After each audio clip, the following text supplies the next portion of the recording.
Oh yeah, I like it. I like it a lot. I really do. I like the overlays. I like the sexy. It took a very long time to make this happen. Huge shout out to the people at Kong Vector. I saw T Elf subscribed. I made a note. Some of the alerts may not be placed properly. That's okay. It's a learning experience. It's a learning curve. We're gonna do lots of little tweaks, lots of little notes today. Um, this one's for the new intro. Uh, Sprocket is electrified and we are live. Yes, Sprocket is electrified and we are live. He went to pieces and now he is with us. So we're going to drop down to our segment scene. Oh, I'm liking it. It looks very nice. It looks very neat. This is one of the two overlays that I have. This is the segment scene. Everything is done. The gameplay, when we won't have chat on the screen, will look like this. And the nice part is all four of these pieces are modular, so I can, if I decide that I don't like this particular bottom piece, I can grab the other bottom piece, and I can grab this bottom piece and put that. I can mix and match. And the nice thing is that if I want something changed, Kong Vector, they're reasonably priced. They'll take care of me. Also, like I said, this was the original bottom that I designed. I still keep this for our stream raiders. So having a good time. So it's fun. I'm liking it. I'm finally getting to where I have a channel that I feel comfortable in. You guys know that over the years I used to have a ridiculous classroom blackboard. So much of my overlay was there as a safety net to make me feel comfortable. Because you got to feel comfortable when you're streaming. That's like the most important thing about what you do. If you don't feel comfortable with what you're streaming, that's gonna shine through. So, if anybody is a content creator and you want to get involved in this Twitch thing, or I should say the streaming thing, very interesting conversation going on my Discord right now is about trademarked names. And you can't say this Twitch thing because it's actually live streaming is the deal. So you can live stream on Twitch, And if you're a Twitch streamer, that's a very particular type of streamer. You can be a YouTube streamer, a Facebook streamer, or a D-Live streamer. Professor Jalon is in the lecture hall no more. I am going to be putting together a classroom again, kind of like when we pop down here for Bob Ross time. I'm going to be putting together a classroom again, so when we got to get into like the nuts and bolts of something, we can do that. I did see somebody said earlier, T Elf said, thank goodness for notifications. I will remind you guys, I can't control whether or not you get notifications. Only you guys can control that. I try only to send 6 emails a year out to my subscribers. I try to send one every other month, usually a thank you. I will tell you that the new tab on Twitch, when I'm not live, it shows the schedule. I do have to talk to them. It is a kind of weird thing where you can't see the schedule once the show goes live. Although let me confirm one thing. I think we did find the answer to that. And I think we need to talk to Twitch about that. Yeah. If you click on the icon where it says live, it will take you back to the home about schedule. If you click on the schedule, you can actually click on remind me, and it'll remind you on the regularly scheduled shows. So if that helps. I want you guys to be thinking about one today. Hello. I love the hellos. I do want you guys to be thinking about something today. We're not going to do the segment right now. We're going to do it a little bit later in the show. We're going to be talking, what is it Intrepid is doing that really inspires you, really gives you faith in the project? We're going to talk about that a little bit later in the show. Because I realized, and I want to be perfectly clear, nobody from Intrepid reached out to me. I don't want it to seem like somebody reached out to me and was unhappy. Nobody's reached out to me and said they're unhappy. Steven and I had a really good conversation recently, I think in the last couple of days, but that all stays under my hat. So I don't want you to think that I'm doing a positivity segment because somebody reached out to me, because if somebody reached out to me and told me I had to do a positivity segment, I would probably do the opposite. When didn't get the notification, just got here. We were just talking about that. When can I join Ashes of Creation? Right now, great segue. We're gonna shamelessly shill. Right now, if you are registered for Ashes of Creation, and if you're gonna register, you might as well use my referral link. I get a kickback. It lets Intrepid know I'm reaching new people. Nice and smooth right there. You can buy into Alpha 2. There is a possibility that Alpha 1 sales will come back. Steven did the most brilliant thing he could do. He punted on that decision. He didn't make that decision prematurely and then have a bunch of problems. So they may reopen Alpha 1 sales. Right now, the soonest you can get in for is Alpha 2. That will be down the road probably next year. Well, not even probably next year. I'm going to bet Alpha 2 is next year. You bought the $375 package? Well, then you have Alpha 2. You're probably next year sometime.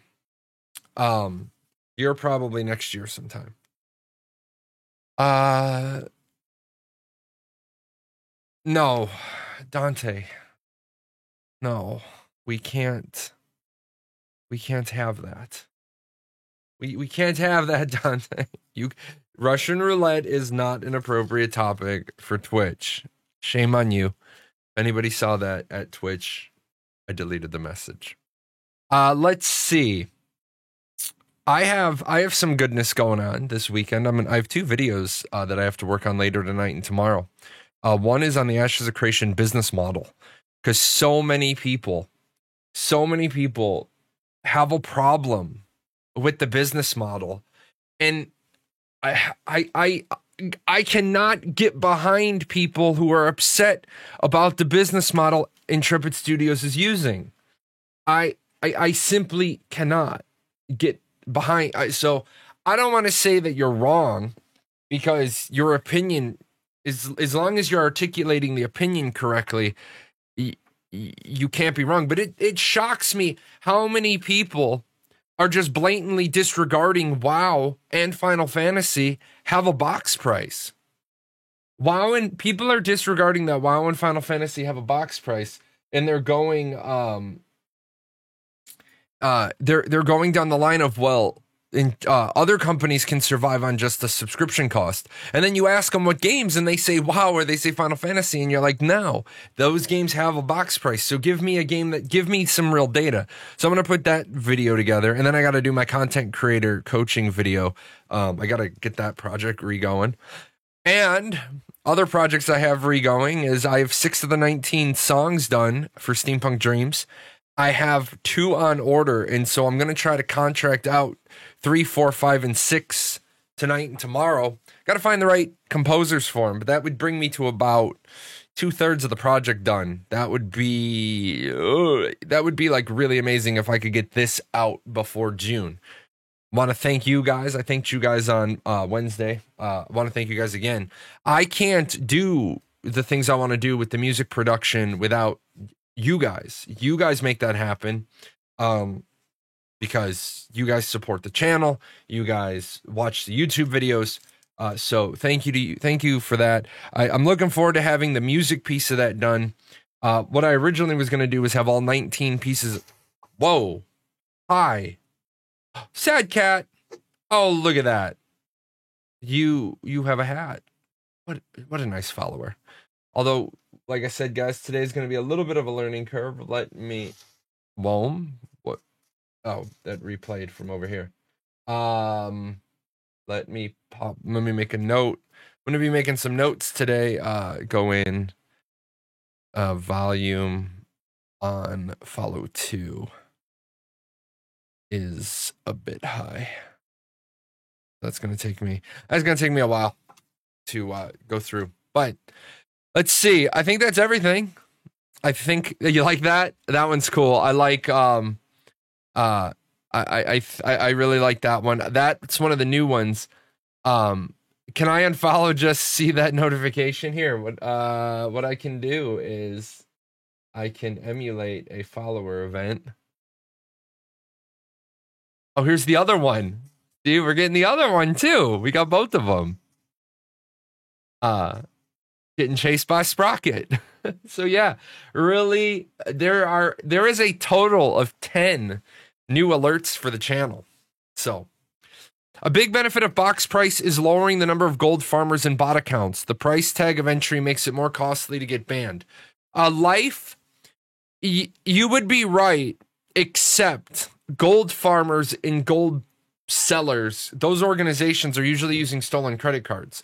So it actually, believe it or not, the box price doesn't actually cut down on the number of gold farmers or bot accounts. In that regard, it actually ends up costing the company more money.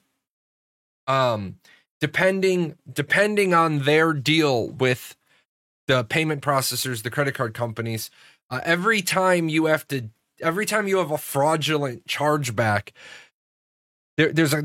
you incur a cost. It's called the cost of doing business, but that's sometimes, instead of having a 1.3% processing fee, you have a 1.8% processing fee, because you have to you have to cover all those fraudulent chargebacks. That's why I know a lot of you were asking me why, and I apologize for Wednesday's show. I said I don't believe that you should be able to make more than X number of accounts per credit card in a limited time, and that's because you want the gold sellers, when they use a fraudulent credit card, now they can't make another account. They don't have 20 accounts. But then again, I'm kind of a hardliner. I think that if you get banned, if you've been banned, you should have all of your accounts frozen that are paid for on the same credit card. Because you ban the person, let's investigate it. Oh, look at that. I love it. Hats off to you for the subscription.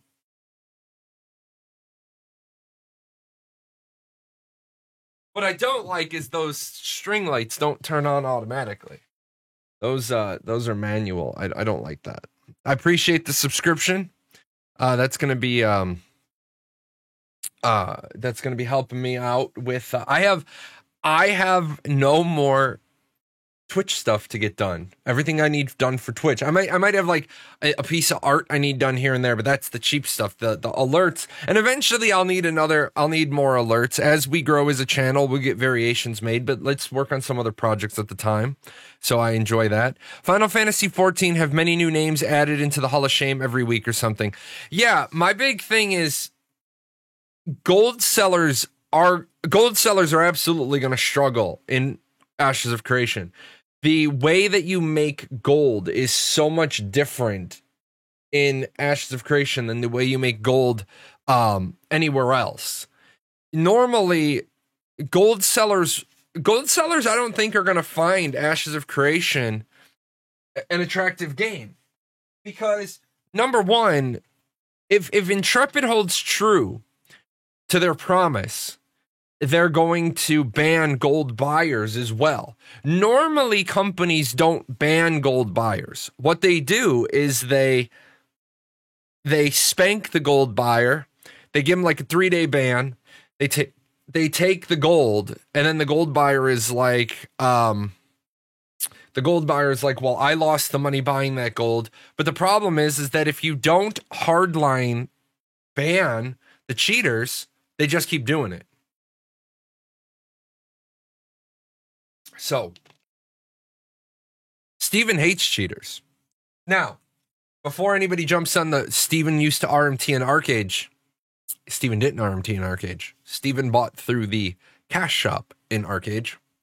There is a difference. You can be jealous of somebody because they can whale, but you get mad at somebody because they cheat. Did I hear about the RMT in the Chinese WoW Hall of Fame? No. What is the RMT in the Chinese WoW Hall of Fame? I'm interested. I also like your icon. What is that? Battle right? That is very cool. A very cool icon there. It shouldn't be that hard to track gold inflation on accounts with the right system in place. No, it's not. If you set in Intrepid has, we talked about cheating detection with Intrepid all the way back in 2017. They laid, first of all, how you design your game is based on which pillars did you start with.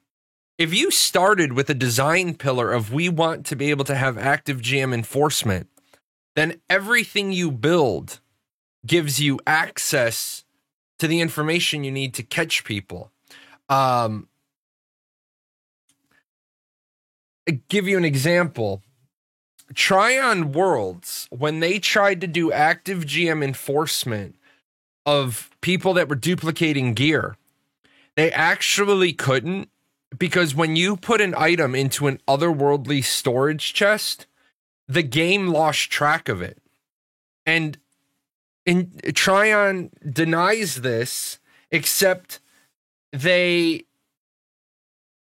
sent me a message that says, well, we can't find the item on your account. And I sent the message back. I said, well, it's in my otherworldly storage chest. And the GM actually says to me, we can't see the item in that type of chest, nor can we go into that type of chest and retrieve it. Please remove from your otherworldly storage chest and notify us when the item is ready to be taken off your account. And I said, you guys can't see into otherworldly storage chests? And they said, no. That explains how people were able to duplicate gear for so long and not get caught. Make a duplicated copy of the gear, throw it in an otherworldly storage chest, leave it there for a couple of days, trade off the set of gear that you have, and then wait till downtime. After downtime, pull the items out of your otherworldly storage chest. How do you create a system where you as the GMs can't see into a particular type of storage chest? That just doesn't work, right? That just absolutely does not work for GM enforcement. And then for a long time, why are you so loud today? For a long time, they didn't even have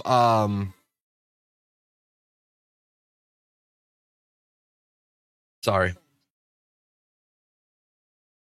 For a long time, they didn't even have unique item IDs. Because remember, when we talk about overall game design and how we do the game design to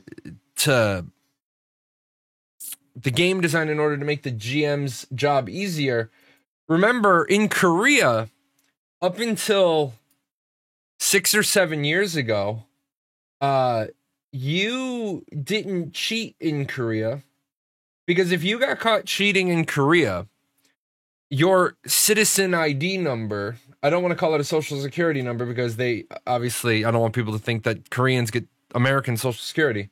So I just call it the citizen ID number. That way everybody knows roughly what I'm talking about without freaking out. If you got caught cheating in a game, you got banned. But they shared ban lists. And so if you got caught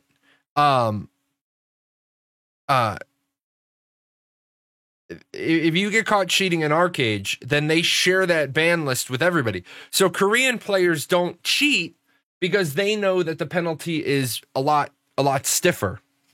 If Grumpy Old Man is here, I shouldn't have used that word.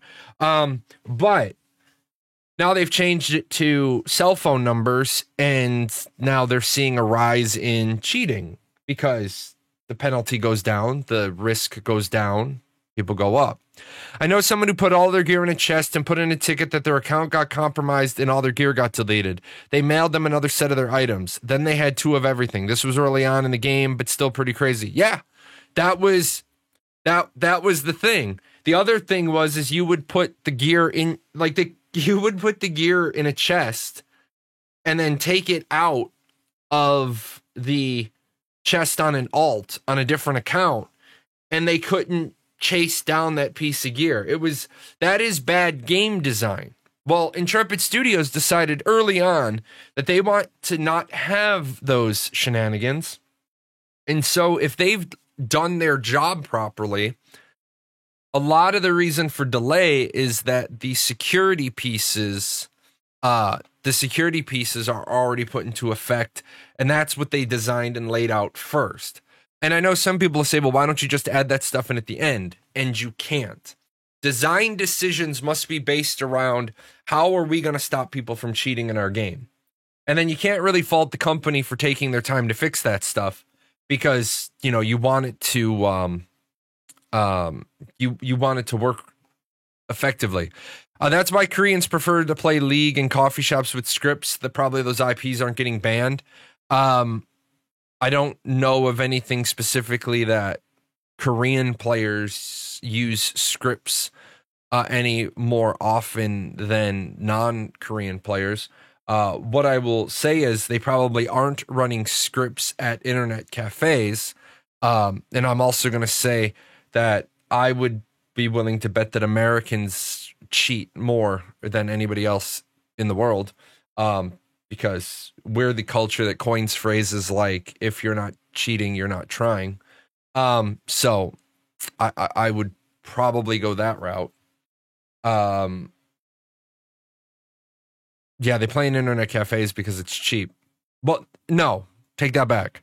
They play in internet cafes because in Korea, gaming is considered an acceptable social hobby. In America, internet cafes, social cafes, gaming cafes haven't caught on because we laugh at gamers in America.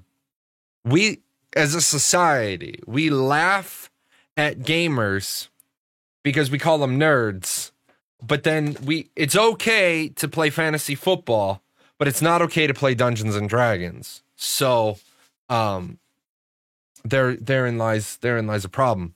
But I did want to say, I think gaming should be subsidized because I think it keeps people out of trouble. It keeps them at their houses, keeps them, eating Cheetos, fantasy general managers. Yeah, right. Yeah, you're not even a fantasy football player. You're a fantasy general manager. So now that I've given you all a little bit of time to think, let me add in a stream marker. Inspiration is just what we're going to put in for the stream marker. What is Intrepid doing with Ashes of Creation that inspires you, that makes you have faith in the project.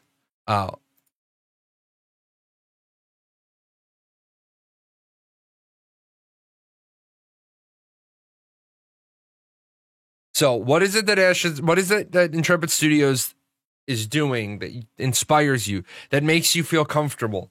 And you'd comment, but NDA? Okay, well, comment something that's not NDA. The thing I'm going to tell you is, where the hell are the bears? Where are the bears? I'm going to tell you guys right now, what inspires me is seeing this. Where did I put the bears? The travesty. Let me go get the bears again. I don't know where they went. This is sacrilege. I lost the bears. I lost them.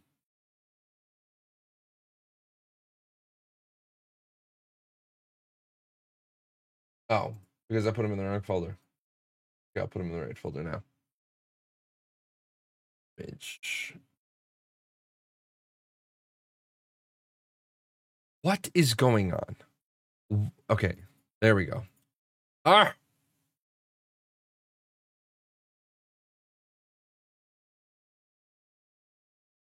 Yes, look at that. Look at all of those sexy bears. That is 5,000 bears. That is 5,000 bears, folks. Steven accidentally summoned 5,000 bears during testing. Let me tell you, the fact that the servers didn't catch on fire is a really good sign. That is a really, really, really good sign that you can that you can summon 5,000 additional assets in the server not explode. That is huge. That is huge. Let's see. They are trying to invent something new, as many MMOs haven't done in ages. That is true.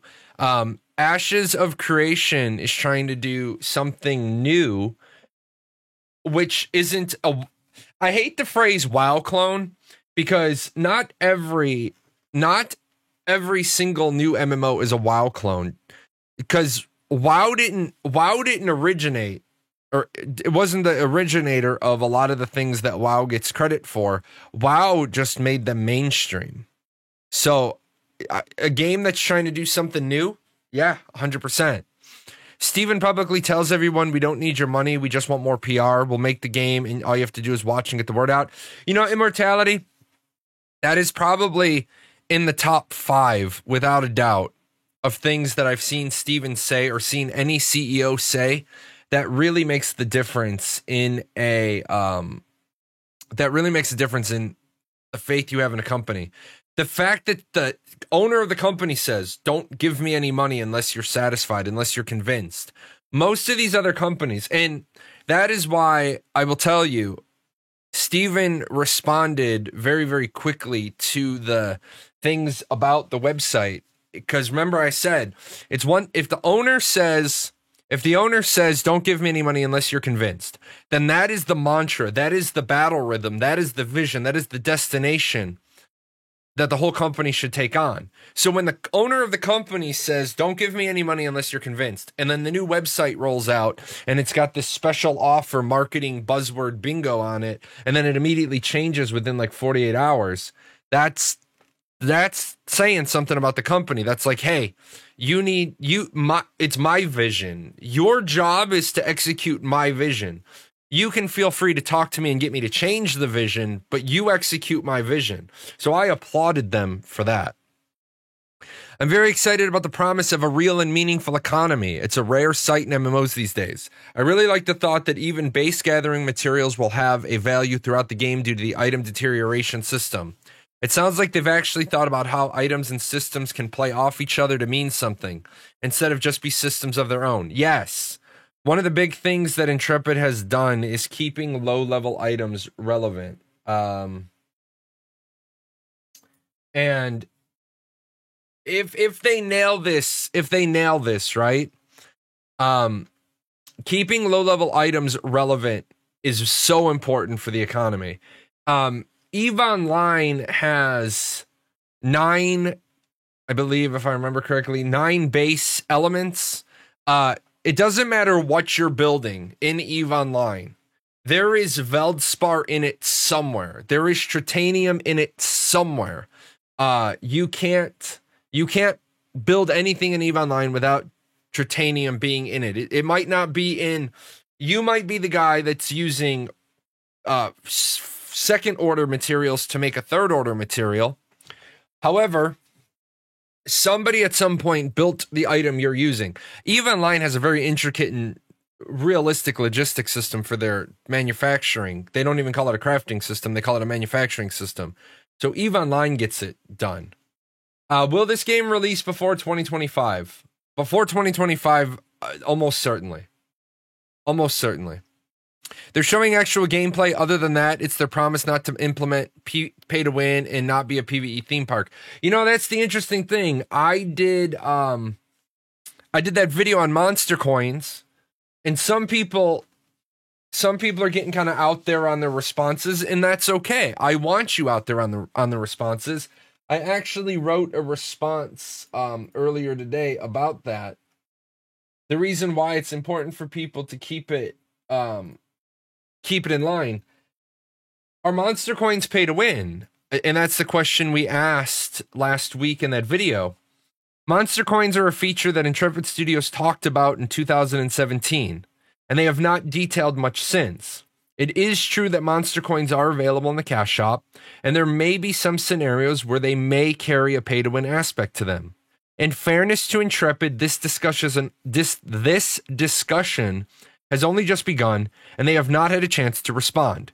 Previously, they have said, "We are very aware that systems, if they can be gamed, they will be gamed, and we're going to make sure to develop the Monster Coin system so there is no potential gaming there." So, sure, some people say to me, well, you're just stirring the pot. I'm not stirring the pot. I'm pointing out issues that a lot of people have said, a lot of people have had, and I don't keep anything underneath the carpet. I don't turn the light so that you can't see into that corner. I don't have dark corners around here. I got big panel lights. I got light in the back. We make sure everything is bright. And I think it's unfair to Shanghai or sideswipe or ambush a creative director 2.5 years later.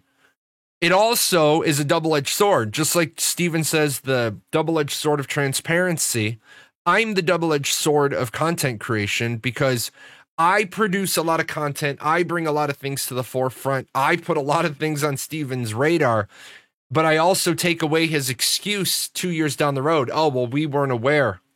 Well, what do you mean you weren't aware? There's a 30-minute video. There's 250 comments on that 30-minute video. How were you not aware? Somebody says that the monthly price is an honest business model, acknowledging in-game achievements and making them difficult. Gaming is a challenge, just not casual playing. I agree with all of that. That's why I'm doing the video over the weekend. I don't want to talk too much about the business model today because I'm doing the video over the weekend and I'm going to talk about their business model, and then that'll be a segment next week. Most people in their 20s grew up in WoW, so that's what they know. Most gamers in their 20s grew up with WoW. That's fair. My narcissistic faith in my own instincts, and my instincts tell me about the genuine love and passion Steven has for the game, unlike almost every other large MMORPG out there ruled by corporate overlords. My instinct tells me that Steven cares first and foremost about the game. The money Intrepid makes and any profit he'll eventually make is like a side benefit for him. He just wants enough money to let them keep running the game. So yeah, this is the piece... This is the piece that people don't get. And they get mad about this because they don't understand the rules and laws of business. Publicly traded companies have an obligation to one group of people, the shareholders. BioWare, EA, CD Projekt Red, Activision, none of these companies have an obligation to you as a customer. I know that you feel that they should. but the obligation that those companies have is to their shareholders. So if I can sell, if I'm a publicly traded company, right? I don't want to pull all the crap out of there. If I'm a publicly traded company, right, and I can sell an item, then I have an obligation to my shareholders to sell that item and to make as much money. So I want people to wear their damn mask. So I went out and I found the place that I can get really nice chibi masks. They're really comfortable. They're breathable. I love them. The thing is that I sell them for almost no profit. Some of the items on my Teespring store I sell for a markup. Some of the items I sell for almost no profit. The Timmy shirts, no profit. The masks, minimum profit. The thing with that is, boom. Aw, sad cat. Have a hat. The big part of that is a publicly traded company wouldn't be able to sell those masks at $9.99 if they had data in hand telling them that they could sell them for $11.99. I can sell 1 million masks at $9.99. I can sell 990,000 masks at $11.99. They are beholden to sell those masks for $11.99 because the profit will be more. They're beholden to make as much money as they can for their shareholders. So it sucks, but that's kind of the rules of the game. Been playing classic EverQuest on P99 for a year now and can say with confidence pretty much everything in WoW came from EQ. WoW just had a much better polish and accessibility. Most things in WoW came from EQ. There was also a little bit that came from Lineage, the original, a little bit that came from Final Fantasy 11, a little bit that came from Ultima Online. So mostly the big MMOs that were out, WoW looked at those and said, what do people like? I like the responsiveness to the player feedback. Yes, Intrepid is very, very responsive to player feedback. Case in point, the Fireball changed while still in active development. They wanted to get the Fireball changed before they ever went into alpha. The fact that Steven seems like a down-to-earth and approachable guy despite being rich makes the idea of the game becoming a thing much more realistic. You know, that's a really strong point. I really do like the fact that Steven went outside of his comfort zone. Steven's not just like, he's not just throwing money at a project and saying, where's the project? He's actually in there up to his elbows. I think Steven is getting the best education he ever can. And you're going to appreciate Steven a whole lot more. Dude doesn't even take a paycheck. Works 16 to 18 hours a day and he's not taking a paycheck. When he's not feeding the ducks, that's right. Let's see. I want a PvE MMO where others who want to fight with politics can do so without me forced to do it. Okay. Not quite sure there. Would it be odd for him to pay himself? It would be a little odd for him to pay himself, but not in regards to him paying himself. It would be odd because he would be triple taxing his own money. Putting the game mechanics aside, what convinces me to stick around with Ashes is how professional the whole company looks. Even during their early days, while they had made mistakes, they're far more presentable as a company than other crowd-funded MMOs. They have a lot of experienced employees in the company. If Steven does not have a great vision, those people wouldn't be there. The core Intrepid members wouldn't want to risk destroying their whole career if it's one elaborate scam. That is probably the most enlightened and logical statement you can make, and it's one that people don't understand. Look at the people who work in Intrepid Studios. It's not like they're all dinosaurs, right? It's not like they're all dinosaurs and they're getting ready to retire and they're looking for one more cash grab. They're looking for one more payday. There's a lot of young and upcoming people at Intrepid Studios. And if Intrepid Studios wasn't 100% legit, you would have people, their turnover rate would be a lot more than, I want to say, like right around the 10% mark. I haven't done the math exactly in about a year, but they were well under the 10% mark the last time I did. If your company has a 10% turnover rate, that's not something to be worried about, despite what some people on the internet might start panicking about. A turnover rate of 10% is actually really, really low. People just go on to new things.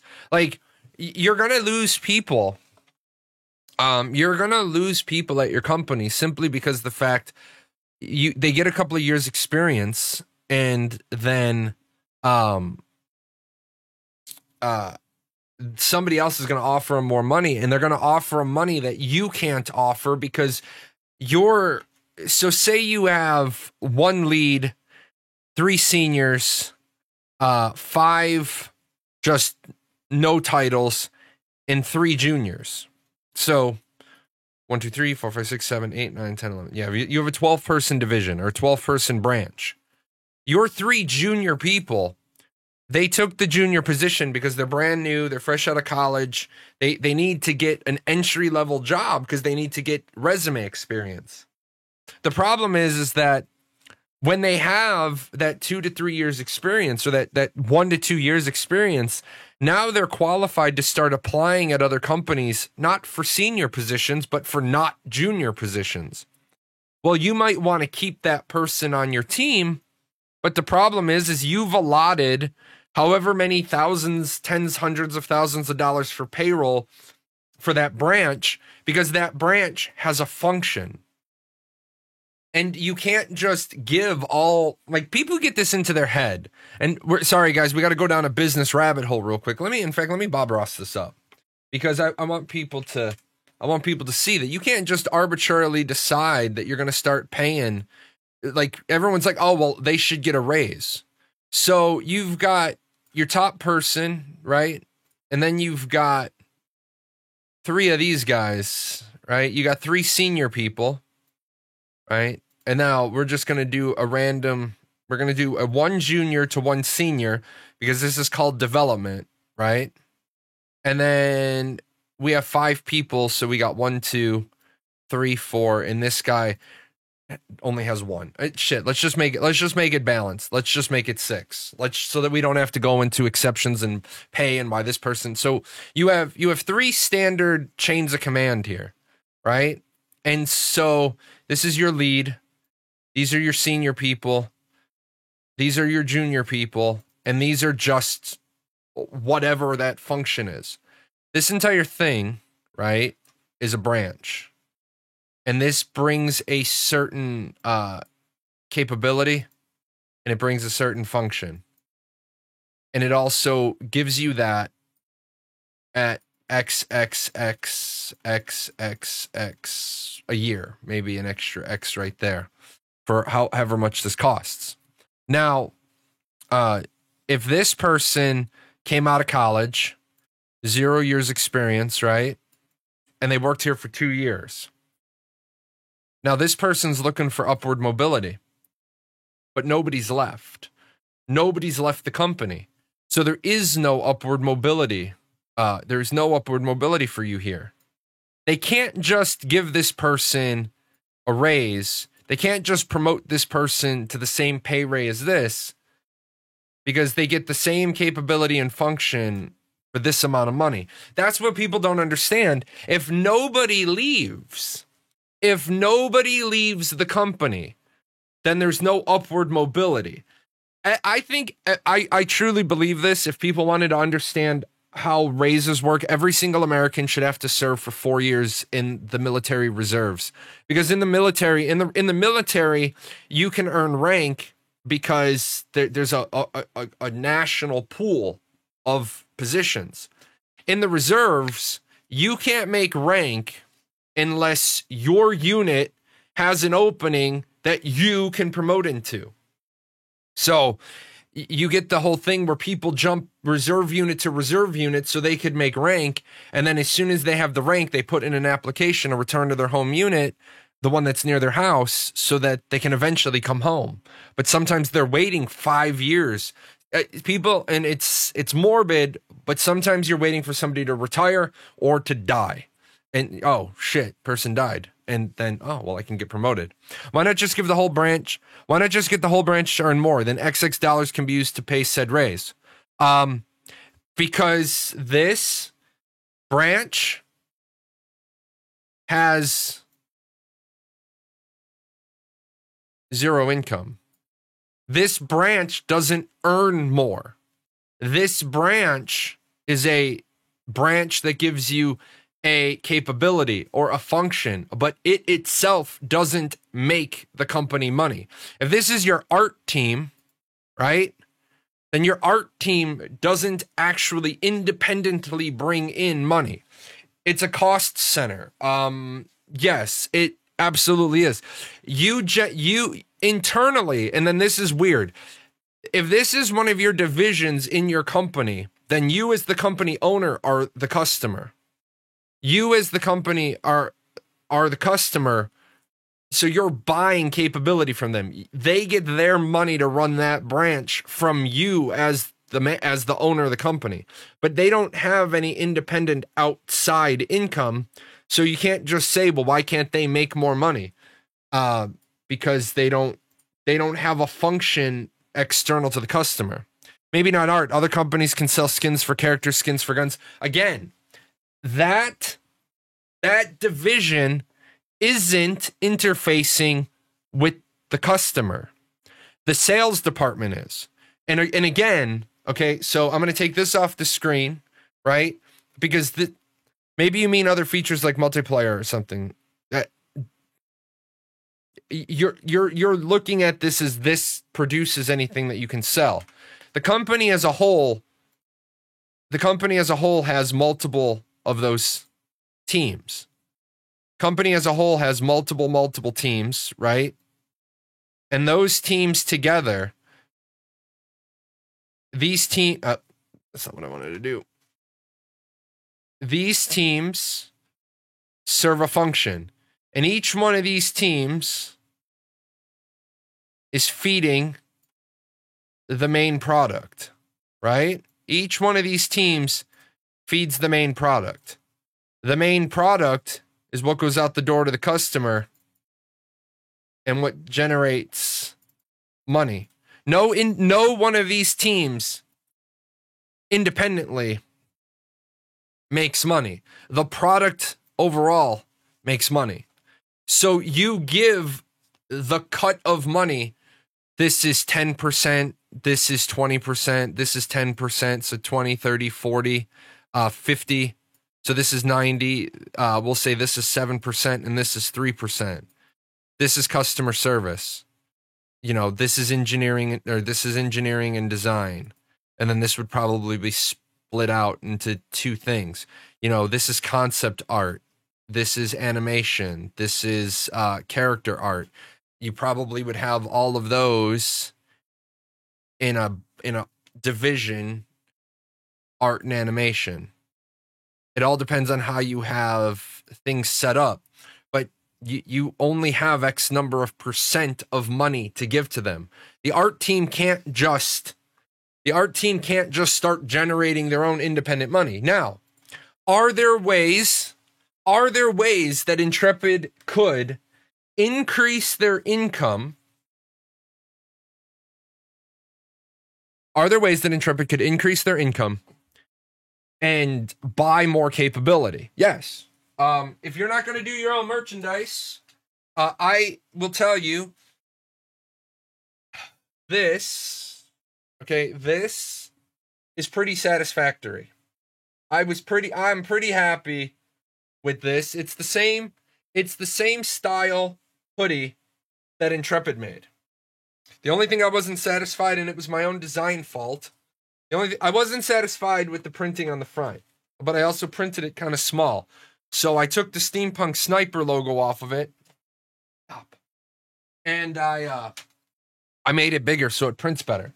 Shameless plug there. Oh, absolutely. Down below, my merch is down there. Plus 20-ounce tumbler. I can't wait to get that to show off. Stop it. I'm going to show you off. I showed off a sweatshirt. I will show off a cat. No. But they could the next time I talk to Steven, I'm going to sit him down and I'm going to say, look, I'm going to be Luna from Harry Potter, Deathly Hallows Part 2, and I'm going to say, Harry Potter, you listen to me right now. People are begging, dying, salivating, chomping at the bit. Get your merchandise set up, but just use Teespring. Why do you want to endure the ass pain? Why do you want to endure the ass pain of fucking around with in-house merch? Fuck in-house merch. Go to Teespring. They can and should have their Teespring shop set up in a weekend. In a fucking weekend. They could be making shit tons of money because people want people want Ashes of Creation merchandise. You can do hats, you can do beanies, you can do pins, keychains, stickers, cups, mugs, masks, tumblers, sweatshirts, hoodies, long sleeves, short sleeves, shit, man, bags, fanny packs, wall art. Why would you not? Why would you not be selling merchandise when it would fucking print like hotcakes? Hotcakes. Shit. Give me a licensing deal. Let me set it all up. I will set that shit up right now if I get a licensing deal. If I get a licensing deal and I keep a percentage. I mean, why would you really want to be selling merch before the game even comes out? Because the people want it. Because people want it. Uh-oh. Oh no. I switched. Oh no. We broke it. Let me, do I have that up? I'm gonna play a resubscribe because we missed the resubscribe. It's not gonna be your name, but I'm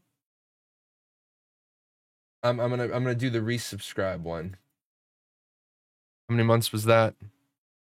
6. Let's see what happens. Oh, you know what I can do?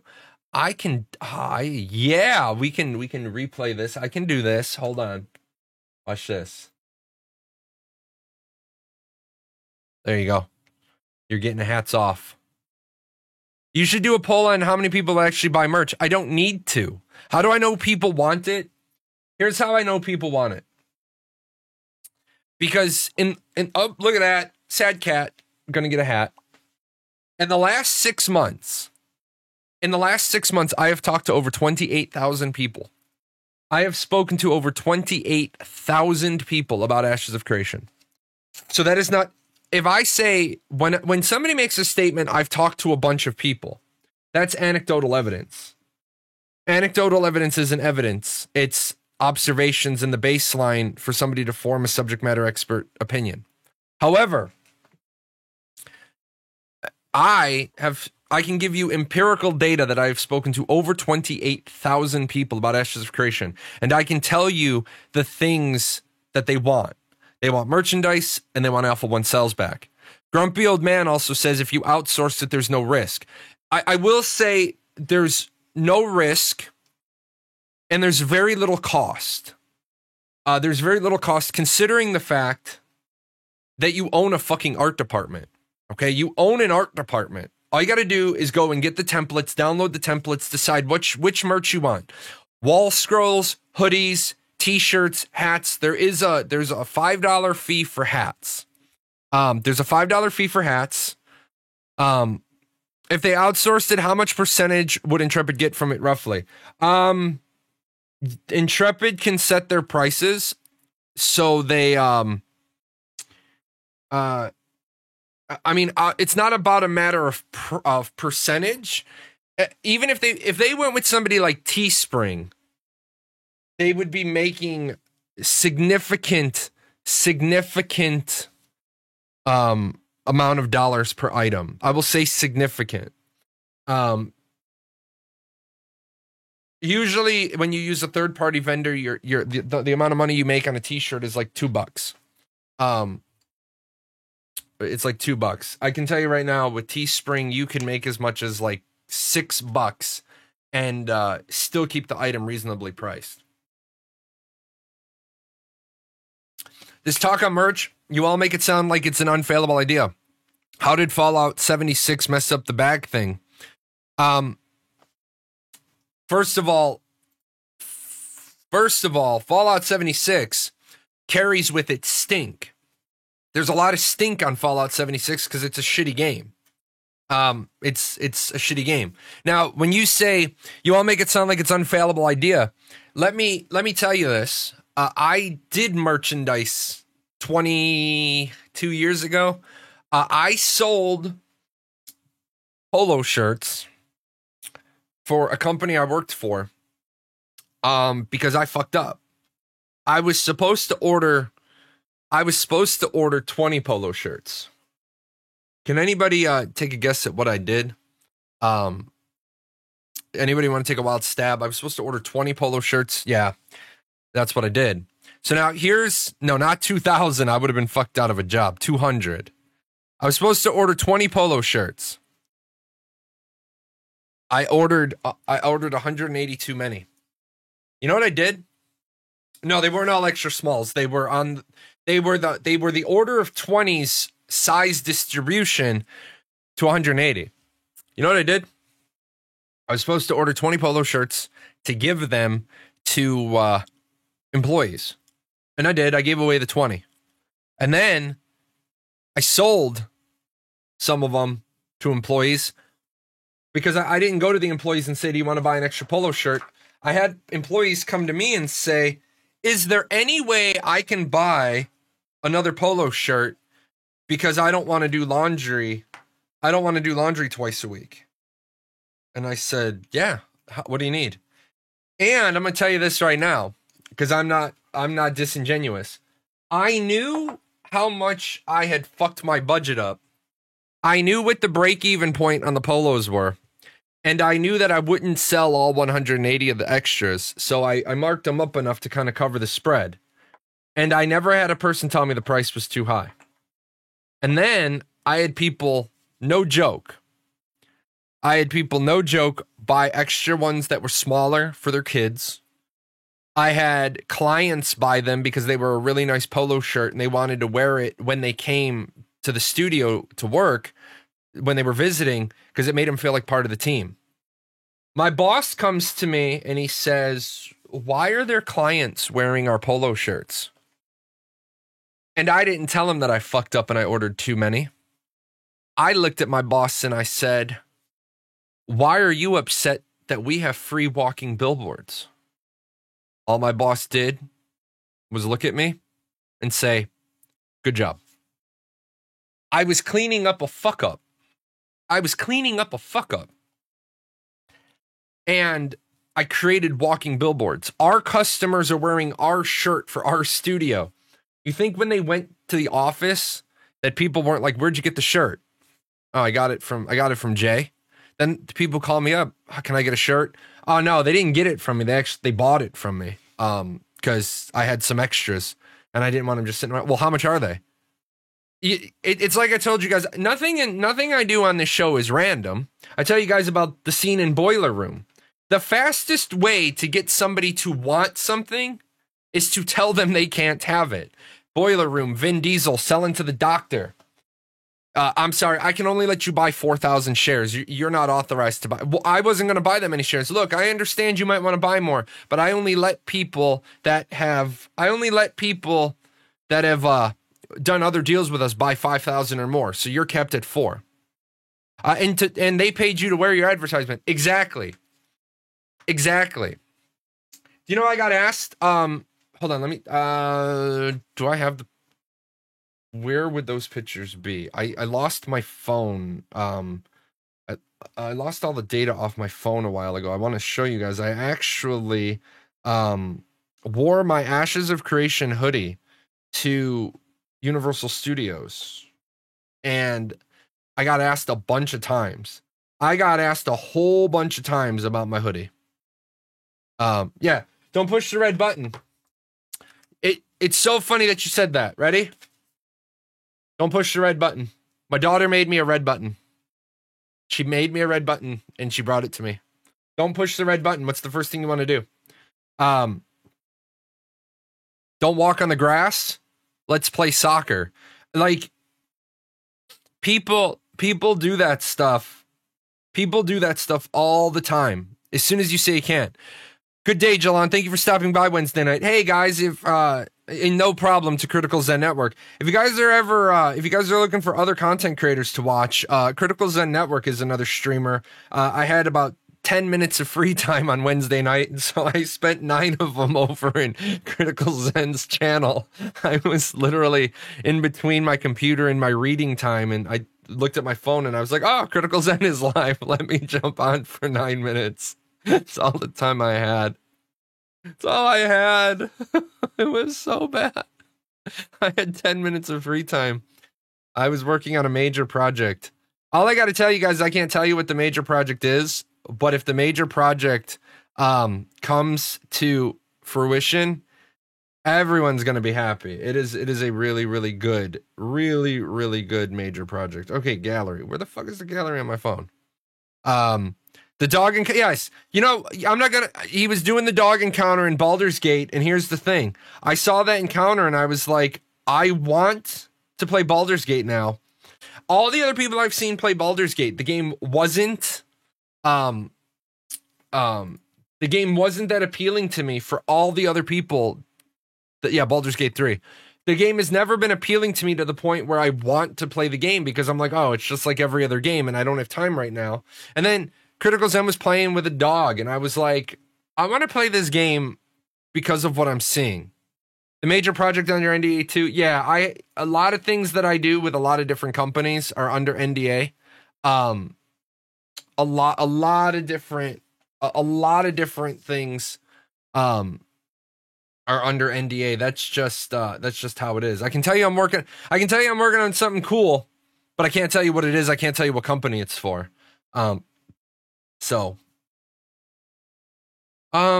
is my pictures? No. Where? It's not. I didn't lose a meme. I lost my phone backup. Will regular mobs have their own unique skills? Like, for example, the giant mushrooms have some kind of AoE poison skill. Yes. The mobs are going to be well developed. Don't worry about the mobs being boring or not well developed. They will be well developed. Oh no, I don't have the minion pictures. I gotta find those. I'll go looking for those later. Leave it alone. Good boy. Let's see. Free time feels weird. Yes, absolutely. So yeah, back to the merch thing, just to close up that discussion. Real quick. I think Intrepid is missing a golden opportunity. If they don't want to get involved with merch, making their own, storing their own, shipping their own, just use Teespring. So you make less money per item, but you have less ass pain per item. I would 100%.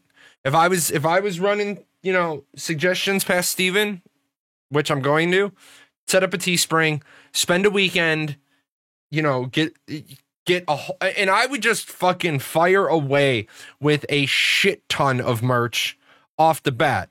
Masks, cups, tumblers, hoodies, I would, and then I could advise them not to put too many into any one category or you can't go back in. But they would sell. I mean, imagine each piece of art that they have. Oh, it would be brilliant, man. It would be absolutely brilliant. Make sure I'm not getting screamed at here.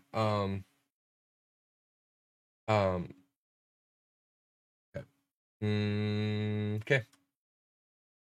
Case badges, lanyards. I'll tell you right now, I have something that I don't know where it is. Where is it?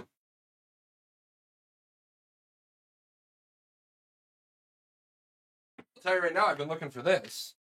I've been looking for that. I have the ever famous, the ever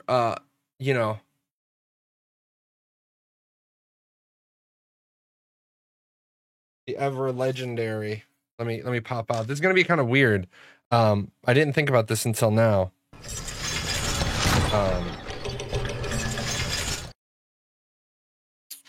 The old school lanyard. I have the old school, the Intrepid Studios old school lanyard. So, yeah, posters. You want that lanyard so badly, you hate me so much. That's not nice. Don't fill your heart with hate. 18 hours? Man up. Or girl up. I don't want to assume your gender. 18 hours? 18 hours is like my average day. Is it just me or does peanut butter and jelly sandwich make you kind of sleepy? Carbs shouldn't make you sleepy. Carbs shouldn't make you sleepy. How much am I selling that for? That's not the piece of swag that I have that you should be worried about the price.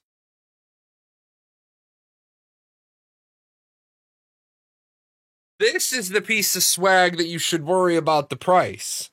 This is an autographed collector's edition snapback hat.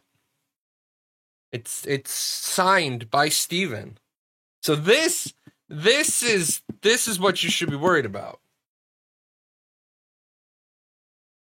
And it's a nice companion.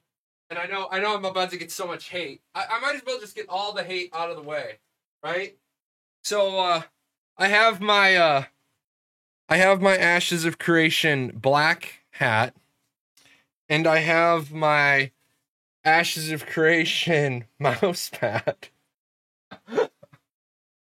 But yeah, I got the hat only to, and so somebody said, would you, or how do I know people would buy merch? I'll tell you how I know people would buy merch. I don't wear baseball caps. I don't particularly like baseball caps. I used to wear a baseball cap when I played baseball. And then I would join the military, and I like the feel of a military hat, of a duty cover. I don't like the feel of a baseball cap, but I bought it to support Intrepid. I have no problem walking around in a hoodie. And like I said, I was at Universal Studios, and people were striking up conversations about me because the tree hoodie is so badass. Limited time themed merch with the limited time cosmetics. You could. And because here's the thing. The difference is if you're selling a tangible item. If you're selling a tangible item and the person gets it, then the person can't say, well, I don't want to invest because I'm not going to see I'm not going to see the return on my investment. You're going to see the return on your investment immediately. People have bought Timmy the Raptor shirts for the lulls. I'm surprised we ever sold one Timmy the Raptor shirt. We've sold a bunch of them. I'm not going to say a bunch. We've sold like 3. But considering the fact my expectation was to sell 0, right?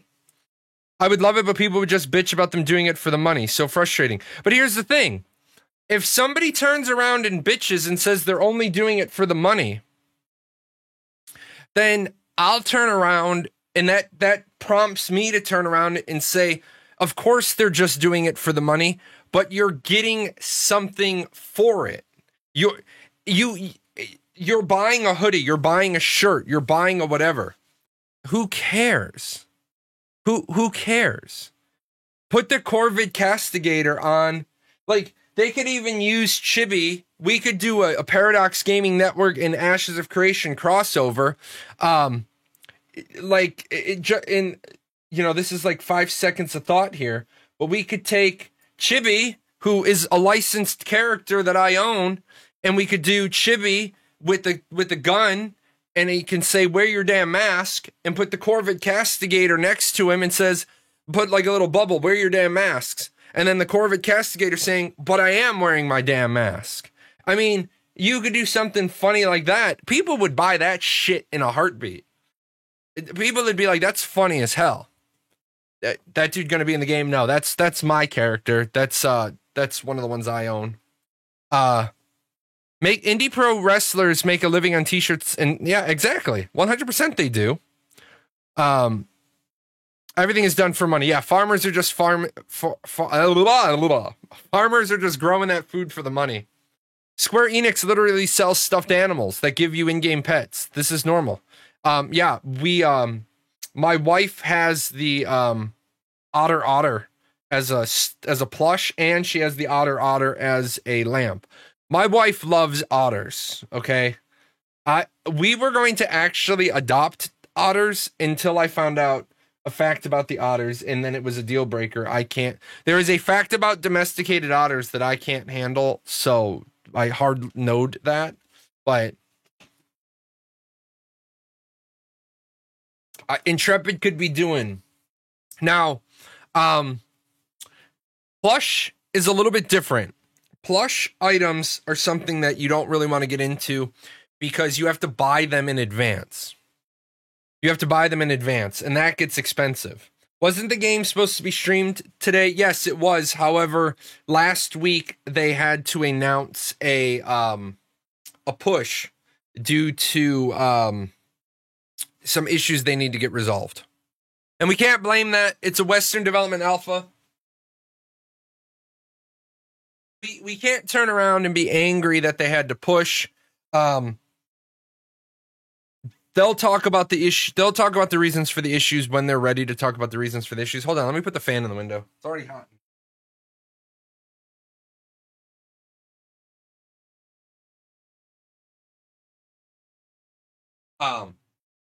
But yeah, they had to do a push. Where can I find that schedule? Should be on the Discord. It'll be on the Discord where they posted it. On their Reddit, on their social media. I think it's pretty much it's like on all their social media. And it's an article. So yeah, it's on their website. I can give you the link to the article and the letter. Right there. Will they be doing intermittent testing today? I can't tell you.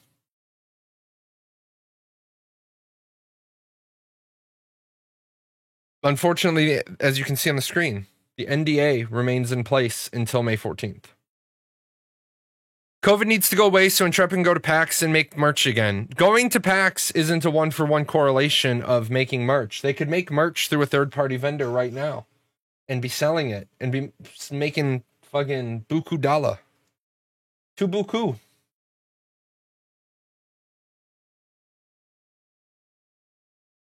When you are a guild leader in Ashes of Creation, what limits are you going to put on yourself and other streamers in your guild as to what they can share on stream? I can't really tell you what the limits of what streamers are going to be able to share on screen is until I see when we get to the game. One thing I will tell you is nobody will be allowed to stream Castle Sieges at first. You'll be able, if you're going to stay in the guild, you'll be able to do a YouTube recap of a Castle Siege, submit it to the guild to make sure that you don't have anything in there that's going to reveal a strategy. Because the last thing you want somebody to do is be streaming your strategies, and then even if you lose a siege, the thing about even if you lose a siege, you could still turn around and use the same strategy the next time. But if your strategy gets revealed, then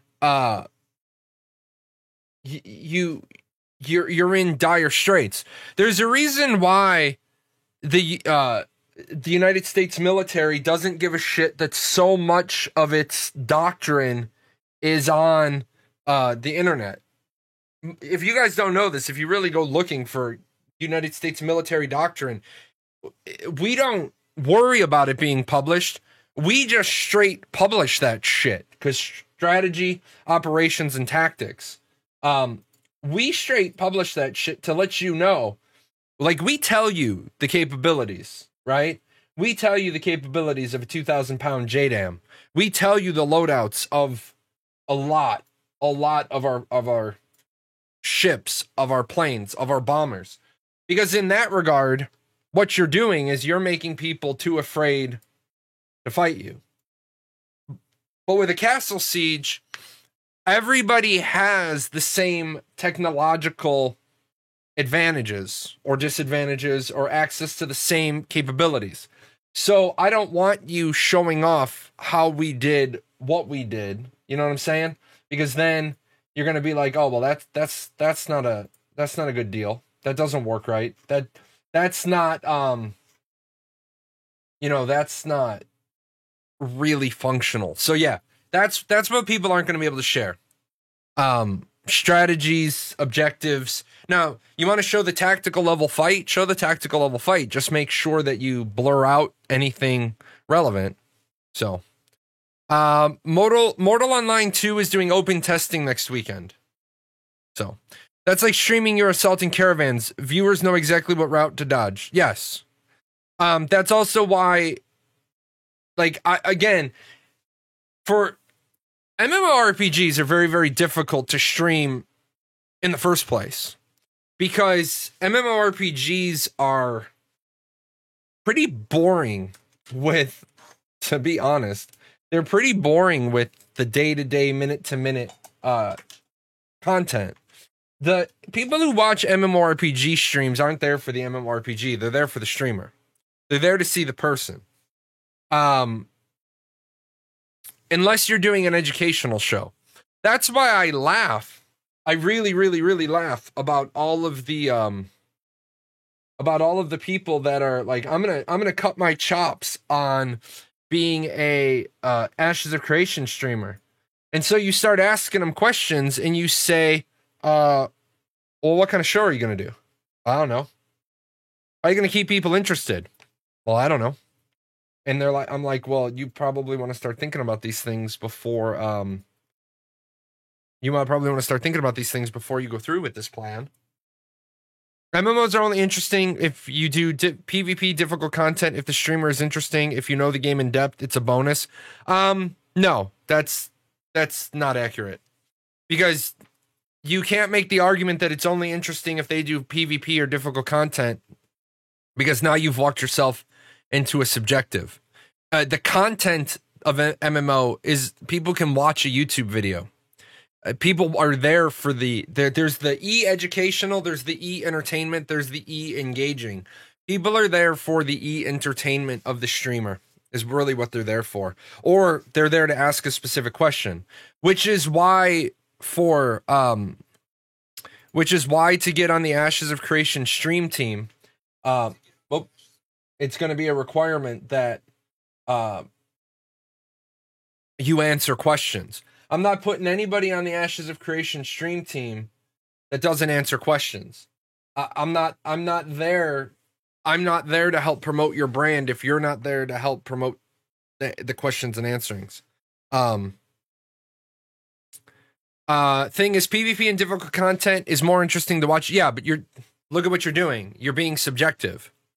You're saying this, and now the tack onto your sentences, PvP and difficult content is more interesting to watch for me. Not you're too far into subjective now. I know originally the revamped combat was supposed to be shown in April. Now with the delay, does that mean it will be shown in A1 during June or in the May week test? I can't answer that. They haven't given an answer specifically on that. What's my take on stream snipers in games like Ashes of Creation? So first of all, if you're a streamer, you're giving people permission to stream snipe you.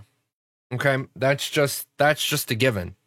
If I don't want to be stream sniped, I'll have a delay on. The delay will make it more difficult for me to engage with what I want to do. However, people got to realize, depending on what I have to do, you can always a 1 or 2 minute delay doesn't stop stream sniping. A 1 or 2 minute delay doesn't stop stream sniping because the people can figure out roughly where you are. You really do need about a 15-minute delay when you want to avoid stream sniping because you need to be far enough away that they're wasting all their time trying to see. It's like they make it so I have a 15-minute delay on, or a 13 or a 12. I change it up a little bit so you're never quite sure where I was, and then it makes it just so irritating to try to come and stream snipe me that you don't bother doing it. And then what really gets people is when you've been using a 12, 13, 15-minute delay and then one day you don't. Then they're like, well, shit, I just got played. But it does create a problem with what you're trying to do. The other side of that is You shouldn't be worried about being effective in game if you're trying to be a streamer. If you're trying to be if your goal is to be effective in game for the next hour, then don't do that task for the next hour, or don't stream for the next hour. If I really, really, really have to be at a castle siege and that, or a node siege, and that node siege is on Wednesday or on Monday night, guess what won't happen that Monday night? I'll start my show at whatever. We'll do the lead up into that show. And then I will say, all right, guys, I got to get out of here because this stream's about to start. You will see the replay of this on YouTube, and we'll show it, or I'll show it on my Twitch in about an hour. But I'm not going to show you the node siege because I'm not confident that we're going to win. I have to be paying attention. I have troops to lead, blah, blah, blah, blah, blah. I think MMOs in general is fine to stream as long as you can pad the downtime moments. Yes, which would lead me directly back to the people are there for the streamer, not for the content. Do we know yet what weapons classes will be wielding? Every class can use every weapon.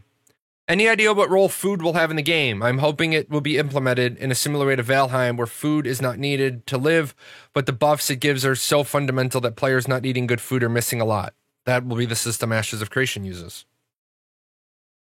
Now, I know some people don't like that setup because now you're basically creating a required consumable buff. Well, sorry. There's always going to be something that's required. There's always going to be something you have to spend money on. There's always going to be something you have to do. It's just how it is. It is just what it is. It's just like equipment. Like nobody bitches that they have to fill every equipment slot. So why do you bitch that you have to use consumables? Well, now I feel like I'm farming the game all the time in order to pay for my food. Yeah. Well, that's the same. Yes, oh my God, they're making you buy consumables, and then at the end of the day is you don't have to buy consumables. When people say I'm being made to buy consumables, the truth is they're not. You can go into the dungeon without the consumable equipped. If it was a mandatory consumable, it would say, I'm sorry, you can't enter the raid of Jalan and his 4 cats because you haven't drank 20 ounces of Arnold Palmer.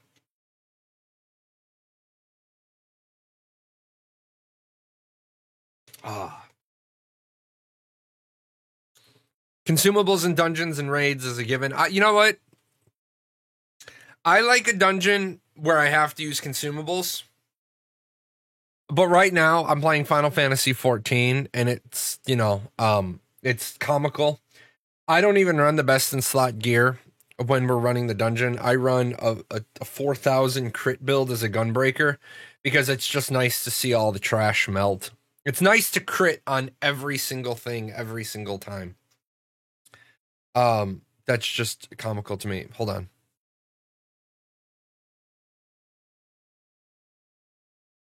Let's see. What do you think of guild halls having instance rooms for guild members like the apartments and nodes? No. No. Because in another game, that would be fine. But because apartments, housing has tangible meaning in Ashes of Creation, then no, you should not be having instanced rooms for guild members like the apartments and node. Absolutely not. It devalues the in-game housing. It means that you don't, like, you still would have to go and get housing somewhere of a freehold, a house, or an apartment in order to have your citizenship.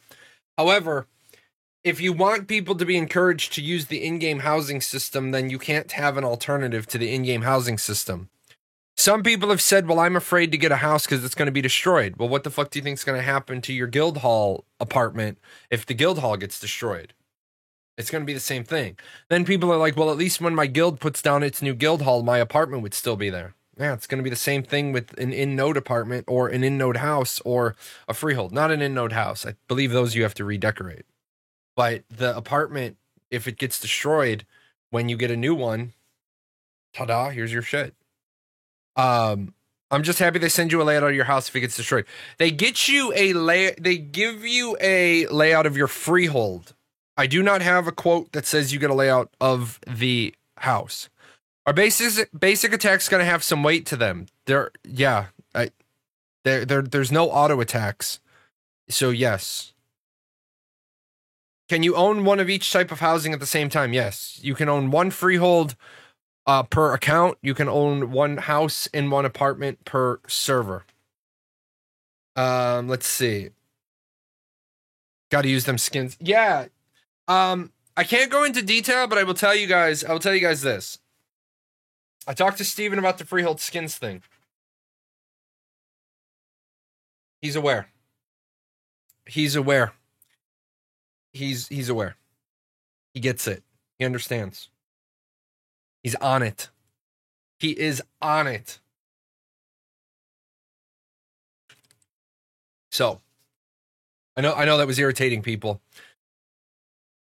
What's the freehold skin things about? If you don't know, then it's not a concern of yours.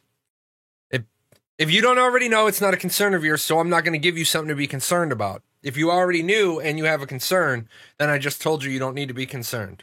So, they need to stop selling concept art and start selling in-game renders. No, they don't. I 100% disagree with you there.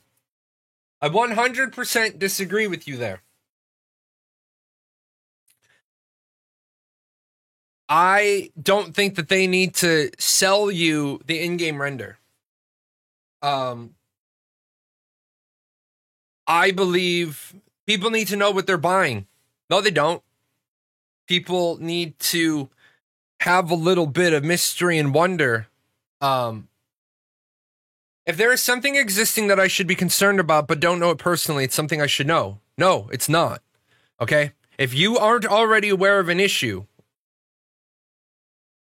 it's like going on vacation without knowing your travel destination is a nuclear wasteland. No, that's a really fucking horrible analogy. And if you're going on vacation and it's a nuclear wasteland, that's your own fault for not doing research.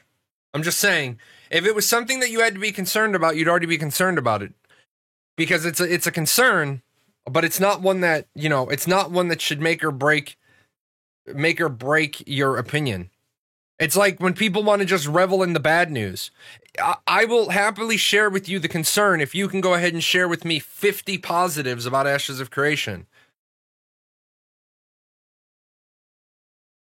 I'm trying to do my research now, but I get knowledge denied. You're not, okay? You're not getting the knowledge is denied. You don't need to know it. It's need to know. When I carried an amazingly fucking ridiculous high clearance in the military, it still didn't mean I could go and look at everything I wanted to look at. Two parts of it is, do you have the clearance to know? Do you have a need to know? In this regard, it's not something you need to worry about. It's being taken care of. It's being handled. Do you think there will be tier 2 hawk mounts that are tameable? Hawk mounts. Yeah, griffins. But who are you to decide what I should or should not care about? The guy that runs the channel, the guy that owns the channel, the guy that does the show. I mean, really? If you want to ask that silly ass question, who am I to decide? I'm the streamer. Easy enough.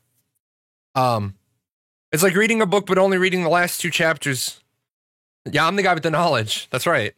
It's like reading a book but only reading the last 2 chapters. Why the hell do I want to know the ending? Just let me have the adventure. Sure, you can say you won't tell me, but you can't decide that I shouldn't care, is what I meant. Well, then learn to communicate better, is all I'm going to tell you.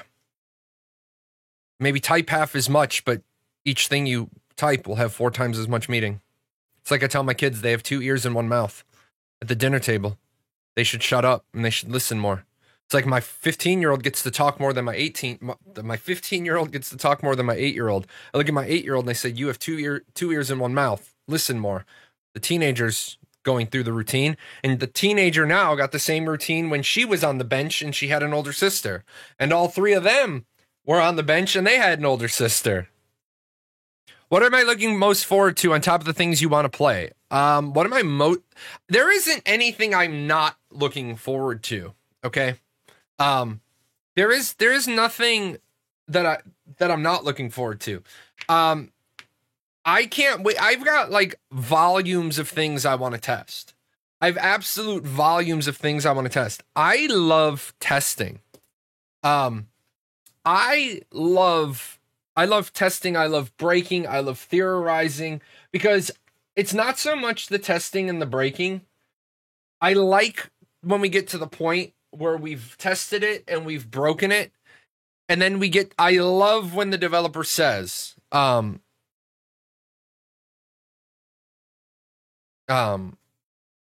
love when the developer says, okay, but what do we do about it? It's not about finding the problems. It's about shaping the answer. In fact, where was it? Henry Ford, don't find a fault, find a remedy. I love finding the faults, because that opens up the window of opportunity to help craft the remedy.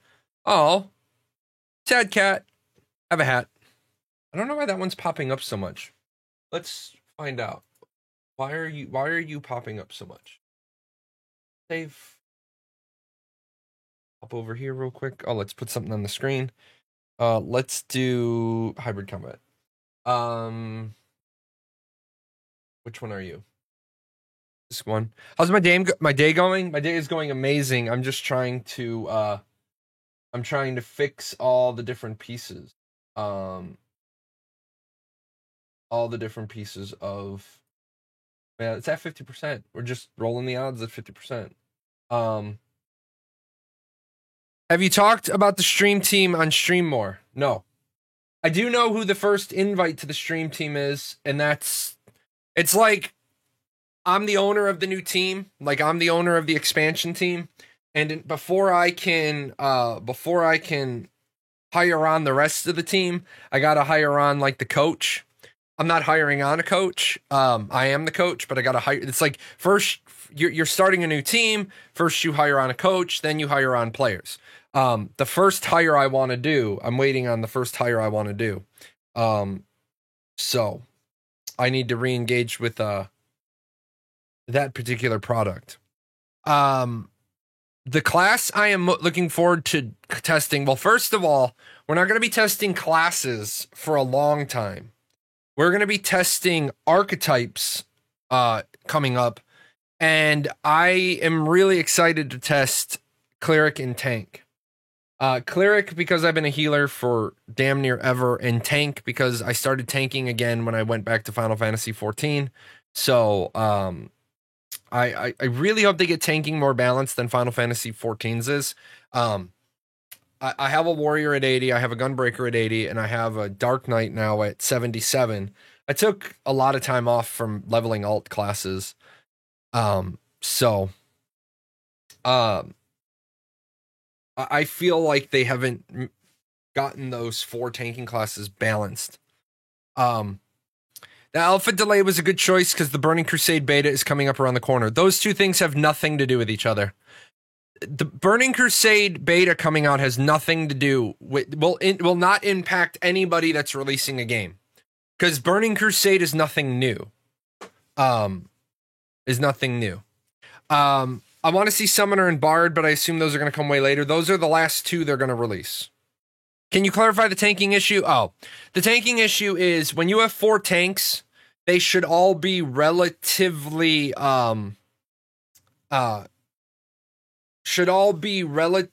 balanced. But right now in Final Fantasy XIV, Gunbreaker is a DPS with all of the mitigation of a tank. Warrior is a tank with an enormous burst spike DPS output. Paladin is just completely over fucking tuned for mitigation. A Paladin can sit there for damn near ever, because a Paladin is the only one that has block. For some odd reason, they decided it would be a good idea to make 3 tanking classes use 2-handed weapons, and 1 tanking class to have a sword and board. And then Dark Knight was designed to be the off tank for magic damage bosses, and then the warrior, the paladin, and the gunbreaker all look at the Dark Knight and they're like, yeah, but you have one extra mitigation than we do, and haha, fuck it. Like, it's completely broken. Do you think they should change tank as an archetype name? No, because here's why. Who in medieval time was the tank? In medieval time, there wasn't anybody whose job it was to walk in front of everybody and soak all the damage. You had a group of people collectively that did that. They were called the Vanguard. But there was no individual. There's no individual whose job it is to be a meat shield. Heavy cavalry. No, because heavy cavalry is not designed to take the damage. Heavy cavalry is damage dealers, not tanks. What class combinations are you looking forward to testing the most? I'm not looking forward to class combinations because that's putting the cart before the horse. There's no point. There's no point. The class combinations are only like 10% of the class combination system. So we need, if you want to talk about class combination, that's completely irrelevant because then you got to talk social organization, nodes, race augments. There's so much going on there that I'm not interested in even thinking about the class combinations until I get to talk about the archetype testing. What is my opinion on people paying for alphas? Tester was a paid job, yet now players are paid to essentially do work. That guarantees only the most dedicated people come in at a crucial phase of the project, but it feels wrong to pay to essentially do a job. What's your opinion on this practice? So, I 100% agree with you. I find the idea of buying into an alpha a fucking sacrilege. Now, I will tell you what you don't know is behind the scenes, there are a lot of people who get paid to test. Oh, we're getting chased by Sprocket. There are a lot of people who get paid to test. I get paid to test, not Ashes. I get paid to test a bunch of games. That's why sometimes I'm gone. I'm gone for 3, 4, 5. That's why you'll look at my YouTube history and there's a lot of periods of time in my YouTube. It's like, damn, Jay hasn't done a straight up YouTube video in like 3 weeks. That's because Jay was probably testing something. Jay was probably, in the middle of testing a product. There are games that you don't, there are still testing setups. There are still testing setups where you don't even download anything. There are testing setups where you get a FedEx package and you get a drive that has the game on it, and then you send it back with your report if you want to get paid. You sign. How do you get on that list for testing games? You kind of have to be known as a game tester. I mean, you can apply with companies to be a game tester. But these are usually, like, they don't just start inviting every Tom, Dick, and Harry into these programs. I mean, I have NDAs that there are games that I've been paid to test that are not coming to market, and I can't tell you anything about them because they decided to shit can them and throw them in a drawer. Kind of like what Blizzard does about every 3 years is they have a product and they have a product and then they decide, no, we're not going to launch that. They want to get experienced testers. How do you get experience? By being experienced. That's not true. Sometimes you just have to apply and they have to, you just have to apply and then they look at your system. They look at your rig. They look at your experience and they want you. But then let me tell you, when you get these things, these testing protocols are not easy.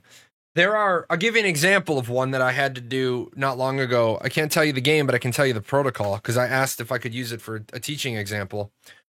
I got a testing protocol that said, do this, do this, do this, do this, do this.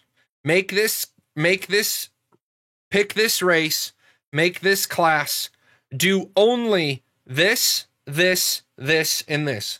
Do these 4 things and report back to us on these numbers. in your bag, how much XP, da da da da da.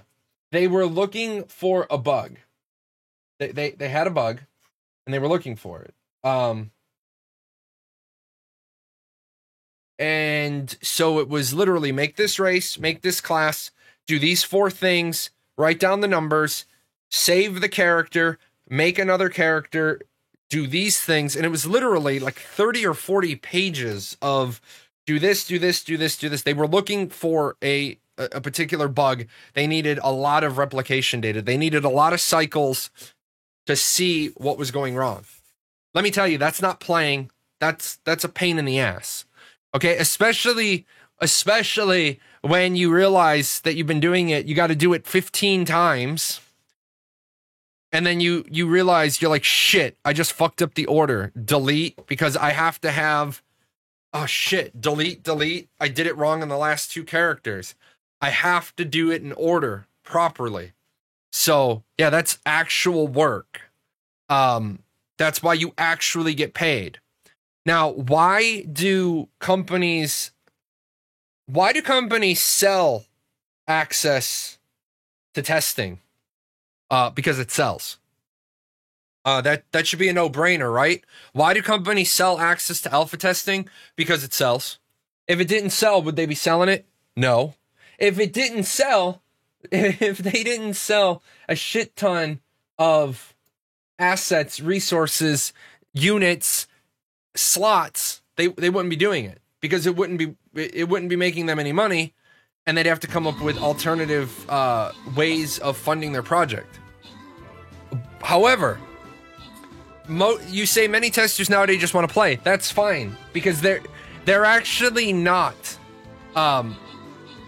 they're actually not interested in your opinion. I hate to break it to a lot of people, your opinion doesn't matter. You're a crash test dummy. You're there to be. You're basically load on the server. You are basically, you are weight on the server because they need X number of people in the process. And I'm not trying to diminish what you do. I'm not trying to make you feel bad about yourself, but they aren't the least bit interested in your opinion. This isn't Intrepid. This is the big picture overall. Yada yadas, like those crazy things that walked around in Arcade. They're not the least bit interested in your opinion. They just need X number of bodies on the server in order to stress the server. Now, yes, you are 100% correct. You are hype machines for marketing.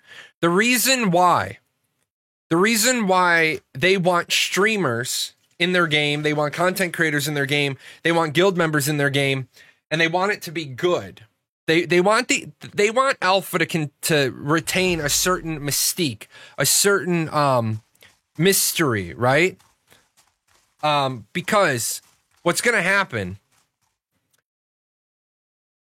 I convert people every single day to Ashes of Creation. Every single day, I do stuff like, hey, here's my referral link.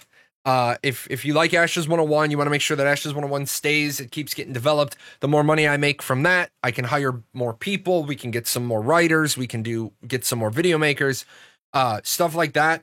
That it costs you nothing. It helps fund all of this shenanigans.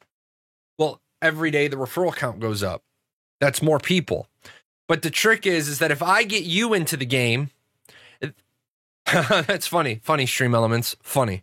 I get you into the game, and then you go tell your guild, you might get 8, 9, 10, 12 people into the game. And then those 8, 9, 10, 12 people into the game might each get 1 or 2 people into the game. That is how word of mouth marketing works. That is why on the video I did about Samsung, I said these big corporations are forgetting the basic lessons of marketing and advertising. If you treat your customers well, your customers become evangelical billboards for you. But the moment you don't treat your customers well, what happens is they start to talk out against you. They begin to speak out against your product. I had 8 Samsung monitors in my house. If you had contacted me and said, "Hey Jay, I need a gaming monitor," I would have said, "Look, you need to get this specific monitor. It's sexy. If you want bigger, you get the Odyssey." Um Samsung basically fucked me over. I will tell people now, and you can see it. You can actually see I've taken the Samsung monitors out of my Amazon dashboard and I've put the very sexy 32-inch 21:9 ratio LG monitor. LG is going to get years of promotion out of me for $0. I will recommend their monitor just because I think it's a fucking awesome monitor. My wife came in last night. My wife's having some kidney stone problems, so she's not gaming, so I'm gaming upstairs because I have a 3090 upstairs with a crispy ass monitor, and I have a 1080 downstairs on a small one generation back monitor. Where the fuck am I really gonna game, right? Um, my wife came in and she's like, "Oh my god, the graphics," and I said, "Hold up, you're not due for an equipment refresh yet because you don't make content." But will my wife get a 3070 graphics card and a sexy ass monitor when Ashes comes out? Absolutely. Why would I not give that to my wife? Now, if my wife decides she wants to come up to my office and, she wants to come up to this office and she wants to rock some Final Fantasy on the nice monitor, if I'm going to go read or something, sure, of course my wife can use my office. I just don't think it's worthwhile to spend another $14,000 on 2 more gaming PCs of this caliber when we don't make content. How did I meet my wife? I met my wife at not at Maxwell, at Shepherd Air Force Base while in medical training. She was training to be a aerospace medical technician. I was training to be a biomedical equipment maintenance repair technician. We met. We went our separate ways. 3 years later, we got back together. Do you think things like info brokers will be around in the game due to the fog of war and the map being so big? Yes. I think info brokers will be around, especially if they nail down the idea behind their cartography and their scribes and all of that works. I think they will make a shit ton.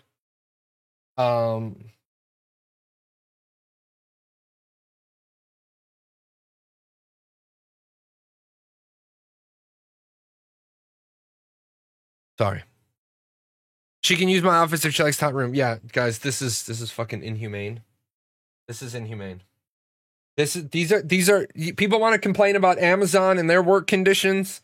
This is my work conditions. Can you publish books in Ashes of Creation like in ArcAge? Maybe.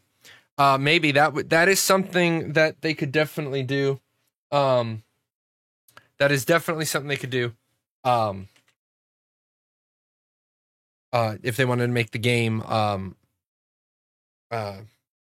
more interesting. However, you got to realize that something like books is a we're close to launch, but we have resources we can dedicate to it. Couldn't somebody just crowdsource info about parts of the world on a public website? No, because all of the material. So let me take a real quick break because I do want to jump on that question. That's an important question about the MMO world. And so let me take a real quick break. I'll be right back, and then we'll talk that one.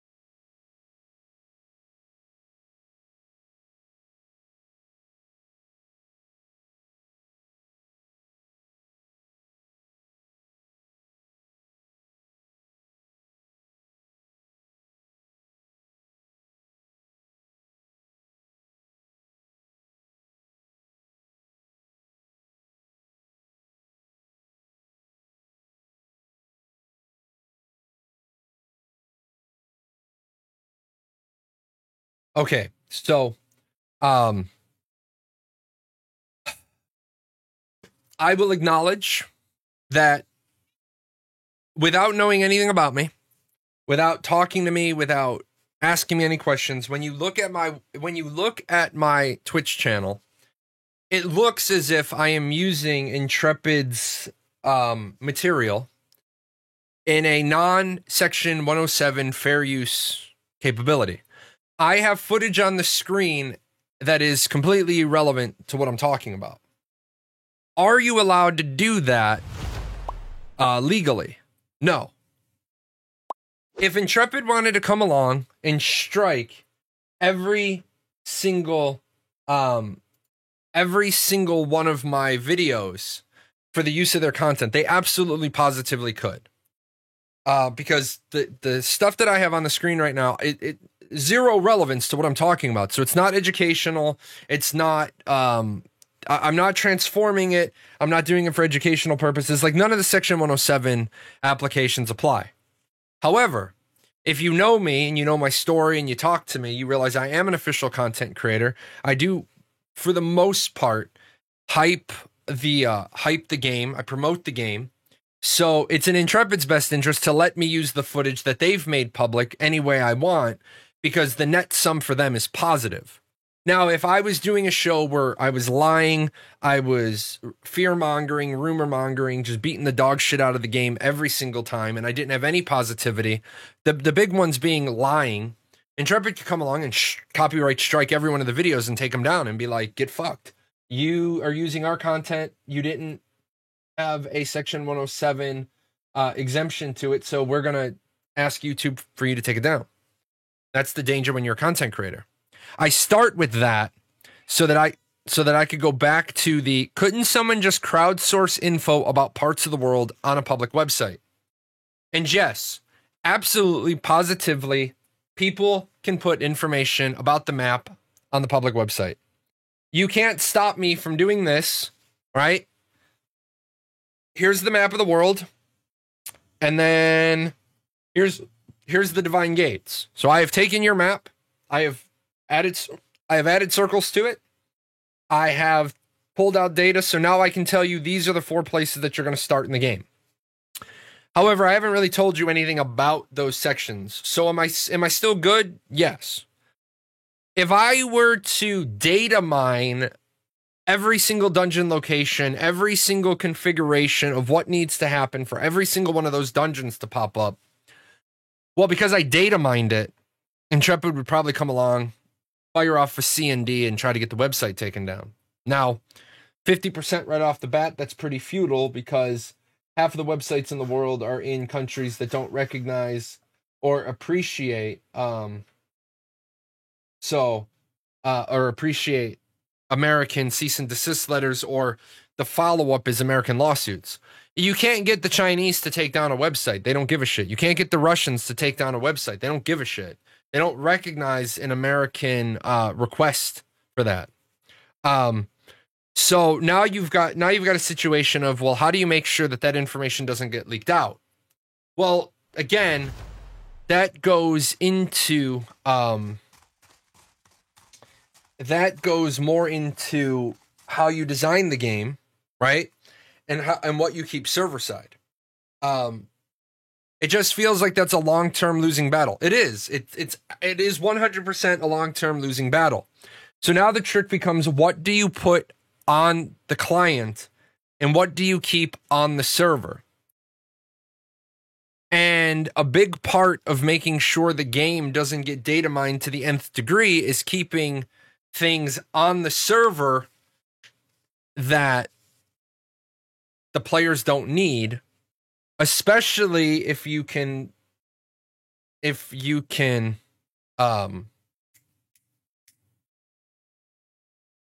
put that stuff client side when you need it.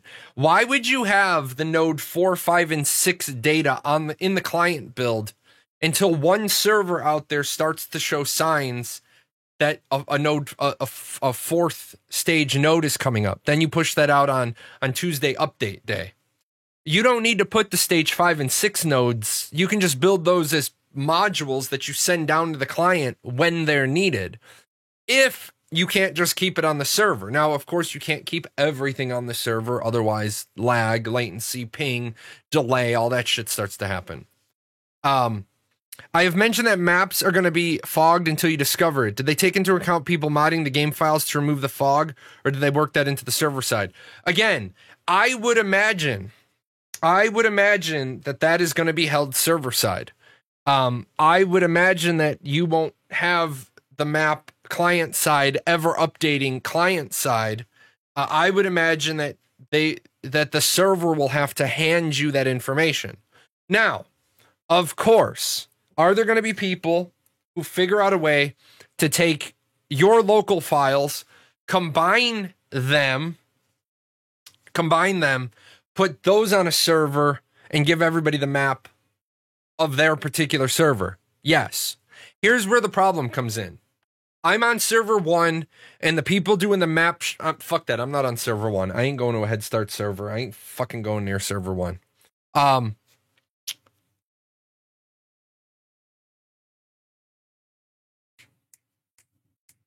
I'm on server 10. The people doing the map shenanigans are on server 5.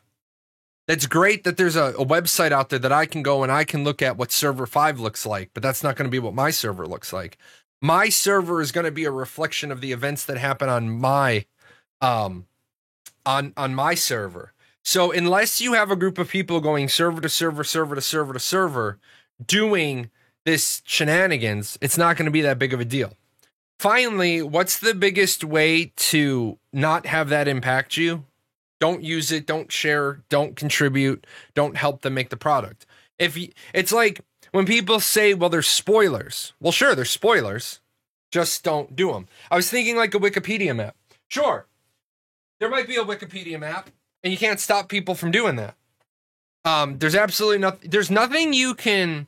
There's absolutely nothing you can. That is my chair, and you got sat on. There is absolutely nothing you can do if I decide to make a map. Because guess what? There's absolutely nothing can do. There's nothing Intrepid can do because we've made this map. And I understand some people would say, well, you modified their artifact. Yes. It's called what? Section 107, right? Section 107 of the Copyright Act allows me to transformatively change transformative. He's fighting me for the chair too. You have a producer's chair. Section 107 of the copyright law allows me for educational purposes and to change. And I have the easy one. I have a master's degree in education. So when somebody says to me, well, how do you justify using somebody else's content? I'm like, here's my transcripts. And I have had people try to do copyright strikes against my channel. And I've argued them under Section 107, educational. I sent my transcripts in, and now YouTube doesn't even make me send in my transcripts. YouTube just says, gotcha. It's you again. Gotcha, yeah.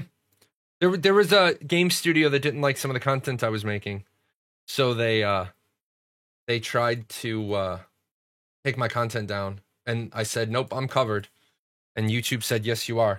The chair I have, I gave you a link to the chair I have. It is the Mesh 3 Hyper GTR ergonomic chair, premium mesh seat with back support, gaming chair, fully adjustable headrest, backrest, and 4D armrests for great posture. What a fucking title. No, it wasn't ArcAge, believe it or not. It wasn't ArcAge. Will there be an add-on system? No. There are 0 add-ons. They are not adding add-ons in the slightest. Anything that you want as an add-on, the only way you're going to get that is if you talk to the development team and you say to them, can we have this? And they will then add it. You prefer plush chairs rather than mesh? I probably would too if I wasn't so broken. Well, it's kind of nice, like when my back is hurting and I'm not sitting up, to just be able to sit here and, you know, I like a good mesh chair. I will say my one downstairs is a little bit worse for wear because I was really, really fat. When they say don't be over 250 pounds, they mean it. I can definitely tell the chair upstairs has a lot more support to it, and it's not that much older than the other one because this chair I've never been over 205 while I've owned this chair. What with people who create mods anyway by reverse engineering some of the code? That's not how that works, but okay.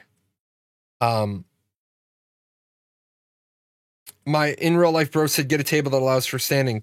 Didn't you just see me do that? Didn't you just see me standing? This is a sit stand desk. Hold on. Just because I feel like you missed it. Just because I feel like you missed it. I'm still sitting. Bye desk. Bye desk. Can you still Oh, am I gonna just see? My desk went up. Everything went up. Everything went up. Get back here, desk. Yeah, I used the shrink ray on myself. You should end the show that way. Yeah, Jay is drowning. I'm just crouching. Let me tell you guys, I do not get a kickback at all. Nothing. It would be cool if you ever did buy one and you told them Jay sent me. That'd be kind of cool. Like be like Jalan in the Paradox Gaming Network. And I'm gonna jump down a different rabbit hole. Every time I say Jalan in the Paradox Gaming Network, it's like Prince and the New Power Revolution. But Uplift Desks. Uplift Desks make amazing products. I own 2 of them. I have a 180-degree dog bone in my office, and I have a left-handed workstation downstairs. And I love both of my desks. If my wife needed a sit-stand desk, if my wife came to me right now and said, I need a sit-stand desk, I would say, okay, you'll have it. Let's get it ordered. Very, very few companies ever impress me this much. I called Uplift Desks when they shipped me my desk because the shipping description was weird. And the company they shipped it through, I called them and I said, hey guys, the company that you used to ship the desk to me is telling me that they can't guarantee that they have a pallet jack on the truck when they're dropping off this desk, and this desk is heavy. And they're like, well, what's the problem? I'm like, you're delivering the desk to a house. And they're like, oh, shit. And they're looking at the paperwork. They're like, oh, you did indicate residence. They called the company that had the desk that was shipping it, and they said, well, that's our fuck up. Only put it on a truck that has a pallet jack because you need to be able to put the thing in the guy's garage. So Uplift Desks, amazing people. Amazing. I don't get anything for saying that. Let's see. Jay is drowning. That's still funny. I'm new to MMOs, but what are some of the aspects Intrepid must get right in order for Ashes to be a success? Good question. In fact, so good of a question. Give me a second here. Let me write down a couple ideas. And then I'm going to turn this into a segment. We're going to do this. We're going to do this.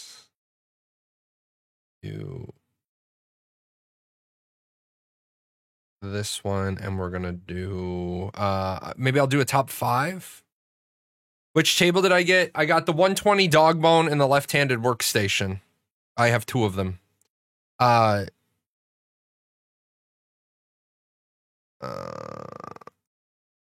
And leave that there and not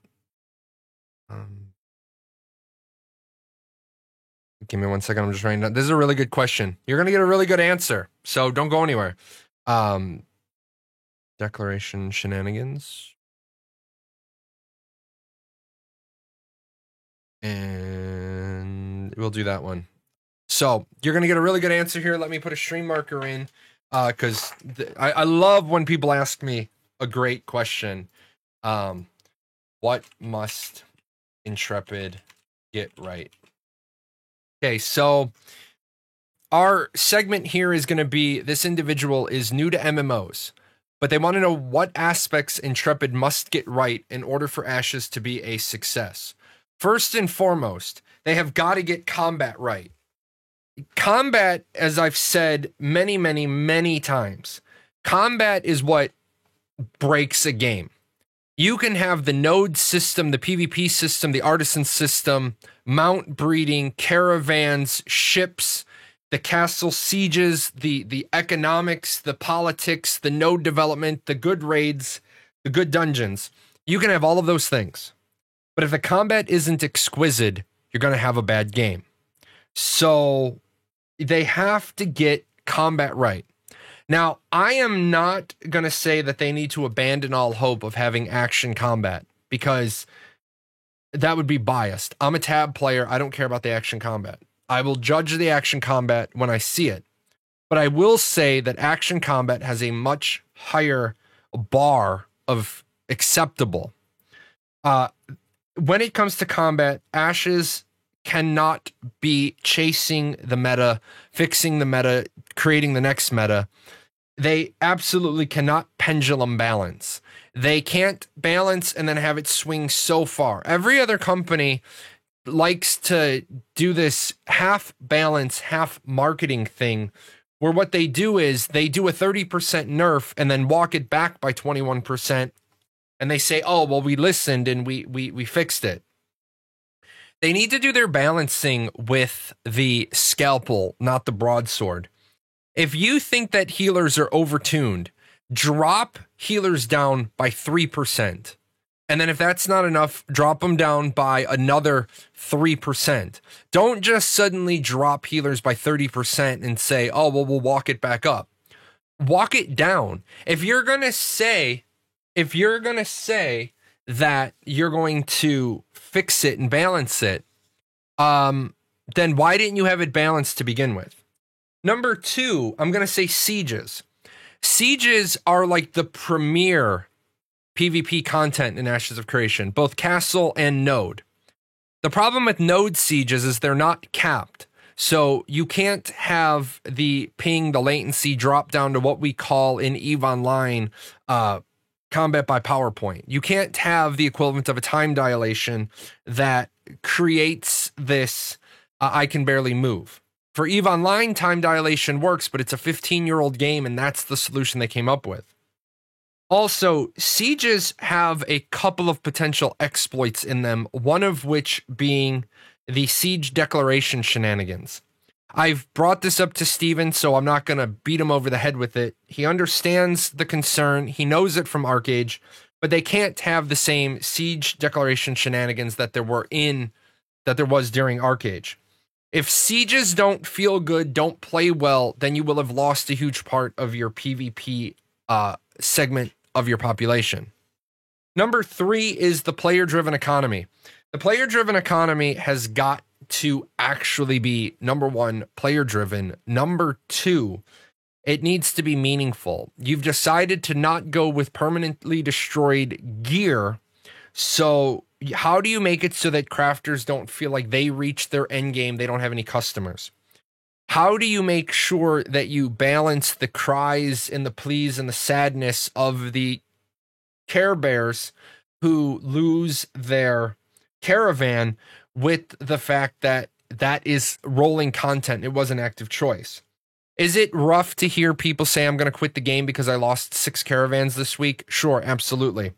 Do you start making changes? No, you do not. Number 4 is the rule enforcement. They must enforce their rules. Beginning with right now, today, they need to start banning the clearly purchased gray market accounts. They absolutely must start chopping the head off of the snake now. They must demonstrate today in 2021 that we are not messing around with you buying gray market accounts where we've told you that this is against the rules. For the question, if you have a question of what a gray market account is, these are people that previously purchased a Kickstarter package or a summer backer package or a a pack from the website, and then they are now selling it to another person. This is called a gray market account because it's a sale of an account. The reason why we say it's gray market is right now there is some dispute whether or not it's legal and authorized to sell an account for a game that hasn't launched yet. But they must start enforcing gray market sales. They must start banning people, and they must start publicly saying what our ban rate has been, like periodically, quarterly, how many we've gotten rid of. This will prove to people that they are going to ban gold buyers. They are going to ban gold sellers. They are going to have active GM monitoring. They are going to deliver on all the things they said, because it's one thing to be like every other company and not have those things. It's a completely different thing to, say we are going to do this and then not do it. And finally, the corruption system. And I'm not saying the corruption system needs to change. I'm not saying the corruption system isn't going to be effective. But what I am saying is they need to have volumes and volumes and volumes of data that proves empirically that the corruption system is properly balanced, works properly, and does what it needs to do. I understand that some people think the corruption system is designed to stop open world PvP. That is your opinion. Open world PvP has never been a thing that they have said you're going to be able to fight anybody, anytime, anywhere without repercussions. Open world PvP isn't impacted by the fact that you can't run around and be a murder hobo. Open world PvP is open world player versus player. If you're killing people that don't want to PvP, that is open world ganking, open world griefing. You're allowed to do it. This isn't New World where they've allowed me to leave the town with my PvP flag off and you can't kill me. The difference is you can kill me. You must pay the consequences of that action. You can't accidentally kill people. You're not going to be one-shotting people. So the corruption system, they must nail as well. I think if they hit all of those on the top 5, they will have delivered on enough of a game that the other remaining things we can work through. Now, I saw a question.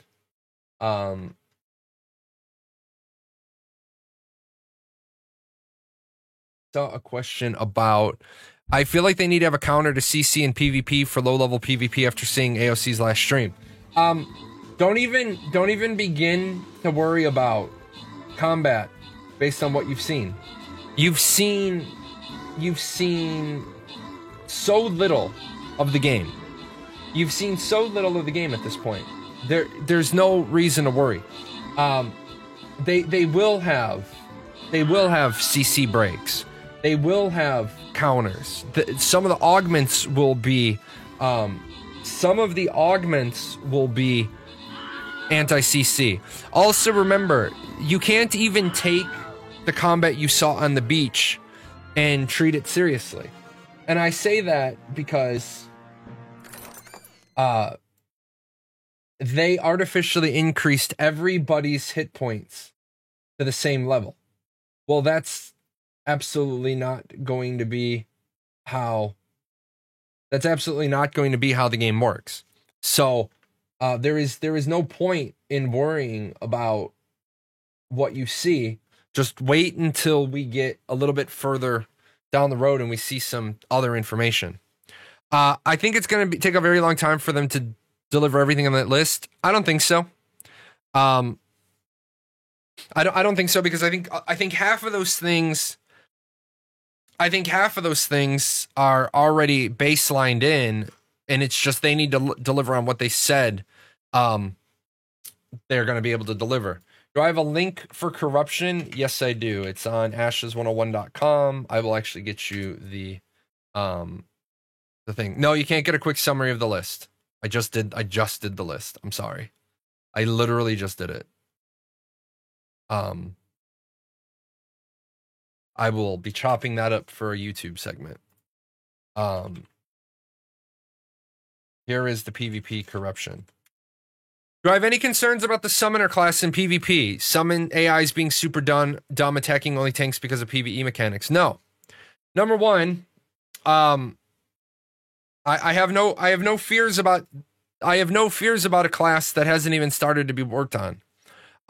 It's like worrying about, like, do I have concerns if it's going to rain while I'm on my Disney vacation in June of next year? I mean, sure, I have a concern that it rains during my vacation.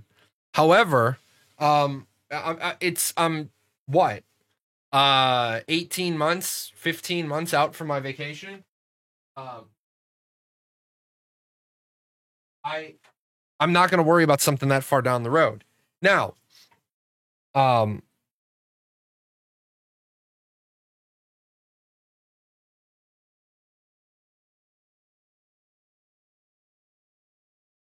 I going to be worried about the summon AIs being super dumb, attacking only tanks? No, because you control your summons.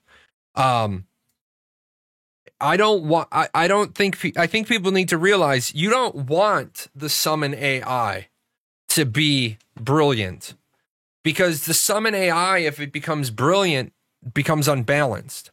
The summon is manually controlled.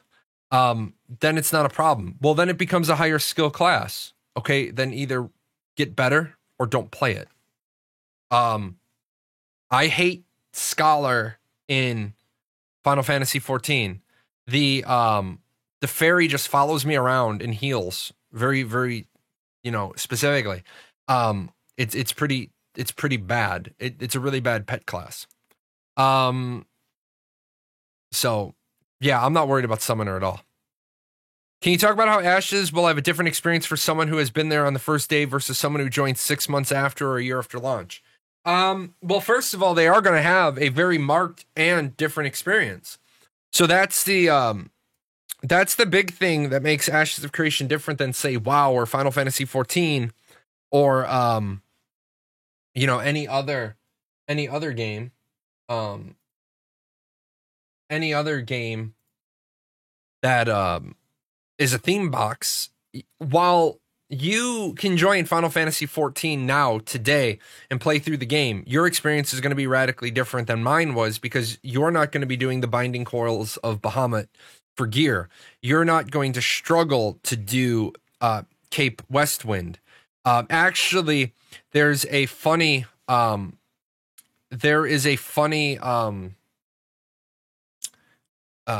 I can actually give you that video. There is a funny thing I saw on the Final Fantasy Reddit today. There was a party that wiped. There was a party that wiped on Cape Westwind because they did Cape Westwind as minimum eye level, and people are always laughing. It's a 8-person storyline thing that's supposed to be easy. Well, it's supposed to be easy now because you outgear the shit, but when you click on the minimum eye level button, you raise there's unavoidable AoE raid wide fuck you up situations. So the people, appreciate that. Look at that, taking a hat off for you. The people that have never seen that level of content before, they're like, well, oof. And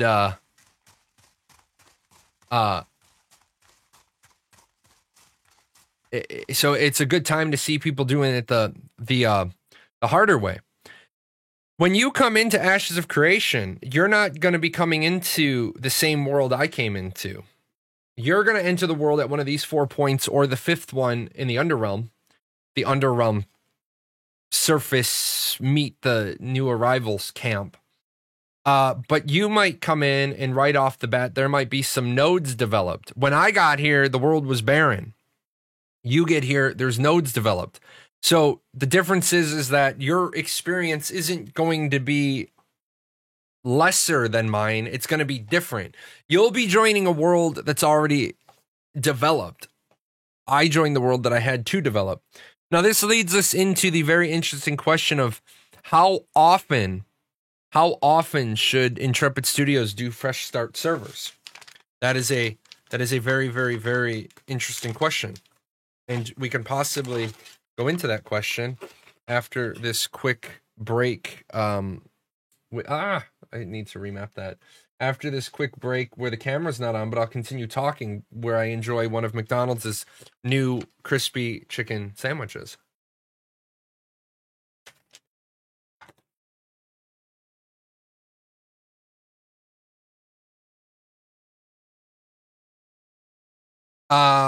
Later, TL. It's just like saying your life experience is different than your grandfather's. Absolutely. Have I considered what biome I'm starting in? Yes, I'm starting in the Arctic. My guild is going to be starting over in the Arctic.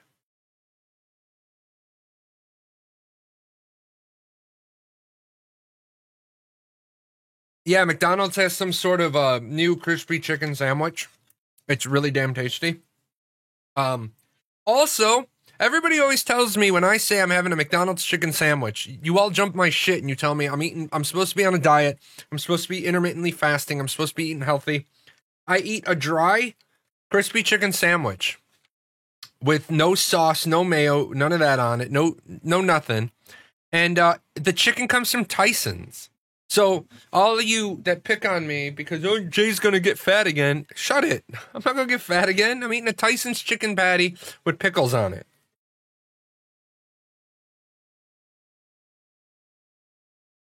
McDonald's, the unofficial sponsor of the Paradox Gaming Network. And all I need is 0.0000001% of what their daily income is, and I will fund the world. So yeah, after this break from our sponsors. So yeah, why the Arctic? Because I like snow.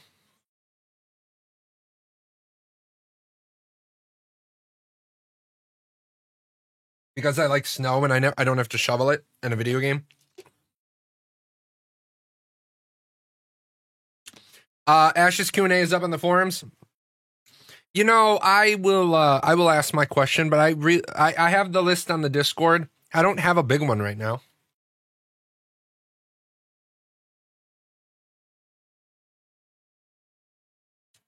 Let's see. Fresh start seems pointless considering. Oh, appreciate that. Oh, look at Sprocket chasing Chibi. Run, Chibi. You're going to get eaten by a cat. Everyone wants different things in game. I know I enjoyed a fresh start server once in a while. I think we could probably talk about it.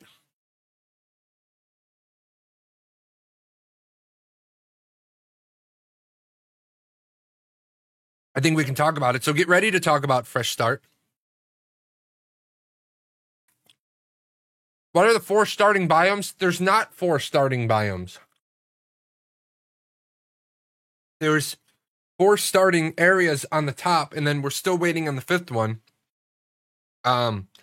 But you'll notice that you're not in any one particular biome. You cross over. You cross over between the biomes.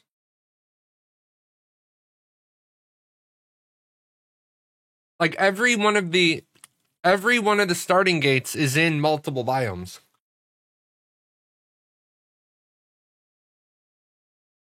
Alrighty, this was a delicious chicken sandwich.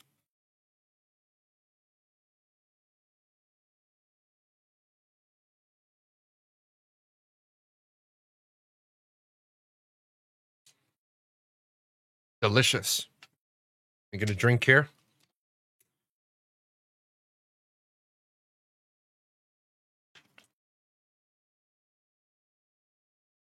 Did I shove it all in at once? No, I still eat I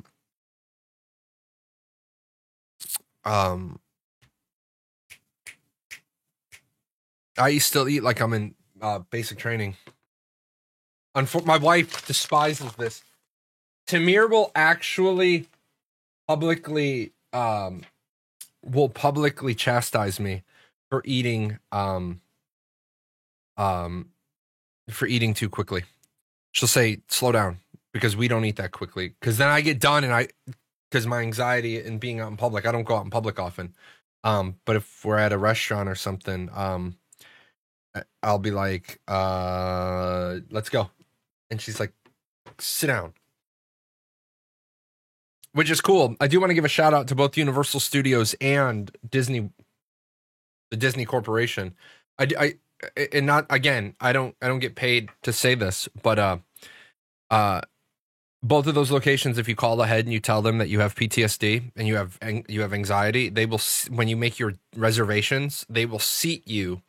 They will specifically annotate like what works for you. Like I don't function well if you put me at a table in the middle and people are walking all around me. So we just book our reservations with the the system as having PTSD. And so they'll be like, and they'll actually ask Tamir, they'll be like, is Jay going to be joining you? And she'll be like, yes. And they'll be like, okay.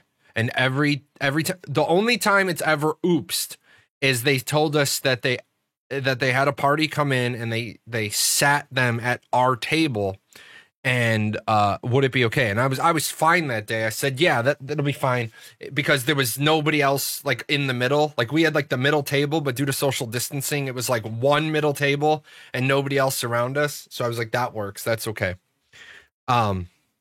Anyway, we were going to talk about fresh starts.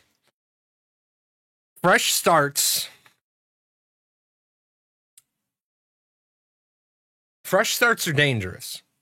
Fresh starts are dangerous because they cut off the blood supply to all the other servers. There are a lot of people who will join a game at a fresh start window. However, when you're trying to do proper server management and you're trying to keep all of your servers healthy, then this is the problem that you're going to run into. And obviously I'm not going to do a ton of servers, so realize that this is on a much larger scale. But let's do 4, 5. You guys will see all 5, right? Okay. And as players get acquired, and I'm gonna use a very specific icon here, because this is part of the business strategy. As players get acquired into your pre-existing servers, right? You need them to funnel into the places where the server's populations are going down or the server populations are low. If you're doing proper server management, then these servers are unavailable for new players, because these servers' populations are either high or they're stable. Now, here's where fresh start servers are a real danger. We're gonna just say servers A and B. Servers A and B are underpopulated. They're both underpopulated. And that is because you had a shit guild on them. You had a bunch of PKers. For whatever reason, servers A and B are struggling in order to get up to that minimum 10,000 concurrent player cap. And now, actually, I'm going to go so far as to say, we're not going to say 10,000. We're going to say these two servers are struggling to even maintain the bottom of the metrics of the 8,000 player server, the 8,000 cap. They're below 8,000. 8,000 is what you've decided is the minimum floor. And let's say these servers are each at 6,000. We'll say like 6,000 and 6,200. Okay. Now your job as the company is to incentivize people to go to these servers. There's a lot of ways companies do this: recruit a friend campaigns, return to Vera campaigns. There's a lot of things that you do to try to get people to come back. However, if you don't do something soon, the inevitable is going to have to happen, and we're going to have to do a server merge. And then this is going to be server AB. And because you had 6 and 62, you're going to assume that you're going to have a population of 12,200 minus people who leave because they just got fucked. You're hoping to keep this number north of 10,000. And I know what you're saying right now. You're saying, Jay, we were talking about fresh start servers. And here you've jumped fresh start servers. You've gone to server mergers. You're right, I have. Because we needed to spell out the disaster that happens if your new player acquisition funnel dries up. Now, server merges with nodes would be a mess. No, because everybody gets wiped. Both servers wipe and you come out of the gates again. Yeah, everybody gets restarted. It's brand new, clean server. You just get to keep your shit and your progression, but not your node progression. Now, here's where fresh start servers screw us, right? Hold on. I'm Mr. Conductor. Let me run the show. This is your fresh start server. So, first thing here is you announce in 10 days that you're doing a fresh start launch. Well, here's what dries up. Why are people going to go to server A or server B if they know a fresh start server is coming in 10 days? So those people, they stop going to A and B, or A, B, C, D, and E. They stop going to A, B. Well, they stop going to all these servers, right? They stop going to all these servers. Your new players are going to line up, and they're going to go to the fresh start server. Next, anybody who was new on these 3 servers, right? And we're only going to focus on A and B.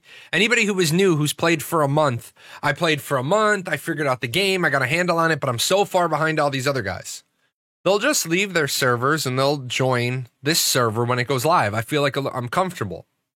Now on server E, you've got, we're going to call them the 6th guild. They're a guild. They think they're pretty good, but they're not good enough to take a castle. The 6th guild is also going to come, and they're going to reform on the new server, thus driving the population of this server even lower, even lower, even lower. You've cut off inbounds. This eventuality is now a foregone conclusion, and now this server also needs to merge. It also now affects C and D, because now C and D are slow. They're going to lose some people, right? And then they're slowly gonna drop population because there's no point in joining C and D. This is why fresh start servers are bad for the long-term health of your game. Fresh starts destroy games. Yes, they do. But what they do is they bring in all of this.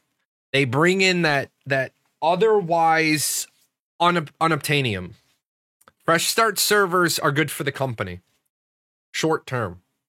They're bad for the game long term. Because there are people who won't join a game that's been in progress this many years. I think there wouldn't be a need for fresh start servers if they do node resets. They're not going to do node resets. Why are they going to do node resets? They're going to do server merges when they have to. And when they do server merges, they'll inevitably get an influx of new players. But node resets would cost you players. Why are you destroying my node? Why are you destroying the world? Just because? Okay, great. I had a good run. Do you think maybe you can have different characters in each server? You can have different characters on each server. Absolutely. But the problem is how many characters can you play at the same time? People talk about, well, alts are going to be good. No, they're not, because you only count as a person one time. You count exactly one time when it comes to your population. So you count one time. Everybody counts one time. Unless you're playing multiple characters at the same time. So it'd be kind of like Conan. I assume it'll be like every other game where you can have multiple characters at the same time. What's with new servers when your player base continues? What's with new servers when your player base continuously grows? I don't understand the question. You need to reword that and rephrase it because, I'm not sure where you're trying to go there. Some people would like to pay for multiple months of subscription to take advantage of potential deals. If a person had an unexpected work trip, say 1 month argument, military deployment, where they knew there'd not be connectivity, would Intrepid be open to the idea of freezing the prepaid sub time? Here's the thing. Having been prior military and having been in that situation, that's not really good for that's not really good for the company. However, Steven has already said that there's going to be some control over when and how your game time gets used. He says, what if all servers are stable and your player base grows? I don't know if he said that. That's why I asked them for a clarification. Is the 10K to 50K character-based or account-based? It's first of all, right now, it's 10K to 15K at launch, just so we clarify. And it's account-based. How will new servers impact the game in general if the population across the board is increasing? I don't know if that's their question. I'll let the person who asked the question ask the clarification question because it's their question. Now, if that's your question, I'll answer that. But yeah, don't clarify for other people. I don't need you to do that. Do you think that since... That's exactly what I meant. Okay. If all servers are stable and your player base grows, therefore not able to fit in the existing servers anymore. Well, that is where we get into the discussion of the launch window. And that's also where we get into the 50K to 10K ratio after launch. Not everybody plays every single day. Now, I know Intrepid has a lot of balancing to do in so far as they have primetime specific servers, so you can expect your server to be fairly dead outside of primetime. And I know Intrepid would probably argue with me about making that statement, and I'll say that's great, but if you have primetime event-driven servers, then your server's peak population is going to be during the primetime window, and all other times of the day it's going to be lighter and or dead. For example, play ArcAge at 6 o'clock in the morning. Play ArcAge at 11 o'clock in the morning. Play ArcAge at noon. Got to kill that Kraken for our Abyssal packs, but that's in the afternoon. ArcAge is really a 6-hour-a-day game. You can play other games and then play ArcAge for the 6-hour primetime window. Do you think that since there are world bosses like a dragon from the node videos that could de-level or destroy a node, would it be possible for a super world boss to destroy the world, but players would keep their progression and items? No, bosses cannot destroy nodes. Bosses cannot destroy nodes. Bosses can disrupt nodes, but not destroy them. An event cannot de-level a node. An event can create a scenario where you're getting more atrophy because services that were online that were generating XP have now been disabled.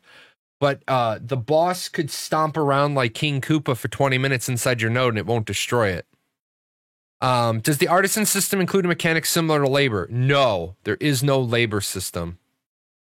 What about the countries that won't have a big enough player base? How will our servers look? Well, you won't have a server. Well, first of all, if you don't, let me be honest with you. What about countries that won't have a big enough player base? What will our servers look like? You won't have a server. Your country won't have a server if you don't have enough population to justify putting a server there. Period. That's just business. That's just business, and that's just how the game works. The game works in such a way that the server the game requires a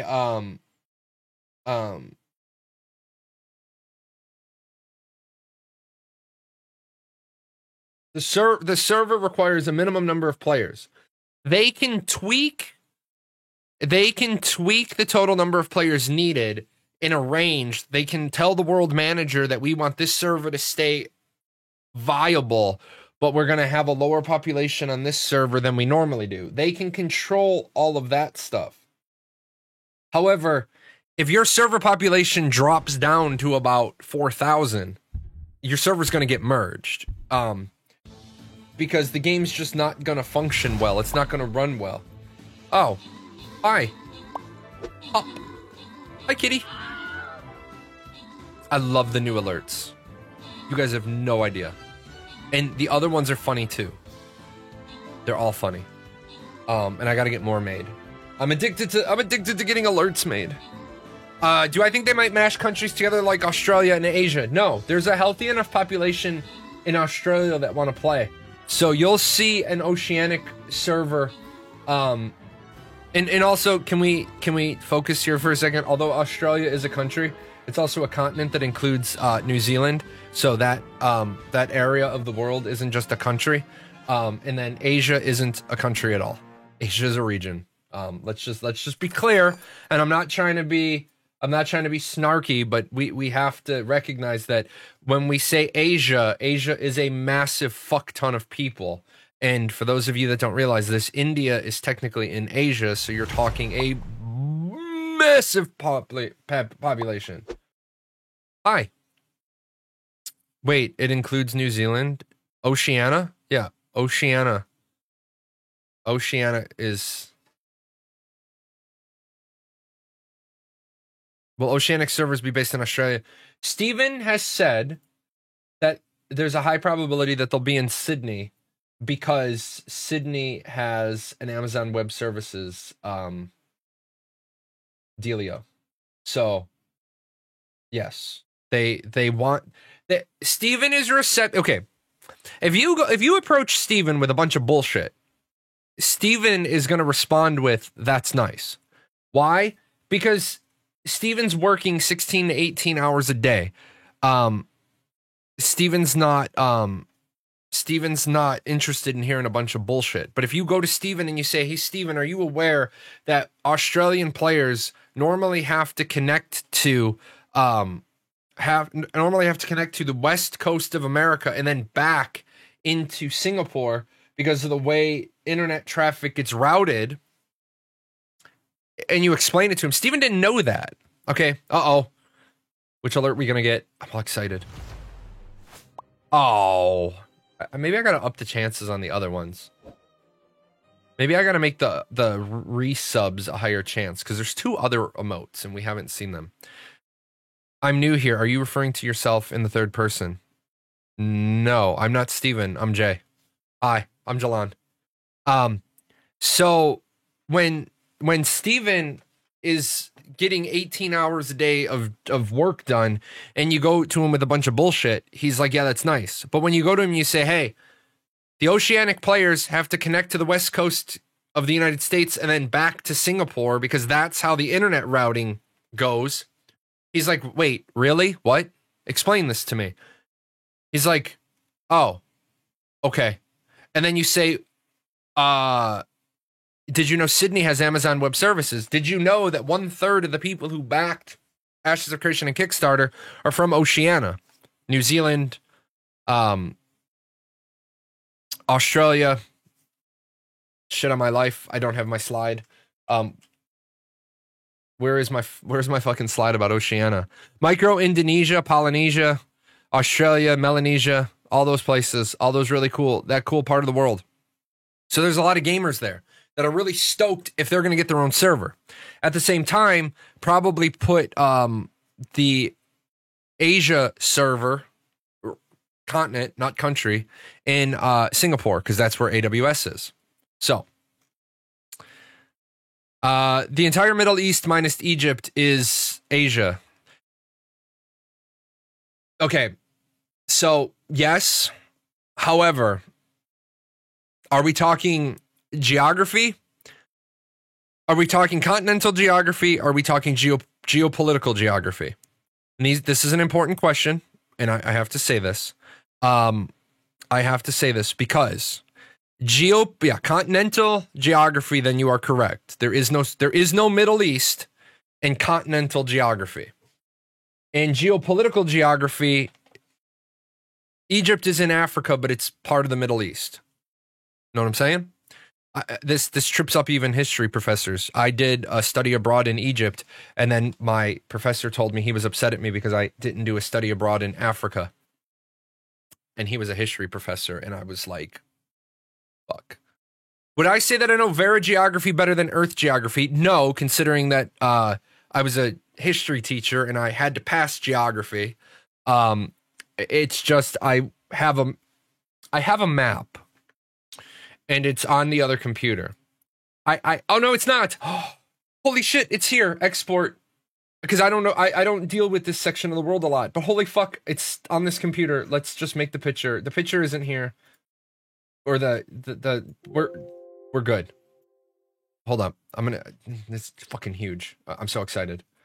You guys know that I've been dropping memes left and right lately. I've been losing them because I'm still transferring. But here, this is so important to explain to people. It's so important that the geography teacher actually made a map. I made a map because this is what confuses people. Okay? This is what confuses people. I understand that one section of the world is highlighted twice. I get that. I understand. It's because everybody they want to be, in both. But there is a section of the world called Oceania, and it's Australia, New Guinea, Melanesia, and New Zealand. They're a really big fucking part of the world. They're not a little tiny island, okay? They're Australia. For those of you that have never looked at a comparison map, the United States fits inside Australia. Okay? Okay? So, yeah, they kind of want their own server, and I kind of think that they deserve it. So, also, for those of you that don't realize this, the United States fits in Africa like 2.5 times. A lot of people don't realize this. The maps you've been looking at your whole life aren't drawn really well. Anyway, so yeah, Asia will get a server. And hopefully Oceania will get a server. You brought it up. Those things in life that you see that can never then be unseen? And you just said, am I sure that the US fits in Australia?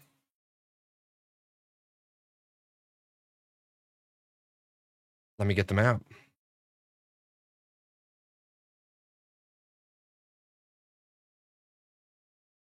Continental United States. Continental United States. I know where you're going with that. Continental United States. If you include Alaska, no. The continental United States.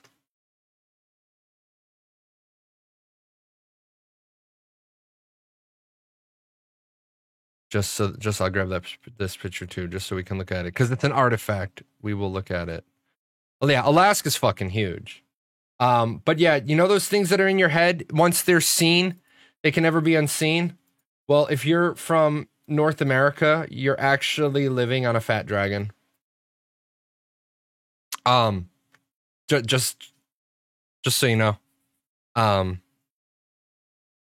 The United States is a fat dragon, and you're never going to be able to unsee this now. He's a chunky. He's a chonk, but, he's big boned. He's not big boned. He's big assed. Bones don't jiggle when you walk. And then what's the other one? The Australia one, just so that we can see it. Here's Australia over the continental United States. So, kind of there. Let's see. Your eyes in your brain.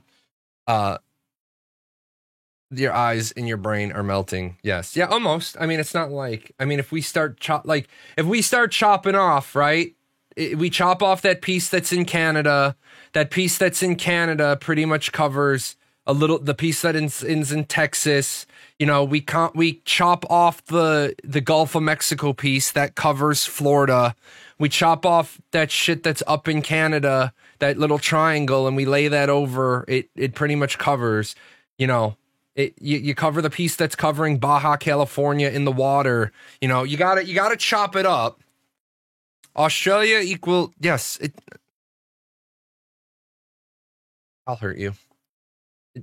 You got to chop up the map. You got to chop up the map. But how much of Australia is useful? Grumpy old man, I'm going to counter you with how much of the fucking US is useful? How many of them southern states? How many of them southern states? Yeah,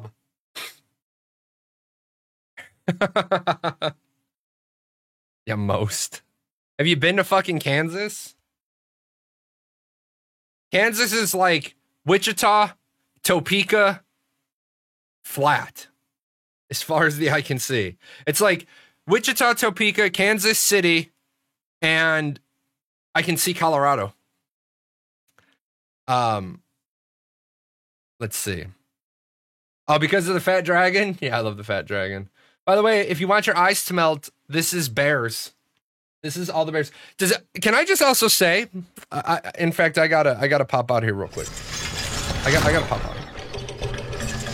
The reason why I gotta pop out here is, does anybody else find it just completely ironic that for all the testing, Steven is busy massacring bears?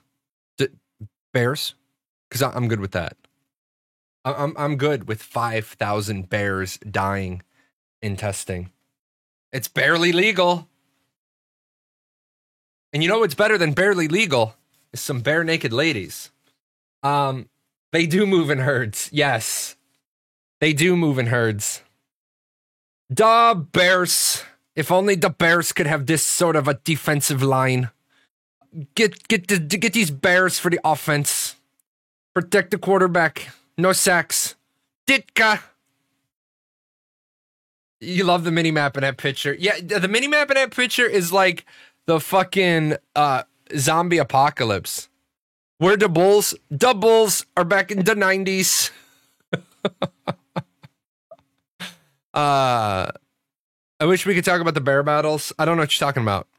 Is there any context to this image? Yes, the context to this image is you can see right in the middle there, you can see Lieutenant Toast. She's the white speck. And Steven, yeah, she's a cat herder. Not a cattle herder, she's a cat herder. If you haven't watched Herding Cats, then you need to watch that YouTube video.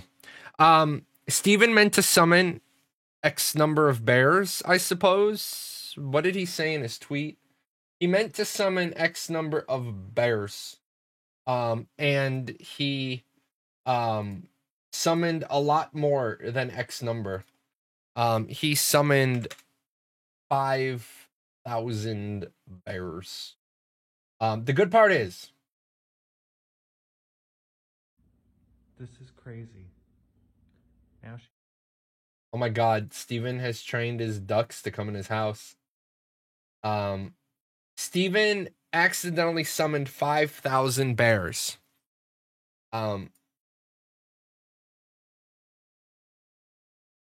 5,000 bears. They're doing testing. Amazon, anybody know why our server temps just spiked? Let me tell you. Let me just say this. The fact that they were able to accidentally summon 5,000 bears and not hard crash out the server is a good thing. Yeah, instead of 53 bears, he went for 5 bears. You know. Yeah, and I said it was funny. And the story, when I went to order 20 polos and I ordered 200, it's 500, 5,000. It's like I told you guys, I nearly fucked up once doing gift card giveaways. And by the way, the reason why giveaways have been on hold for a little bit is because I'm trying to get everything taken care of with Steampunk Dreams. And I got to do the first quarter taxes. Boom. Oh no. I got to remember, I got to pull the images down. The overlays pop up. I got to do the taxes. I got to do the meeting with myself. I love the meeting with myself. Next Thursday, I do the meeting with myself. So that'll free up some money. That'll free up some money. We'll probably have some giveaways coming back soon. But I nearly gave somebody $1,000 gift card once. I meant to give him a $10 gift card, and I was just typing in numbers, and I nearly gave somebody $1,000 gift card. So now I don't do buy now. Now I double, triple, quadruple check. Because that would have been bad. I mean, I could have afforded it and I would have honored it, but I could have afforded it, I could have honored it, and I would have honored it. I would have said to the person, hey, I just sent you $1,000. I only meant to send you 10. Your call if you send it back to me. So yeah, the good old $10 versus no period. Exactly. That's exactly the problem. We haven't seen cattle in Vera yet, so maybe that's like a farming thing. No, we haven't seen cows yet. We have not. Hi, cows. He's a cow. He's a black and white kitty. He thinks he's a cow. You want to be seen? You want to be seen? The producer has his own chair next to me with the hopes that it'll keep him happy. So, cows go moo, no meow. They're trying to tell me that you're not a cow. They're trying to say you're not a cow. They're discriminating. Tell me this guy isn't a cow. Come on, look at the camera. You're so snotty. This is a cow. Oh, you're purry. You happy? Let's see. Cow, cat, bear. Yes, cow, cat, bear. He's got paws the size of a polar bear. Huge. All right. So we've gotten a couple of segments done today. That's always a good time. I want to say thank you to you guys. We are crushing YouTube lately. Crushing for our standards. Obviously, we're not hitting millions and millions of views. But really thankful that you guys helped me refine this idea of doing the segment thing and pulling it out and just doing talking points. Been getting a lot of good results from that. And that's what it's all about. It's about giving you guys what you want. It's not about giving me what I want. I mean, I can not do this at all, and I can play Cyberpunk on Psycho Ultra Ray Tracing. I don't think that I could stream Cyberpunk with the level of graphics I get, because I'm pretty sure that I would be getting accused of just straight streaming porn. It almost looks that real. Have I tried Valheim? No, I haven't. I haven't tried Valheim. To let you know, what takes up all of my time is I am writing the novel, I am producing the album, I am one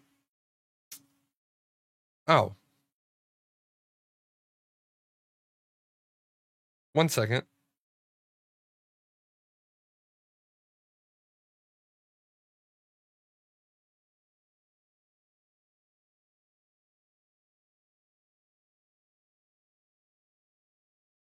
Okay. So I don't really allow myself to I don't really allow myself to have a whole lot of leisure time. I usually take one break during the day and I play 3 games of Heroes of the Storm. And then I play like 2 more just before I get off the computer for the night. But beyond that, I don't. And then I have husband time with my wife. But the last couple of days, she's been in bed sick, so I've just knocked out my daily stuff for Final Fantasy and then worked. The big part of it was setting up all these alerts, all the streams, all the overlays, getting the other 5 made. So that's been a big part of that. But now that that's done, it's just more work. I want to rewrite my content creator guide. I want to, keep doing that. Plus, I don't want to like fall in love with another game and then be pulled in another direction. I got Fractured coming out next week to look at. I gotta be prepared for when this timeline hits. Because that's gonna be a ride that week. 84 hours of streaming. That's gonna be rough. That is gonna be a significant rough ride. And I'm ready for that. So no, I'm not really getting into too many other games. But I do have one game that I really want to play, and I got it for free. I want to play Ark. I've never played Ark. Am I going to be streaming the alpha? Yes, I will 100% be streaming the alpha once I get the go ahead to do so. You saw the Ashes of Creation lore season 1 before the fall by YouTuber Narc today, which is a pretty fleshed out story. How much of the lore is actually known? Very little of the lore is actually known. You can make a bunch of content on the lore, but very little of the lore is known. Some of the lore has been figured out, and Steven has acknowledged that the community is really, really, really, really, really good at figuring out what direction he's going with the lore. But realize a lot of this lore is Steven's had years of developing this stuff, because this is all from a tabletop Pathfinder campaign that he ran. So it's not like he doesn't have a pool of stuff to go to.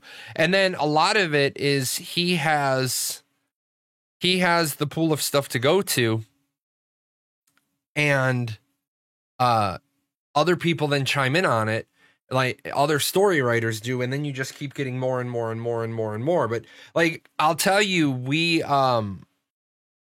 were watching the Extra Life charity live stream where, thanks to you guys, well, thanks to me getting Steven to shave his beard, apparently, we crushed the number. We crushed the number of donations. We got every single bit of lore that they had planned to release. And the big one was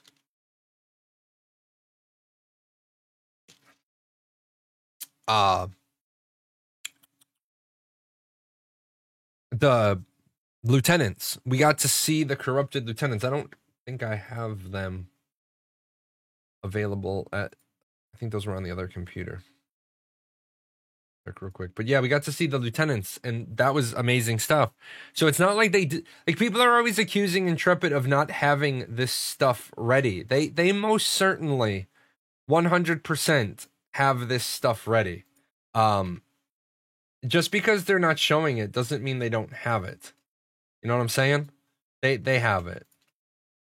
It's like when Josh is playing in the final match of Finding Bobby Fischer. He's got it. Yeah, they've got it. Just because they're not showing everything doesn't mean that they don't have it. They've got to take the time to leak it out in little bits. Yeah, I don't have it. I don't think I have the picture either. So, what do I think of this new MMO called Dreamland? Can you give me a link? I'll take a look at it real quick. But I don't know of a new MMO called Dreamland. So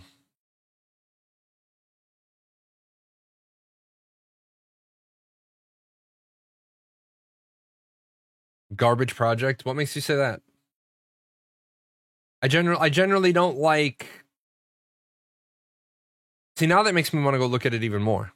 100% scam in Unreal Engine 4 is they can't build a game that is all genres for 7K pounds. Oh, did they do a Kickstarter? Is that the deal? Mortal Online 2 is about to free trial. Will you take a look?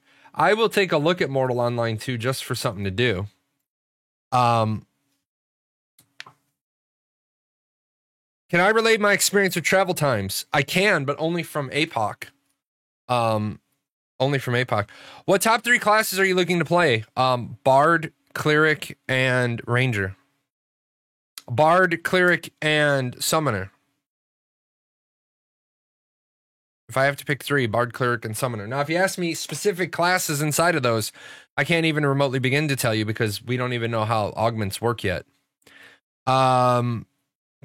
So, experience with travel times. Travel times in APOC were pretty significant. It took you about 15 minutes to cross the big map. And that's sprinting, jumping, you know. How's Final Fantasy 14 as a time filler for Ashes of Creation? I enjoy it. It's the game I play. I think it's worth the while.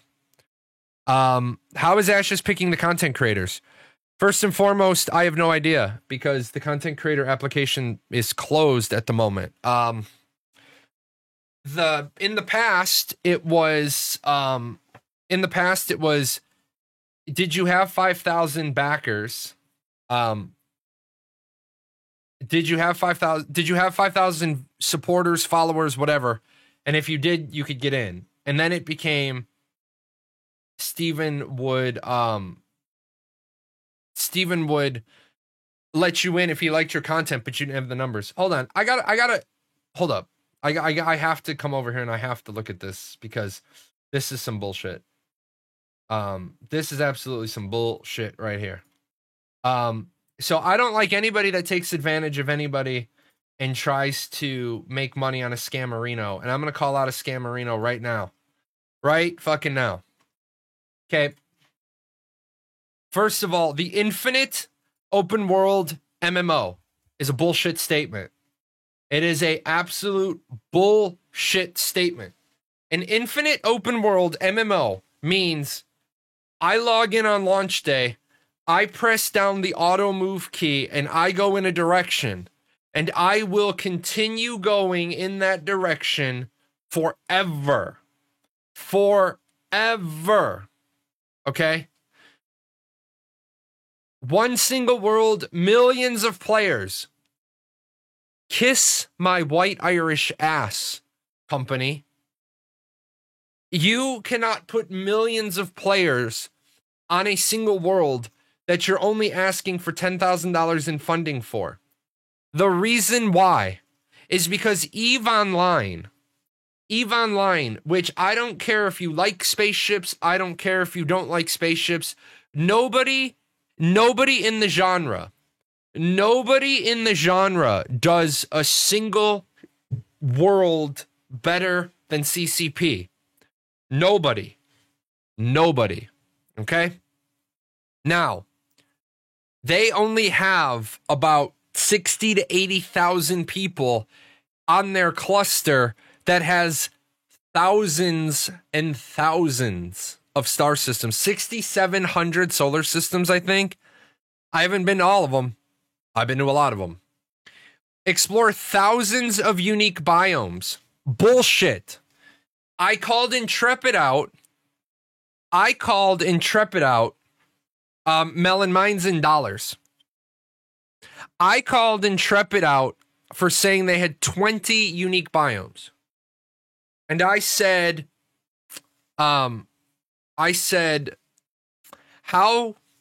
the shit are you going to have how are you going to have 20 biomes? Because there's only 8 to 12 acceptable Earth biomes. And I loved Bacon's answer. He answered it before I even got done calling him out. He said, well, some of these are biomes infused with high fantasy. Sold. I'll accept that answer. I'll accept that answer. Because I'll give you is the Underrealm with bioluminescent mushrooms. You can have the Underrealm, and that's one easy. Okay? But thousands of unique biomes? Thousands. Which means you must, and I want you guys to realize the essence of a plural word. You must have a minimum of 2,001 unique biomes. 2001, because you must have thousands. Thousands require 2,001. So you have to have 2,001 unique biomes, and you're going to do that on $10,000.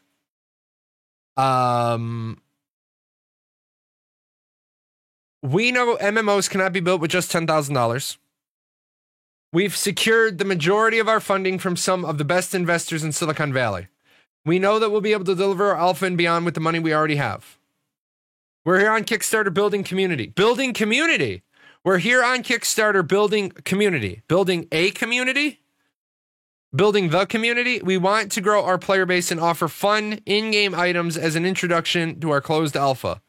All of the money pledged here still matters. If we raise enough, we may be able to hire an additional full-time engineer to bring alpha features faster than we expected. The fuck you. Fuck you, scam company. Fuck you. About our multiplayer solution, we are not using Unreal Engine's native multiplayer. Our server architecture consists of much more widely distributed system. Our server architecture consists of a much more widely distributed system, which is what allows us to scale far past Unreal Engine's centralized server model. If you want to know more about us, come ask users on our Discord that have been playing Dreamworld's prototype every weekly update the last 6 months.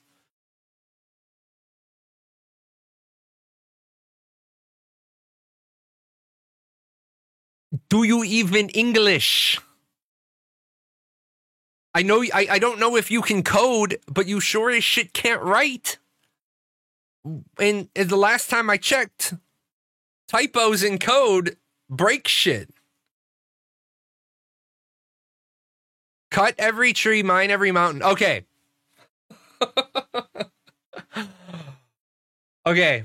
Sony Online Entertainment decided to scrap. Yeah, I would report this as a scam. You should absolutely positively report this as a scam. 100%. Because there is no way. First of all, there's no way.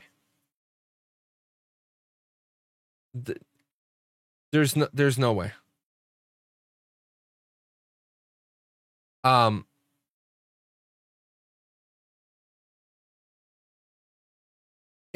It's just large voxels, which is actually reasonable. No, it's not. It's not, because they're telling you that. Okay, the part of a scam. Okay, guys, I'm gonna give you a little. I'm gonna give you a little like real world hustle like lecture here. So perk your ears. Actually, let's do the battle, and then we're gonna do the thingamabobber. It's not. Stop. Here, I'll tell you. Just hold a second. Let's finish this, and then I'll tell you why this is a bullshit scam. Because there's always, when you lie, you have to lie believably. When you lie, always lie believably. Tell believable lies. Okay, and always tell believable lies. The reason why you tell believable lies is because believable lies are believable, and unbelievable lies, just not gonna work. Okay.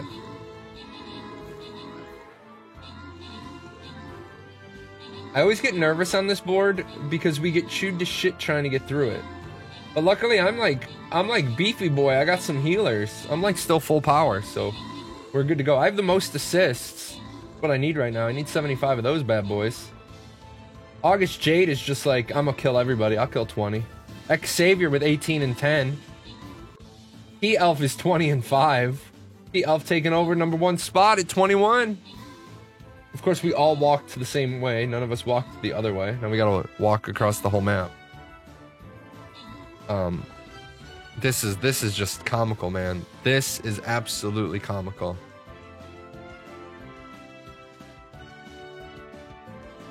Oh.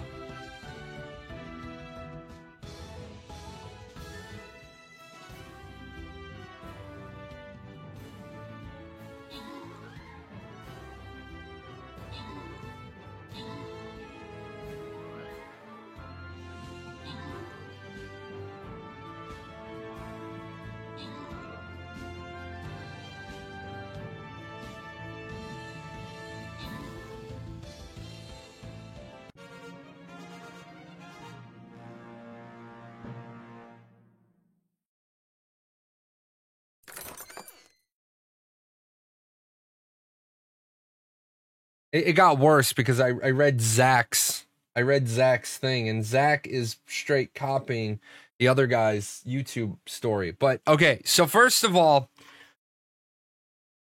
if you're ever gonna lie believably. Okay, so first of all, this list of potential features is so unbelievable. As I just went through that, and then you get, we are a Y Combinator backed company. So I want to go and look at what the hell Y Combinator is. Y Combinator, twice a year we invest a small amount of money, 125K, into a large number of startups. What is this company's name? the dream. So I will. Y Combinator looks authentic. I'd have to look into that more. I'd have to look into them more. But first of all, the company they say they're backed by gives them $125,000. Gives them $125,000. And we know an MMO cannot be built. We have secured the majority of our funding from some of the best investors in Silicon Valley, such as who? Such as who? First of all, and who the fuck refers to this is them playing buzzword bingo. Because as an investor, I don't believe there are investors in Silicon Valley. So, you know what? See what I'm saying, guys? I'm breaking down their marketing pitch here. We've secured the majority of our funding from some of the best investors in Silicon Valley. Are you talking about some of the best people who invest in Silicon Valley projects? Because the best programmers are in Silicon Valley, the best designers, the best developers, but the best investors are not in Silicon Valley. You want to find the best people in tech? You go to San Francisco, you go to Cali. You want to find the best people in money? You go to New York and Chicago. San Francisco, not so much. There's no trading hub there. So, cut or plant every tree, mine every mountain, turn every resource into your creation. Sony Online Entertainment, with a vast, larger experience, vast, larger bench, moved away from this model for EverQuest Next because they realized just the impossibility of having a completely sandbox world. And then I got down here, add-ons. We have tons of pets and mounts for you to choose from. 4 Kickstarter exclusive. Okay, whatever. These add-ons can be added to any pledge tier at checkout. 7 Days to Die. No. 7 Days to Die. You hold that one because they're a legit company. I don't agree with some of the stuff they do, but you know. But hold on to that one. My name's Zach. My name is. I'm Dreamworld's Chief Creative Officer. In March 2020, I was living in New York City where I was struggling to pursue my aspirations. The prior 7 months, I had been applying to 10 jobs every day before and after my job as a waiter. Some nights I would stay up till 8 a.m., desperately cranking through job applications. Suddenly, at the end of January, an incredible opportunity wanted to hire me. An incredible opportunity wanted to hire you? Opportunities don't hire you. Opportunities don't hire you. March 15th, COVID hit. I lost my job as a waiter, and this opportunity rescinded their offer. I moved back in with my parents in California. And started turning my life around. My best friend Garrison, a workaholic programmer, started calling every day to cheer me up. We'd chat about things we'd enjoyed together in high school, and for us gamers, since we could walk, it was always gaming. Why don't we make the game we've always wanted to play? This is a fucking bullshit story. So we got so excited, I made a Discord channel with the first day's players from Minecraft, Second Life, World of Warcraft, and more started pouring in. They loved the idea of what would become Dreamworld. You are so fucking full of shit. You are a fucking liar. Garrison quit his job. We added features every week. We worked every waking hour. Well, yes, you can only work. Just so we're clear, guys. Just so we're clear. You can only work during your waking hours. When you're sleeping, you can't be working. I mean, I guess there's a couple of job professions you can do while sleeping, but we can't talk about those on Twitch.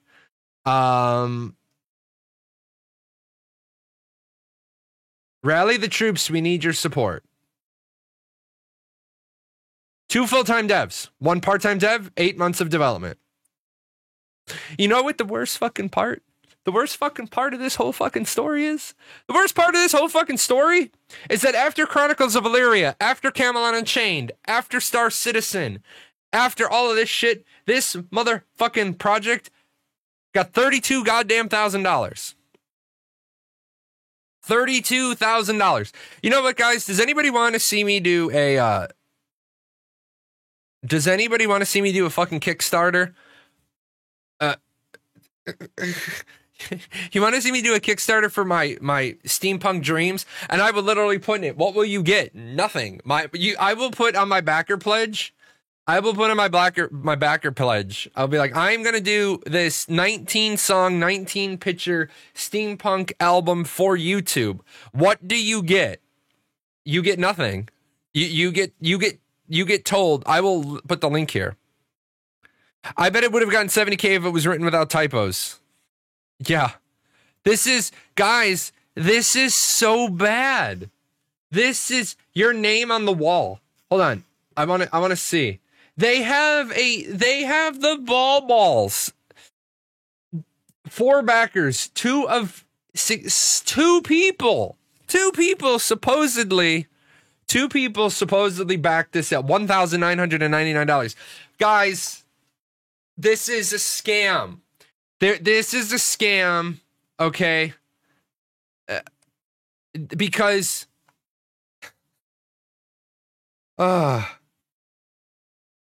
they're doing the 99 pricing model. They're doing the 99 pricing model.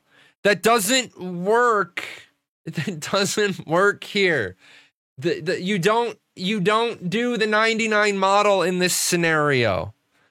You guys know what the 99 scenario is. You guys know that $59 isn't $60. Your brain instinctually rounds it back to 50.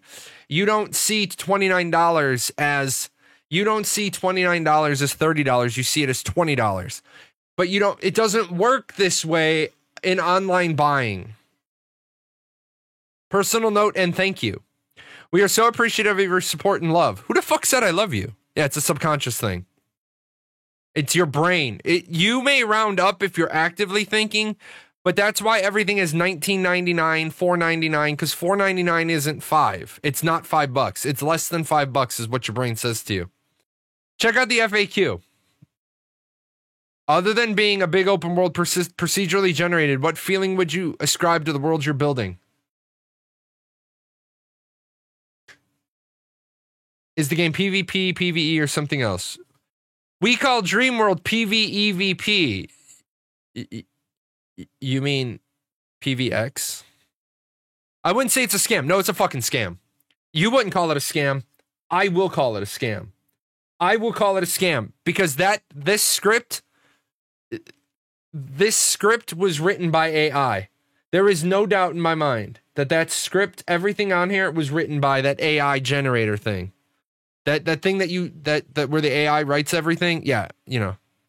They might be scamming themselves if they don't understand. You know what they're doing?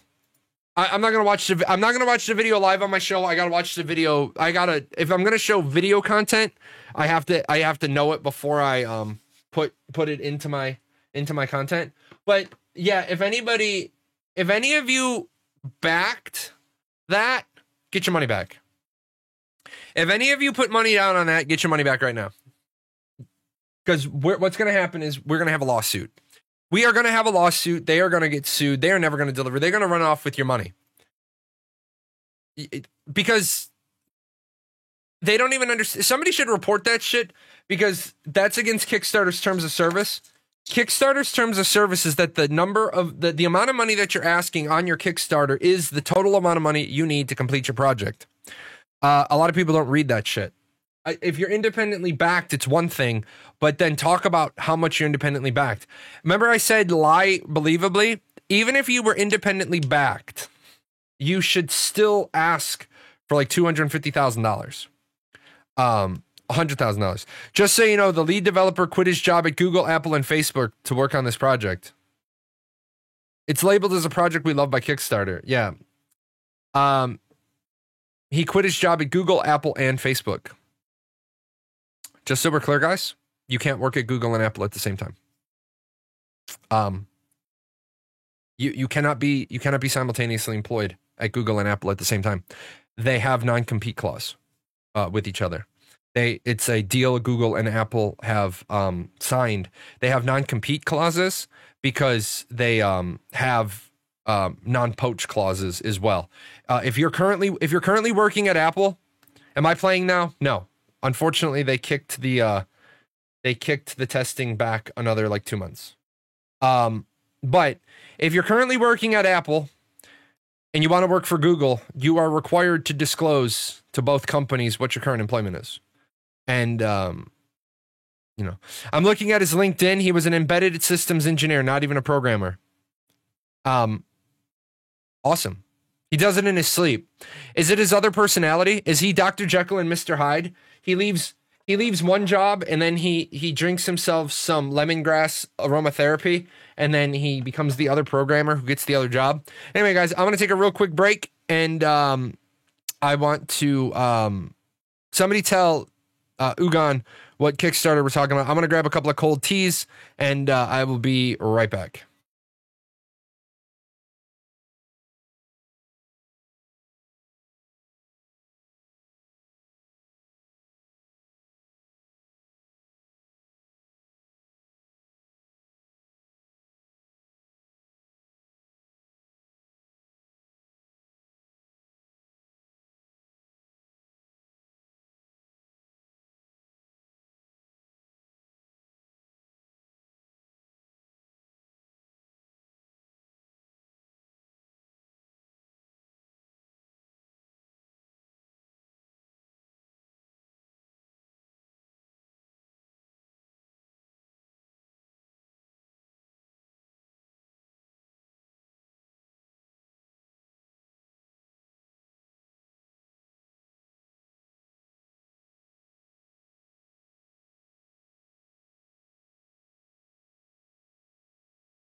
You know what we need?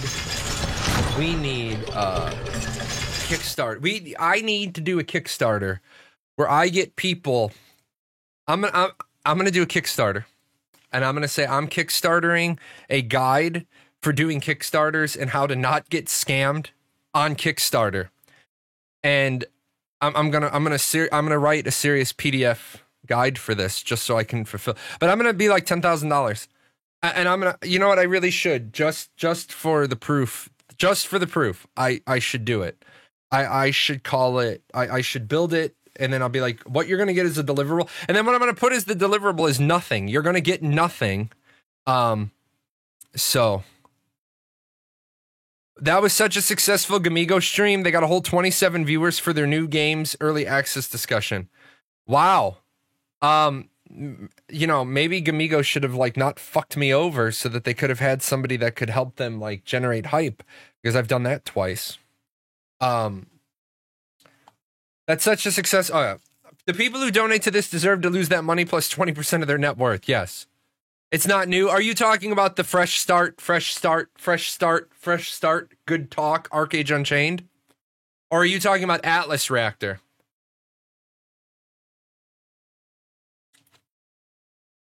Because unfortunately, they took Atlas Reactor, which was a really good game, and they fucking boned. Yeah, it's because it's not Atlas Reactor anymore. It's Atlas Rogues. It's the other half of what Atlas Reactor was supposed to be. Because that's Trion, that's Gamigo, that's all these horrible companies. Let's take a really good product and just bone it in the ass. Embedded systems programming and game development in Unreal Engine are very small overlapping Venn diagram. Yes, I agree with you. Somebody said, well, it's like 7 Days to Die. All right. I'm going to talk 7 Days to Die real quick. I want to talk about the Fun Pimps. And I want to talk about the fact that they are, in fact, a successful Kickstarter game. No matter which way you slice it, you don't have to like 7 Days to Die.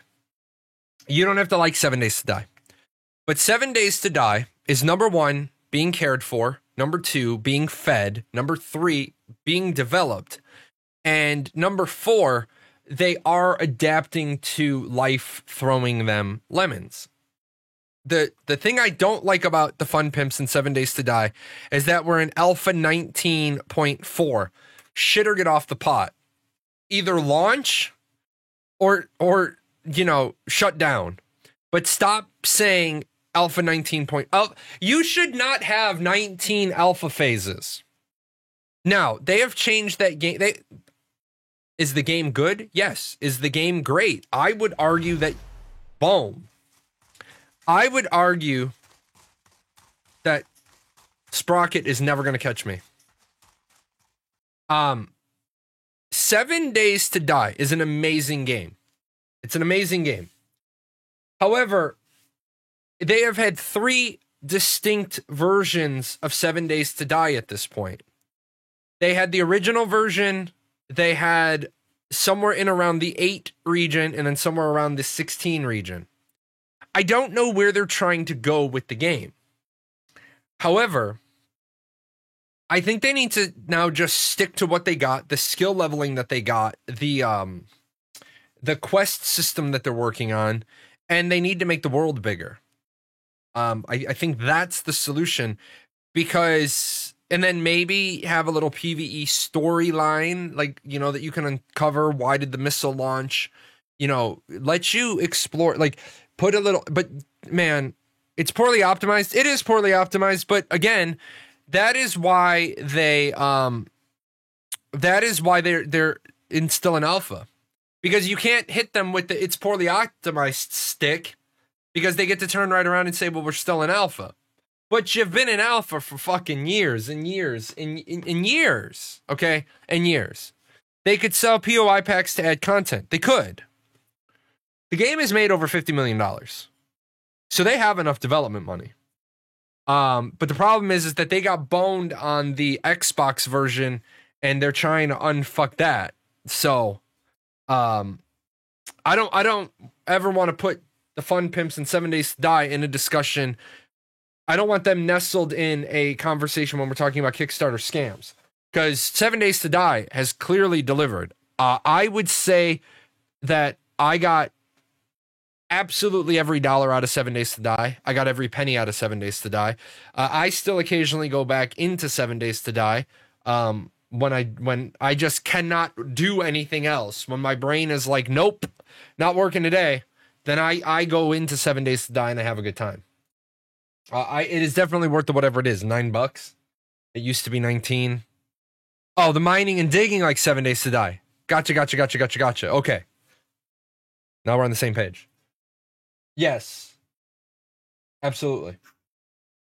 100% agree with you.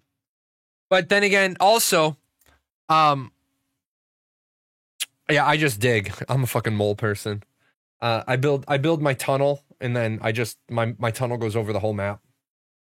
Like every so often, I tunnel, and then I have a pocket, and then I tunnel.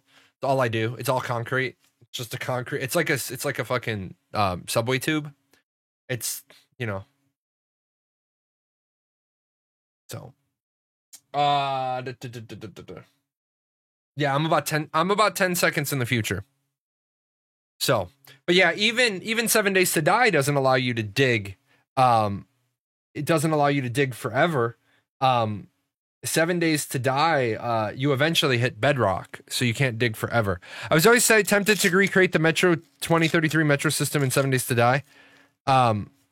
Have to go for lunch and things. Gotta go for lunch and things. You have fun with the things part of lunch and things.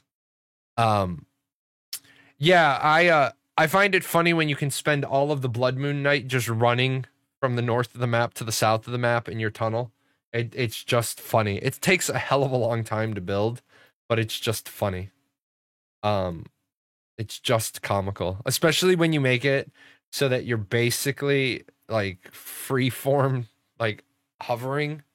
When you later on you double back, you start digging out the tunnel, but you don't get any experience that way. Man, you get so much experience from digging. What does it matter?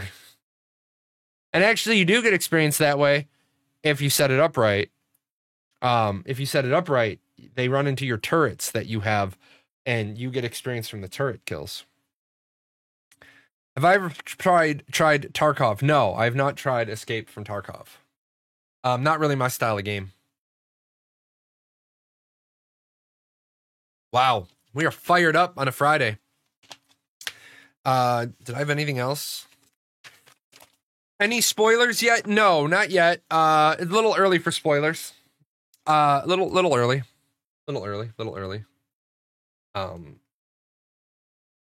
So.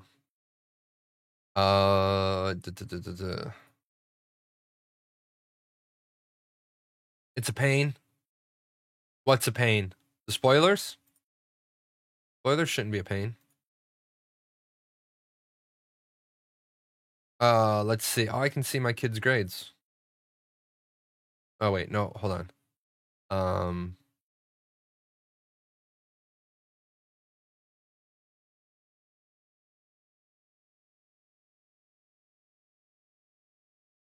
I think I know why my kid wanted to go out till 4:30.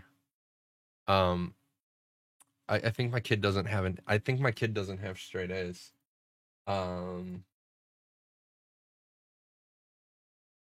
I think my kid doesn't have straight A's, and she tried to go out because her report card's out today, and she had a B in driver's ed, and she sent me a really weird message. She said, "Can I go out till 4:30?" Which normally isn't. She normally doesn't come home at 4:30. She's normally out until like 7 or 8. She said 4:30 specifically, which caught me off guard, and I didn't know why. And now I just got the message from the school that the report cards are out, and I'm like, which is going to be bad for my kid, because I'm going to turn around and say, well, did you know you didn't have straight A's? And then she's going to tell me, well, no. Be like, so you didn't know. Driver's ed has a grade because they have driver's ed in tech. So they have driver's ed and tech combined. That way they can get school credit for it as well. They get multiple bits of credit for that particular class, that class period. So yeah, it's going to be interesting if my kid doesn't have straight A's. This will be the Where's Jalan? It's the Jalan rocking the orange jumpsuit edition. Because I do not tolerate deceit. And if my kid knows she didn't have an A and then she pieced out anyway, that have one, it's like you're gonna piece out to have one more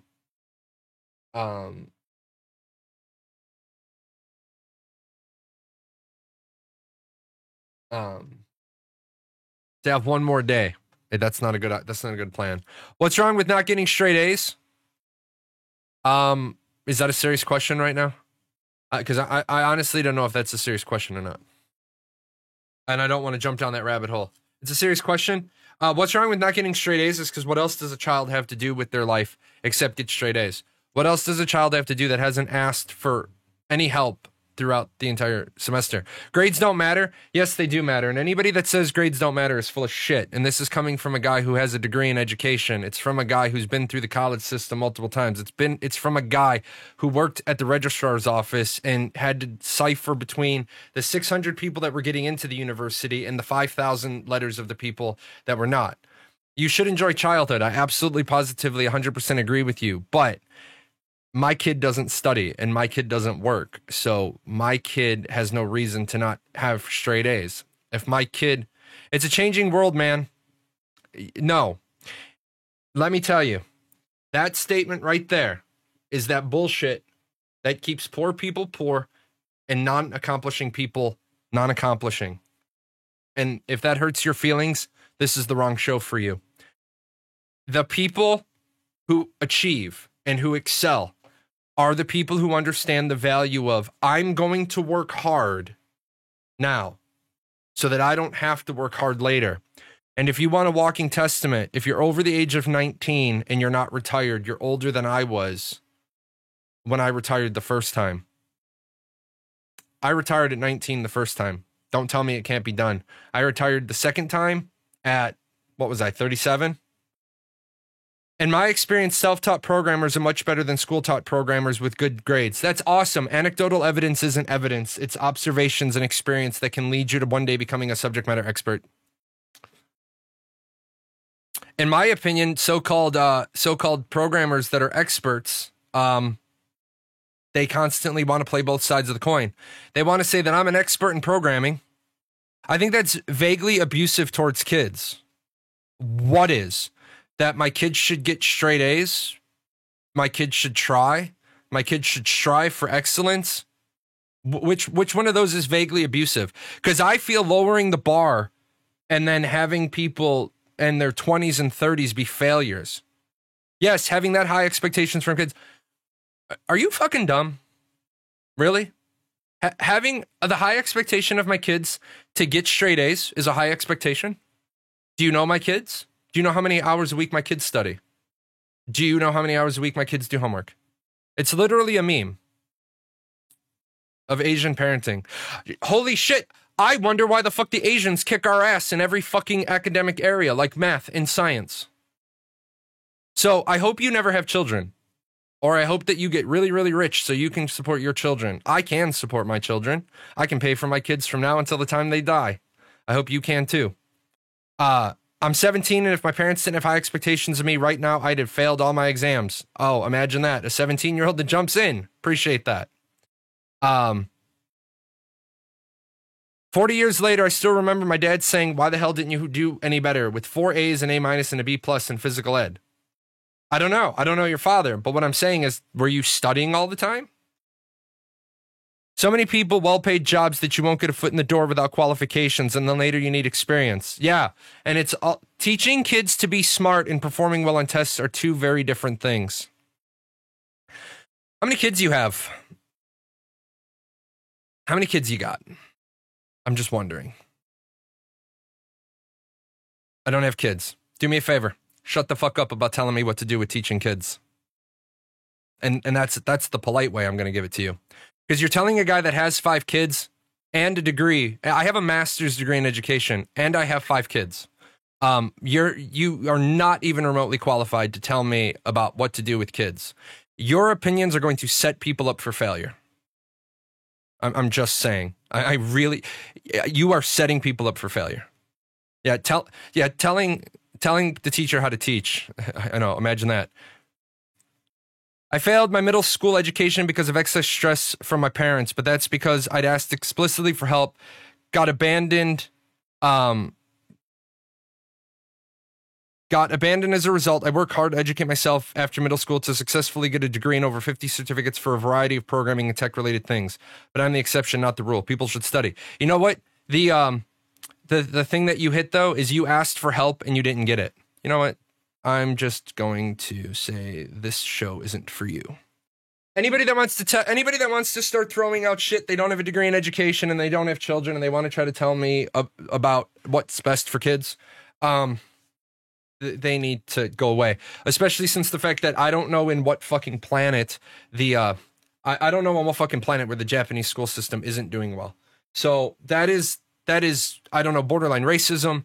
That is just, it's definitely stupidity, and I am 100% sure that the little box you have to check in order to join the channel says, I have a low tolerance for stupidity. I'm 23. If my mother wasn't over my head to study, I wouldn't travel to Germany with full scholarship to study my bachelor's degree. Exactly. I see your point. Kids don't have bills or anything, so there's no need for them to worry about getting anything else done, but they have lives and get stressful, and they have to go through phases. Sometimes straight A's is hard. Hold up for a second. Let's roll back for a second.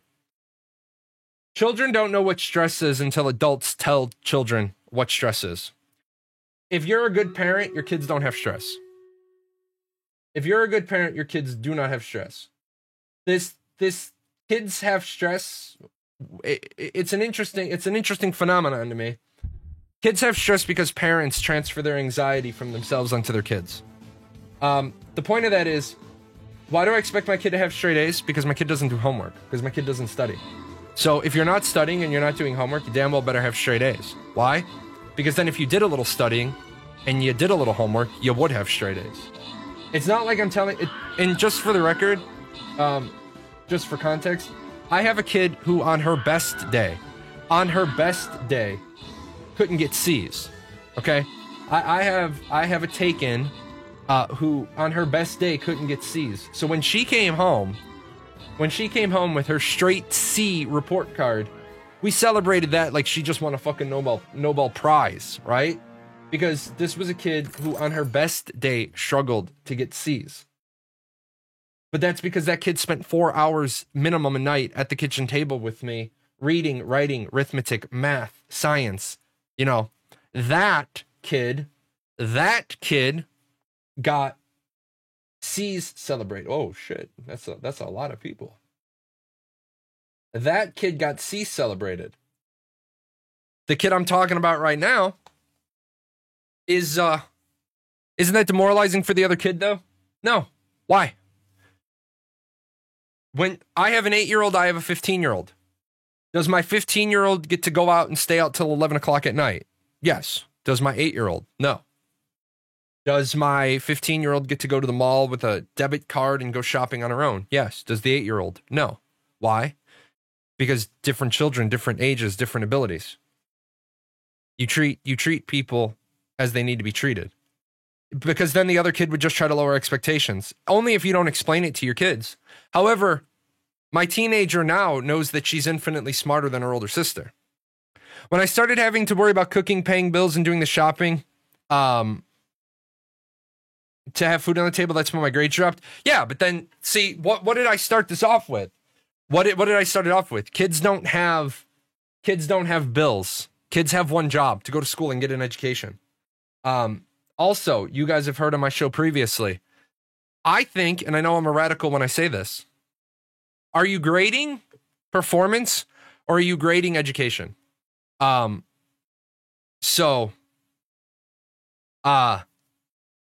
think that if you walk into school and you have a 95% on the pretest and you get a 95% on the post-test, you don't get an A for education. You get an A for knowledge, but you didn't learn anything. What did you learn?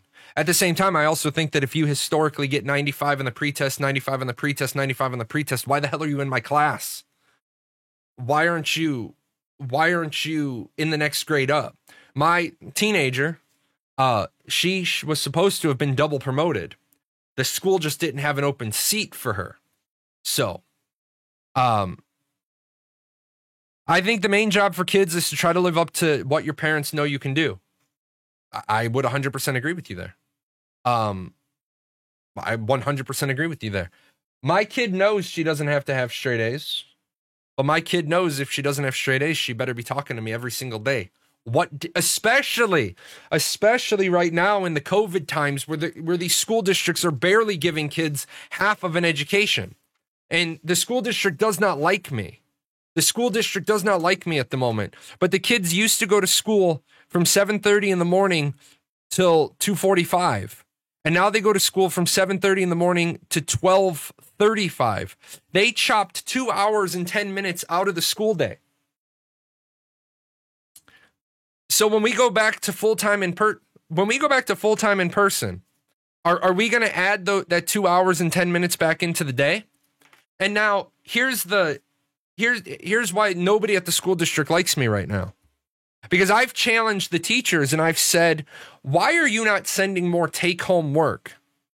Why aren't you sending more take-home work with the kids? And they said, well, what do you mean? I said, you teach less. Well, what do you mean? I'm at the building until 2:45 every day. I said, you're at the building, but you don't have students. The kids aren't getting the same education. I believe the kids are still getting the same standard of education. You're getting the same standard of education in 66% of the school day? Really? Work with me here. Why are we paying you so much? Why are we continuing to pay you so much?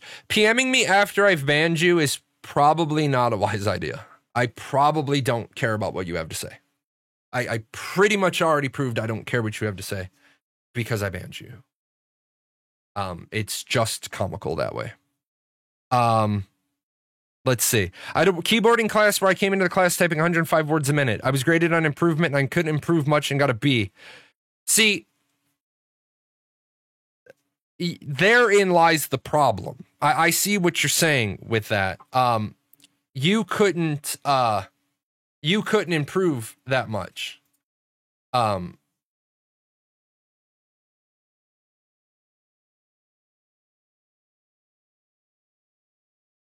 However,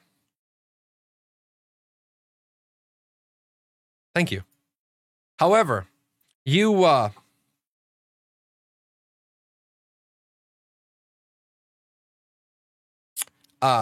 you shouldn't have even had to take keyboarding.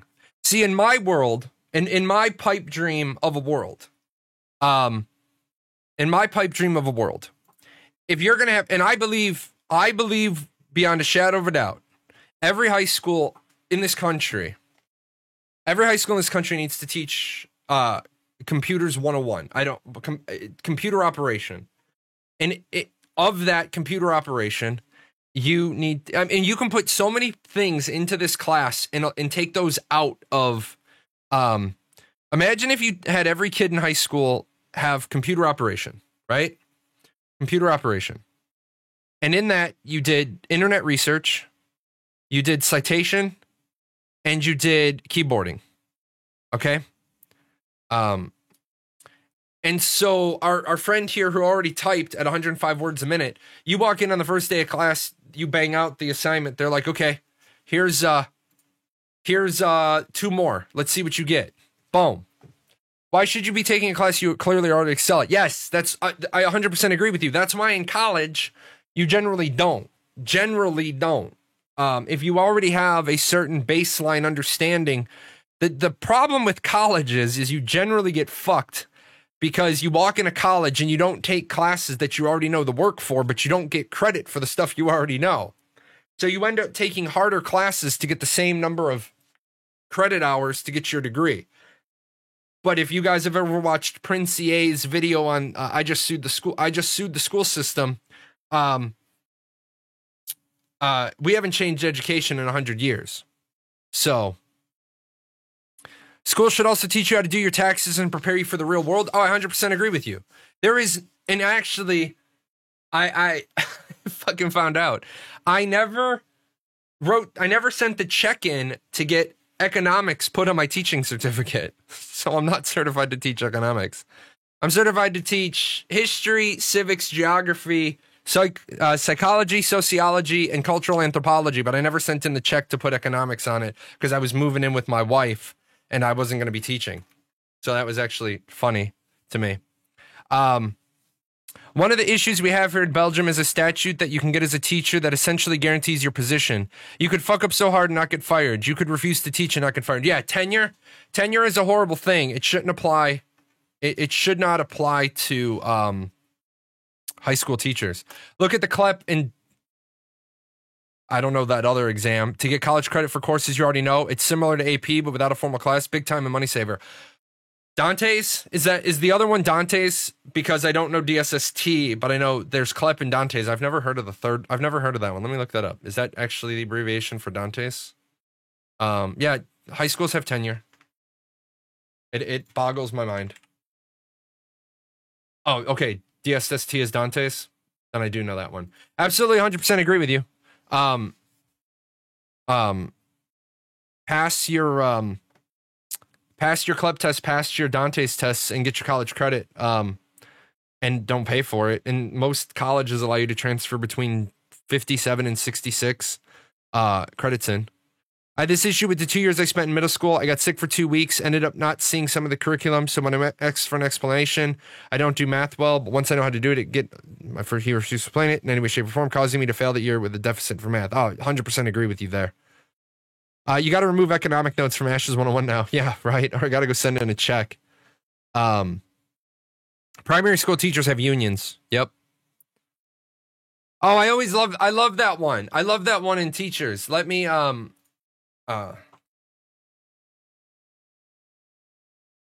want to see if I can grab this meme.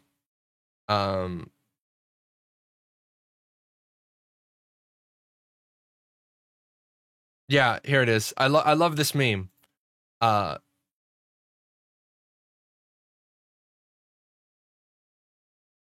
It baffles my mind about education. Now the question is, where did I put you?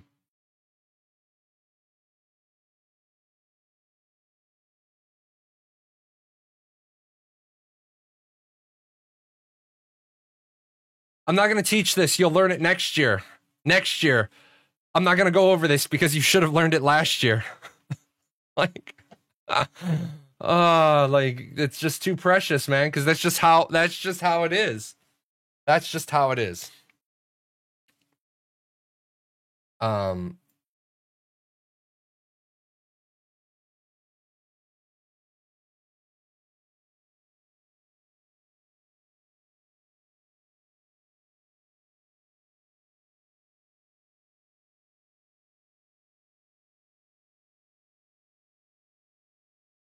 So, I can't tell you anything I learned in junior or senior level English. I hated it. I didn't do most of the work, got B's while mostly sleeping through it. Did enough work for my parents to let me keep taking shop classes. I hate the way our school system is set up. I agree with you.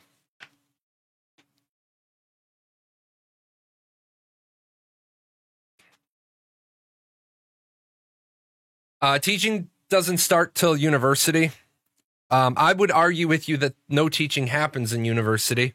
In fact, most of my classes in university were the only classes I really learned anything from were my practicals for my education courses and my engineering degree. Obviously, my engineering degree, I got taught a lot, but everything else, it was like, go read the books. Okay. I did end up getting a full degree for network management, skipping middle school and getting numerous certificates to be allowed to do certain work. Cisco certs, yeah. That stuff's over my head, but because I don't understand what you guys do and what you guys got to have for what. But I've heard a lot of people say that a formal education in programming isn't required as long as you can do all the certs. I believe everyone should be encouraged to play MMOs online that force you to group up and talk to people in order to learn English. It helped me so much more than what I learned in school English class. What if they don't speak English in your country? I can do almost any IT job they have, but now I'm stuck due to a law that Belgium has that forces your employer to pay you £250 a month per extra certificate that applies. Yeah, that's why I tell people all the time, new teachers, don't get a master's degree until you have a job. Because if you get your master's degree, you price yourself right out of a job. Let's see. So.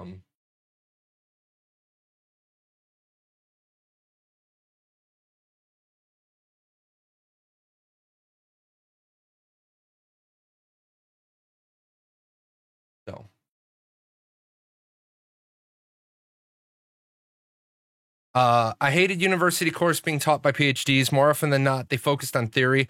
I can read the theory, teach me the application. I agree with you.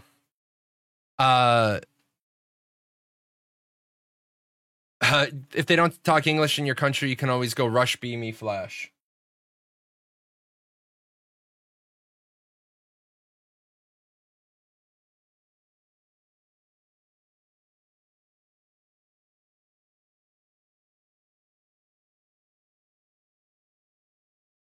So, you know what I think? I think most people in Ashes of Creation are going to be taken completely by surprise because there is no because there's scientific nodes. There's scientific nodes in Ashes of Creation, and most of you have never been to a school. Not you guys, but most of the players. You definitely need some background music. So the plan is, right? So you know what the plan is.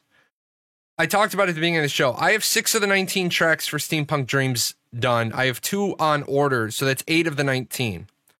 I want to finish Steampunk Dreams.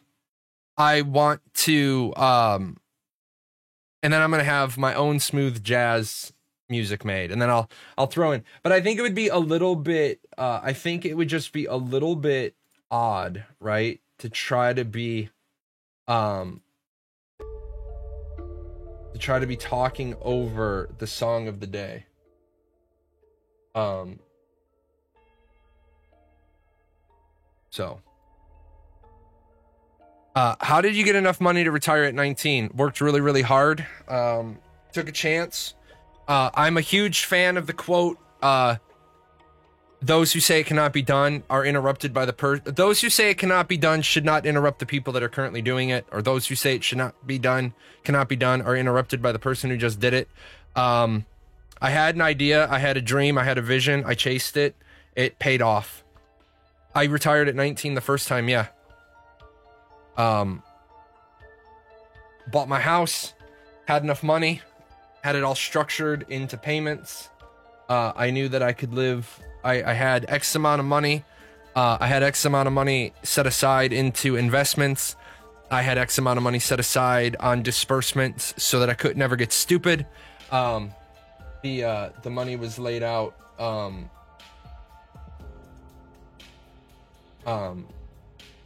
The money was laid out for disbursements each year, and then I had a pile of cash. So, am I gonna play the new ArcheAge Unchained Fresh Start? No, I will never, ever, ever, ever, ever endorse a Gamigo product again. Just like I did when I left Trion, I left ArcheAge and I said I'll never play another Trion game. I will never play another Gamigo game because I feel you have to vote with your wallet. I feel you must vote with your wallet, and if you don't vote with your wallet, you condone that behavior. And what Gamigo did with ArcheAge Unchained is absolutely unacceptable. Number one, they completely lied to the players about how things were going to be. And number two, they then they changed it afterwards. So they didn't care about how badly ArcheAge Unchained launched. And then they said this is going to be a one-time purchase, and then they were like, nah, just kidding, you have to pay for the DLC. The thing that sucks is the only first-person shooter I like is a game called Iron Sight, and I can't even support it because Gamigo now distributes it. I believe that if we keep forgiving companies when they do that stupidity, then the companies never learn. And of course, I'm just one guy. I stopped playing ArcheAge. It doesn't matter. But I simply cannot. I refuse to support the company. In the previous stream, one of the devs said nodes would dynamically build up, but does that mean you see it build up over time? Or like in the videos we've seen where it levels, it just pops up to the town stage? It just will pop up to the town stage, but it won't be I mean, you'll see some animated flavor, whatever. You'll see some animated flavor, whatever, but you won't get like days and days. I think it'd be cool. I think it would be cool if you had days and days and days where the node built up. But remember, anything that you want in a game has to be developed, has to be designed. It's going to, like, we talked about earlier in the show, this department gets this much money, this is its capability, this is what it provides me.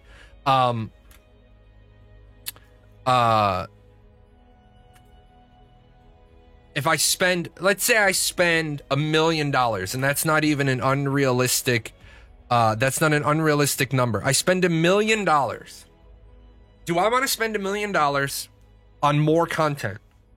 Or do I want to spend $1 million on making it so that the nodes develop over a span of 2 days and I see the buildings build, and you know what I'm saying? Would it be really, really cool to go to my node and,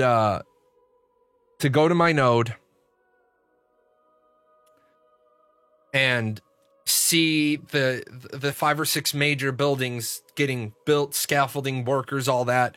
Yeah, I think that'd be really cool. However, I think it'd be cooler if there was another dungeon.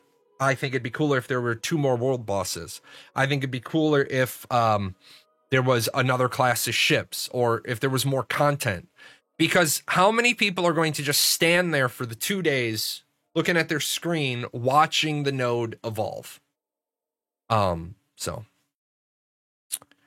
Let's see. What node is your ideal node to level up in a snow area? I can't tell you because I don't know the divine node buildings, the divine node specific building. I don't know the military node specific building. I don't know how the harbors work. I don't know if every node has harbors. There's a lot I don't know. What I don't know is that I don't know. Your buddy just started. You're gonna hop over and support him. See you later. See you later. Have fun. Who's your buddy? What game does he cover? What do I think the emblem customization will be in game and extensive? Yes. I believe it will be extensive. I believe it will be in game. So, I mean, it's an obvious sign when you're not alone, when their initial 6 servers per region went down to 2 per region. Yeah, absolutely. The trick that Gamigo has failed, the thing that Gamigo has failed to learn, they failed to learn it when they were Tryon, is that, it's the Henry Ford model. The Henry Ford model is, if your only concern is on quality, then the only concern about your profits is that they will be embarrassingly large.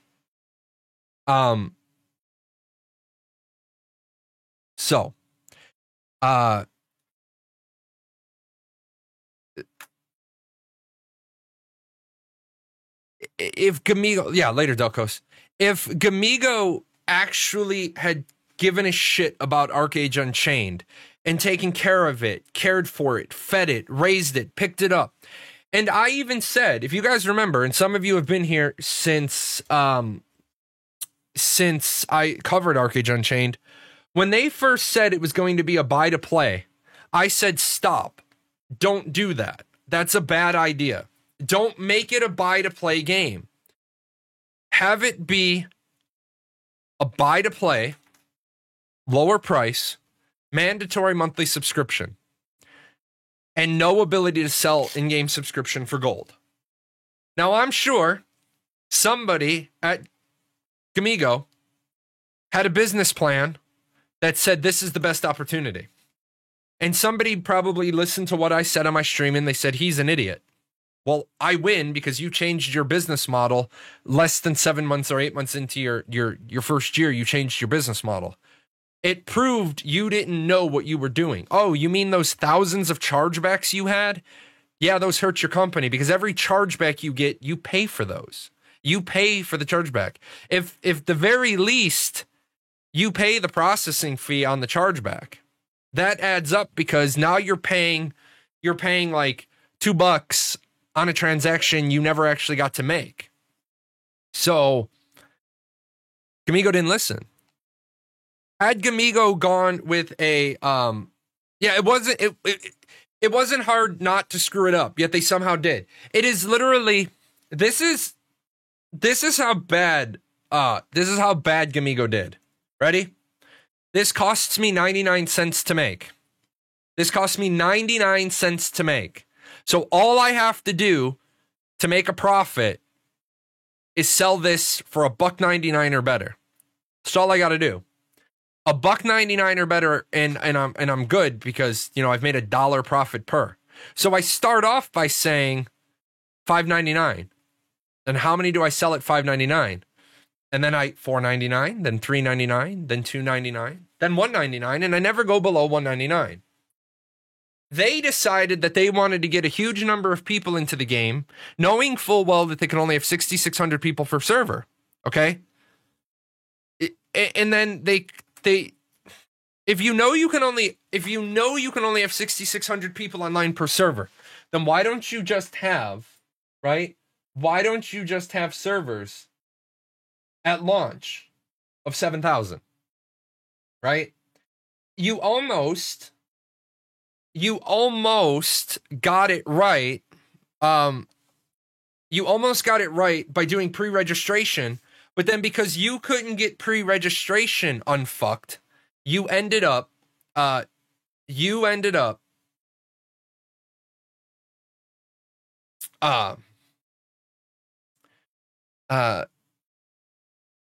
having okay, so I'm trying to remember. They were supposed to have pre-registration on like October 7th, and I'm throwing out some numbers here. They were supposed to have pre-registration on October 7th, and then they couldn't get the servers up, so they said we're going to do pre-registration the next week. And then of course I got screwed because I was gone the next week, and they said we're not going to lock the servers, we're not going to put caps on the servers, you're going to be able to get on your servers. And then the day I tried to get on the server with my guild, I got disconnected twice in queue. By the time I got to make my character, my server was filled. I quit playing ArcheAge Unchained. I just charged back, got my money back. You did it again, guys. How do you fuck up how many servers you need to have if you do pre-registration? You had pre-registration, you knew how many packs you sold, and yet you instantaneously, you knew you had to bring, you just tell people, right? You tell fans, we are going to have pre-registration. And then if you pre-register, you're going to get on the server you want. And we're going to make sure that we're keeping track of the populations of the server. But they didn't. And so you said, and then you had Crowlin come on, hype the shit out of it, and then he dipped out. Like, you know, you never saw Crowlin again. Wouldn't this be the same with Ashes in the price? It made more than WoW. No, because here's the thing about Ashes. Ashes isn't a buy to play. Ashes of Creation is a pay to play. They know how many people are going to be on the server, right? They know how many people are going to be on the server, by how much. Okay, so Bob Ross it up. There's a lot of factors that you have for the health of your server, for projections. So I'm just going to pick one server, and we're going to just take server Q. Okay? We take server Q, and these are the numbers that we know right off the bat. The cap is 50,000, right? The cap is 50,000. The concurrent is 10,000, right? The ideal target at launch is 15,000. Now, guys, this is going to be a really big oversimplification, but it's the things that go into this equation. So we know that we don't want to put any more than 15,000 people on the server at launch. We know that eventually we can ramp this number up as high as 50,000. And so this is kind of where we want to have the pool for our server. Now, when we let people make their characters on this server, launch week, right? This is launch week right here. We see right off the bat that we have 15,000 accounts. Server Q, for some odd reason, it just is really popular. Jalan, that crazy Jalan streamer went to server Q, and it just completely filled up. It also could be server A for Asmongold. The server filled up. What happens to the price of the game if they want to port it to console later on? They're not going to port it to console, so that's easy. Now, you have 15,000 accounts, but now each one of those accounts has subtime. Jay's account is right here in the mix of this. Jay's account has 12 months of subtime. Frost's account has 12 months of subtime. Tandras's Tamir's account, 12 months of subtime, right? All these people, 12 months of subtime.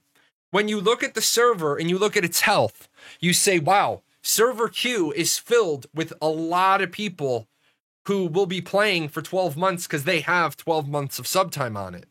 We don't really have to worry about server Q because although server Q is not making us any fresh money, we know the population of server Q is going to be strong for the next year. But now you look at another server, right? Same chart. Basically, you look at another server, and we're going to say server P. Server P didn't fill up with a lot of people that have 12 months of subtime already. So we have our 10,000, we have our 15,000, and we have our 50,000. right? And a lot of the people that we filled up, here's that launch week line, here's that growth to 50,000. Unfortunately, by month 3, we have all the launch people that have like 3 months of sub time. We're looking at this server, right? And we're projected going to go down because we know from month to month, we know how many accounts have sub time. We know how many accounts are on this server. ArcAge didn't do any of that. They did no pre-planning. This is why Intrepid is going to have a much better leg up than ArcAge did for launch, and it's why Star Wars The Old Republic did so well. Star Wars The Old Republic did so well because they made people pre-register. Or they didn't make people pre-register. They allowed people to pre-register. And what they did was they did not allow the people to pick a server. Hold up. Roll that back. They did not require people to pick a server. They allowed you to pick a server name, or you could pick a fill me on any server. This allowed them to pick and choose people.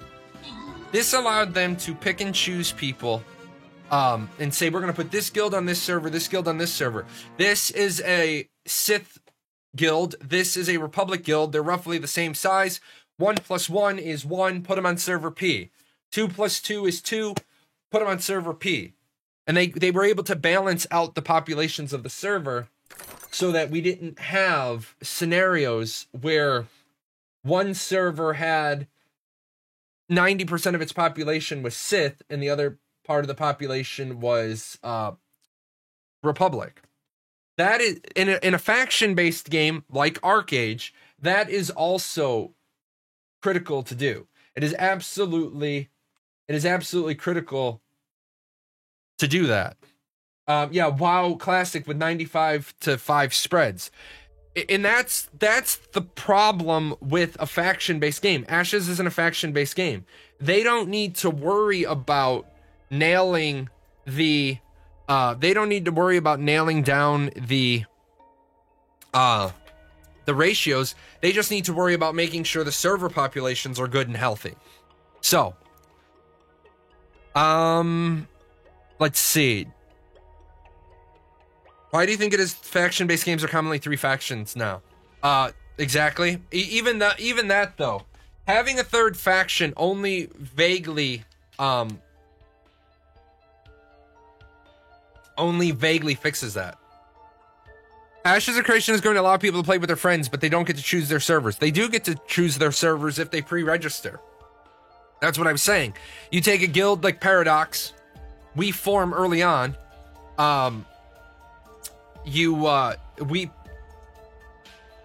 Everybody that registered as Paradox will all be on the same server together. Now, what about the people who might not play during launch week, who want to see how launch goes and join in later? Those people might get screwed. Those people might find that they can't get on the server with their friends. In that regard, I don't think Intrepid owes you anything. I don't think Intrepid needs to open up the server. However, I did say that Intrepid needs to model Final Fantasy 11 with the friend code. And I think the friend code should be an option available to guild leaders of a guild of a certain rank. And what that is say, we'll keep it fairly low, we'll say rank 3. A guild, this server's full. The Sandal is full. Sandal server is full. However, I'm a guild leader of a guild that's rank 3. Every 4 hours, every 6 hours, I can add an NPC or through a menu or through an interface or through something. I can generate a one-use code so that somebody can join our server. Now, the way you stop shenanigans is that person gets a one-time code. They can join our server and they're in our guild. As soon as their character is made, that code automatically puts the person in the guild, and they're stuck there. I don't know what an appropriate length of time to force them to be in your guild is. They can't be guild kicked. However, that they're in your guild and they can't be guild kicked is a stick that goes along 1-for-1 with the carrot that you're not going to have people selling the codes or RMTing the codes, because that person is now stuck in your guild for 2 weeks, a month, whatever. They can't be guild kicked. And since the guild has to be rank 3, they're probably a serious guild. That means if your server is still locked because of the your server is one of the more popular servers and they want to keep the queues down but the population growing, they say, oh, I don't fucking know. A good example of this, my eldest daughter decides she wants to jump into Ashes of Creation, and she hasn't been a gamer for like 6 years, so I would not assume she was gonna play. She sees the video, she's like, oh wow, I 100% want to get in there. Server's full. I go to the NPC or the menu or the interface or whatever have you. I grab a code. She's in the guild. That means I can't just sell her the code and then kick her out of the guild. I'm stuck with her. But that means guilds don't get fractured and spread apart. Worked really, really well for Final Fantasy XI. I remember getting on Final Fantasy XI. Delaron, he's one of our viewers, he actually had to go and get me a friend code so that I could get onto the server. You can do something like that and it works really well. That also allows you to keep servers locked for extended periods of time, and to have servers locked for extended periods of time so that you can make sure the other servers are getting healthy. Because remember, you don't want to have to do server merges. You don't want to have to shut down servers. You don't want to have server transfers. You want to have every server growing, but you can use industry standard metrics for what your population spread is going to look like. But you absolutely have to factor in that no data exists for a game like Ashes. I'm going to jump up. I'm going to take my last break for the day, and then we're going to finish out the show with just Ashes of Creation questions.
All right, let's see.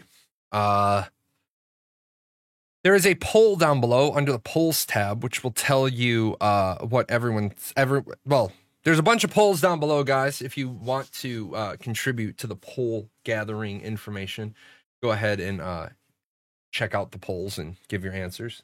I didn't have a polls tab previously. So it's a pretty weird spread. I actually thought that there would be more Talnar, to be honest. I thought the Talnar would be more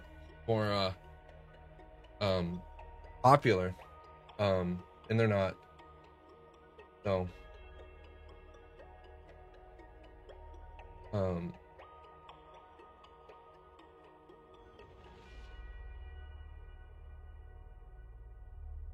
see. Is there a way to maintain them linkable in your panels if you wanted me to get you the information in? Is there a way to make them linkable in your panels? No, unfortunately. I don't know what happened. They were linkable. They were linkable before. And they stopped being linkable. The package poll, are you interested in only the package itself or the package plus cosmetic purchases? Let me look at that one. Boom. I follow her. I have a hat.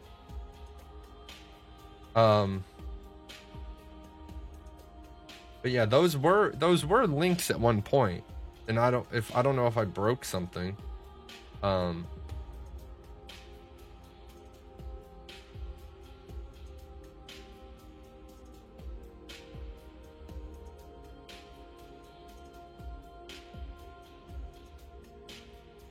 Oh, okay. Oh, is that what I did? Oh, I think I know what I did. Hold on. I think I can fix this really, really quickly. Because they just recently changed it. I didn't see instructions, but this should fix it. Although I say it should fix it, and then it's probably not going to. It'll probably be broken. I'll probably break it a second way, because that's what I'm good for, right? Breaking things multiple different ways.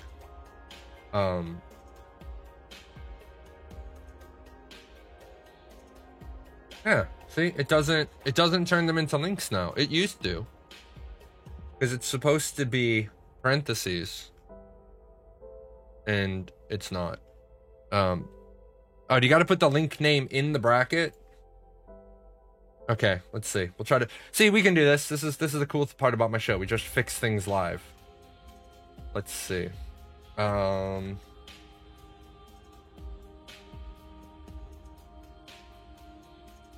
Let's see if that worked. Yeah, see, it doesn't do it.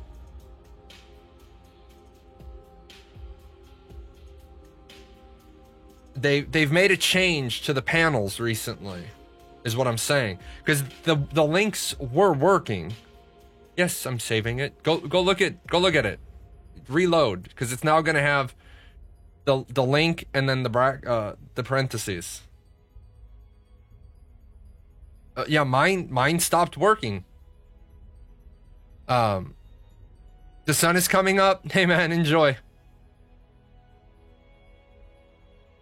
Just participate in the polls. Excellent. Yeah, it doesn't. Yeah, I don't know what I broke.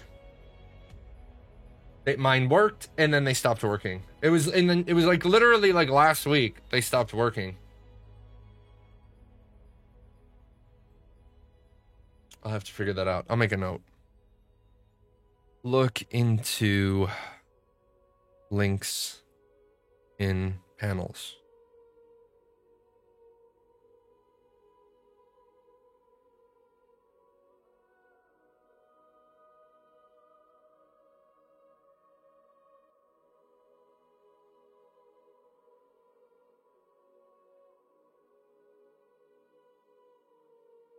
Just watch some of your latest videos. Fun touch on the voices and your character animations.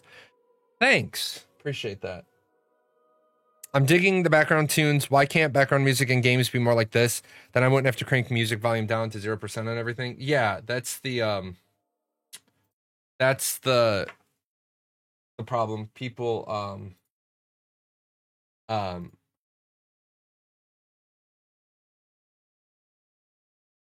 is it a different line? I don't know. Probably. Should it all be the same line? Music in a lot of MMOs is bad.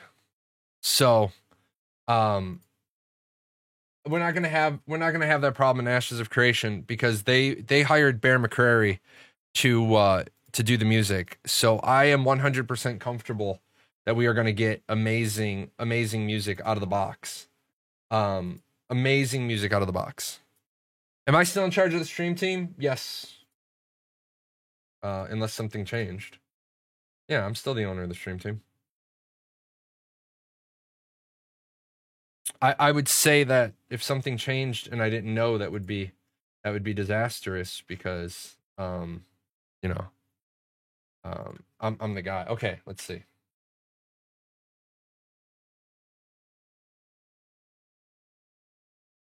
Yeah, it still doesn't do it. I have it all. I have it all as one line. Let me. Oh, you know what I probably have? I probably have a space. Let me see if I have a space there. Music that sounds good the first time loops well and still sounds good the 1,000th time. All being without distracting is hard to do. Well, yeah. The ultimate problem is, the ultimate problem is, how do you create music that people are going to want to continue listening to? It's one thing to have people listen to the music the first time and the 10th time and the 50th time. But like eventually people are like, this is obnoxious. There we go. That's what the problem is. Final Fantasy has great music, but then they also don't spare any expense when it comes to making their music. Final Fantasy is oftentimes done with full orchestras. You know what I'm saying? So Final Fantasy doesn't Final Fantasy doesn't cut any corners. I own the official Ashes of Creation stream team. Yes, the Ashes of Creation stream team that's linked below my channel. I am the team manager. So it's the Twitch official stream team, but it is not the Ashes of Creation official stream team. They don't have anything to do with it. That is a Twitch function, not a Intrepid function. So let's see.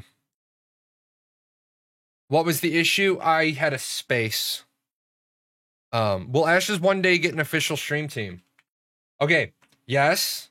They will have an official stream team. It already exists. I own it. Now, will they captain their own stream team? Sure. They will probably captain Intrepid Studios because, well, unfortunately, I already took the name. Just saying. Kind of how that works.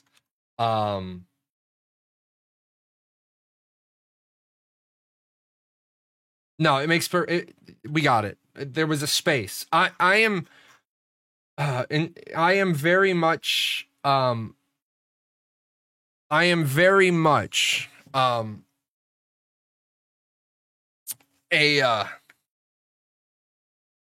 spaces person. I'm very big on visual negative space. So I have a bad tendency of putting extra spaces in places and then breaking things. So there's going to be an Ashes stream team and an Instructed stream team, but until Intrepid makes another game, they'll both have similar purposes. Dante, I have no idea what Intrepid would do. I own the Ashes of Creation stream team. That's the answer. You asked me if there will be an official one. If they created an official one, they would create the Intrepid Studios team, because their channel is partnered. I have no idea what they're going to do. What would I say to someone who wanted to get on the team? I wouldn't say anything to them right now because I will be looking at all of the people who make content, and I will be reaching out to the people who I think are a good fit for the team. Unfortunately, some people have said, well, you should invite everybody. And I said, no, it's not an Intrepid thing. It's a Paradox Gaming Network Incorporated thing. I spoke to Twitch. Twitch didn't have a problem with the name I chose. Remember, I got Twitch's approval to do it because I needed Twitch's approval to do it because they needed to approve the team. So What would be good content to do in this time period when we don't have much to talk about? See, that's the first step that when people say that, I say, well, what do you mean you don't have enough to talk about? I have streamed for 483 hours in the last 6 months on Ashes of Creation. I would say that it's more important for somebody to start their brand and start learning and absorb every single nugget of information. I would 100% say don't look at other people's content on your stream. Looking at other people's content on your stream is great if they do like an interview with the creative director, but it's really comical when you watch somebody that all their content is watching somebody else's content. First and foremost, that's Bush League, and you should never do it without permission. If you're going to use somebody else's content on your channel, the whole thing, and you're just going to watch it, first of all, you're really an unoriginal hack, is what you are, because you didn't have any original thoughts on your own. Now, can you take a segment and dress that up and advertise your peer and help your peer without making it look like you're hanging on to your peer and letting them climb the mountain? Sure, absolutely. I talk about the interview that Steven did with the Ashes Forge. And they had really good stuff in that interview. I provided the link to it. I provided the timestamps. We talked about some stuff. But you can talk about a piece of content without showing the entire piece of content. And I think it's also really dangerous when you have your content is looking at somebody else's content, because everybody makes mistakes. I make mistakes. Everybody makes mistakes. But the moment that your content is looking at somebody else's content and you correct the other person and you're wrong, then you're doubly wrong. What you've done is you may not see that this is what you're doing, but when you correct another content creator, you're saying, I'm right, they're wrong. So number one, even if you are right, and even if they are wrong, you've just put them on blast on your show. And now you have to figure out who's the bigger content creator. If you're the bigger content creator, if you're the bigger content creator, you're putting a small guy on blast. If you're the smaller content creator, you're riding coattails. You just fucked up and you just got owned. If you're the smaller content creator, your community is probably also their community. Okay? So there's a lot of reasons why I would never show somebody else's content. A clip of it, sure. But if I was going to show a clip of it, I absolutely would not address the people whose content it is. I would only be addressing the answer. I would say, like, if I was going to do something, I'd say, okay, so last week, the Lazy Peon had Steven on his show. The Lazy Peon asked him this question: how did Steven respond? And then I would clip out the answer, and I would say, okay, guys, what I really need you to do is make sure you go over to the Lazy Peon's video, check out the whole video. It's in the description. It's in the link. Here's the link to it. Make sure you go check out that whole piece, because support that content. But let's talk about what we just heard Steven say. That's the safe place. That's the safe place. I've been studying up on Ashes, and I stream every other game, but what I want to do some streams like this, and specifically about Ashes. I didn't get a chance in the Battle Royale, and I'm new, so the biggest challenge is catching up. Yes. I actually 100% recommend against what Tavernside Gaming just recommended, doing catch up on your stream. That is exactly what I just said. You don't do that. If you're catching up, and you're not, if you're watching somebody else's content straight out for large segments of a time, you're basically opening yourself up to a copyright strike. And you're opening yourself up to a copyright strike because watching somebody else's content on your channel isn't satisfactory for Section 107 of the copyright law. And remember, if you don't know if the person, first of all, every single thing a person makes is copyrighted. They don't have to apply for an official copyright from the Copyright Office. There's a copyright that exists on it the moment they put it on YouTube. The moment they put it on a downloadable video. You got to realize that after you use 1 second of somebody's content, it's not up to you. It absolutely is not up to you If they copyright strike you, it's up to them. Now you can turn around and you can say, well, I'll just reject the copyright strike and I'll make them sue me. Remember, 99% of you that are set up as streamers don't have the proper protections. If you never, ever want to throw back a copyright strike of, well, I'm rejecting your copyright strike, because then the next thing is then they sue you. And if you don't have the limited liability protections set up properly, I don't think it's a good idea to get fucking sued because you can't come up with original content. That's me. I mean, that's why I have a corporation. That's why there's a layer of protection. Like, I don't own this channel. This character, the J character, doesn't own this channel. This channel is owned by a corporation that the human being behind this performing artist happens to be the sole shareholder of. I don't own the channel. I own the company that owns the channel. That is the built-in layers of protection. So no, I would 100% not, absolutely not, do catch-up streams. You catch up on your own time. That's why most streams have a rule that you can't negatively, that they can't negatively talk about other streamers. Can you negatively talk about other streamers? Sure, as long as you're factual. I never said how they do that, only that they can. The devs have given explicit permission for CCs to use the dev live streams. Also, it's not just straight up watching and nothing else. Okay. Again, I mean, I don't know why you want to make it an issue. I just said I would never, ever watch somebody else's content on my show as a catch-up. Official content, sure. But I would never watch somebody else's content. By somebody else's, I mean a peer, a fellow streamer.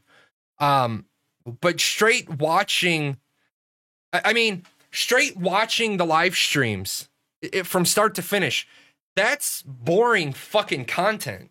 If nothing else, if you want to play catch up on your own time and take each one of the videos. Like, who the fuck wants to sit through and watch a 1 hour live stream on your show when they can just go watch the 1 hour live stream at times 2? Go through the big ones, like the one that people have never seen in my Nodes 3 video. The one thing I get all the time is people say, well, what, wait, whoa. In fact, let me show you guys the clip. Because a lot of people have never heard this before, and they're like, what do you mean? So you're trying to figure out what to cover? Well, okay. First of all, best thing you can do if you need help like that, I have a Discord. On that Discord, you pick the role of content creator. It will pop you into a channel where you can ask me all sorts of content creation stuff. Okay. This is Steven Sharif, creative director here. Let me see. Wiki. Let's do this.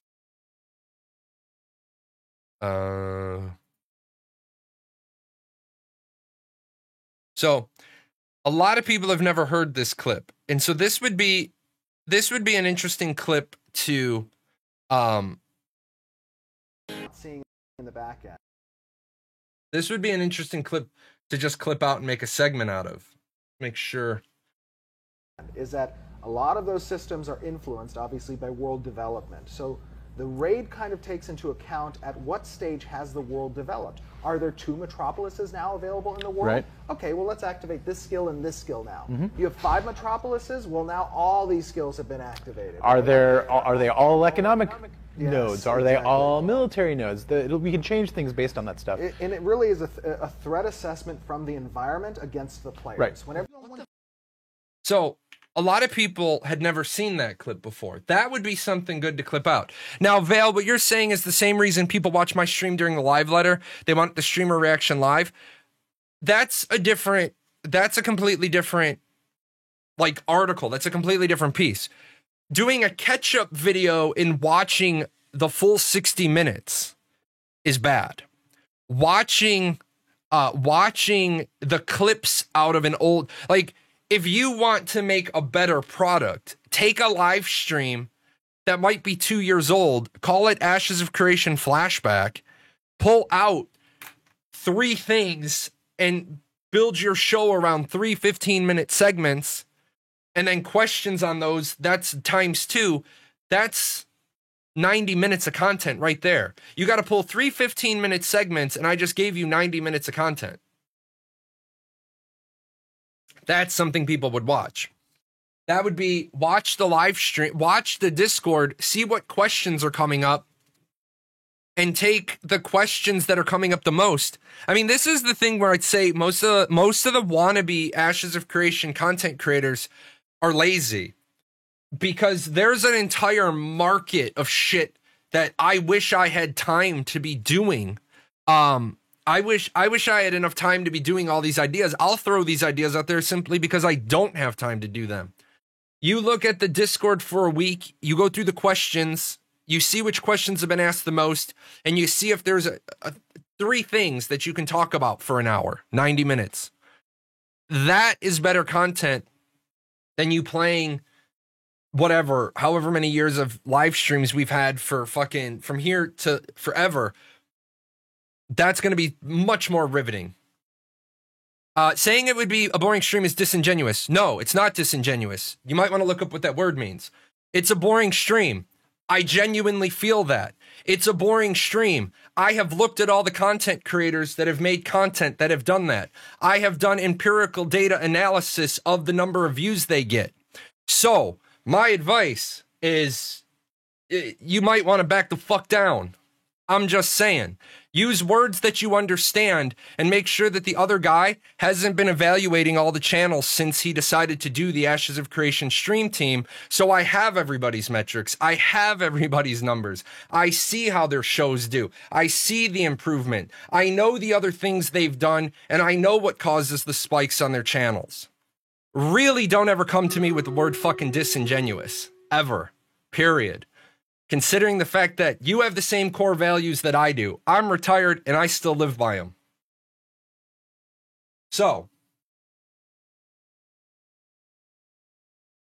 do you really think they just need to delay the NDA, or are they just polishing? My NDA prevents me from really going into that. I will say that I did a video so that I don't get caught up live. I did a video on that. You can go into that video. I talk about a lot of what I feel is going on with Ashes of Creation in that video. There is a lot going on. A lot going on there. Now, unfortunately, I don't like being the bad guy. I don't like being the bad guy. However, while I am an official content creator, I work with Intrepid, but I work for my audience. I hesitate to say the word constituency because you don't vote me into anything, but I work for the people who basically pay me. I work for the people who basically pay me. The people who watch my YouTube videos, they generate my YouTube advertising revenue.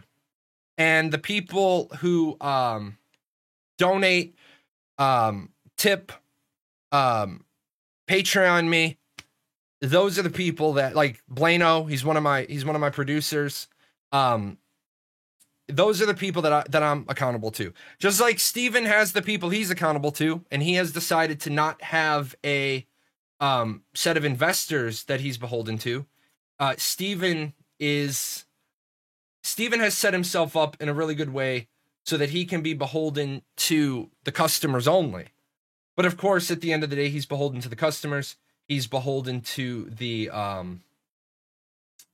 who else is he beholden to? His team.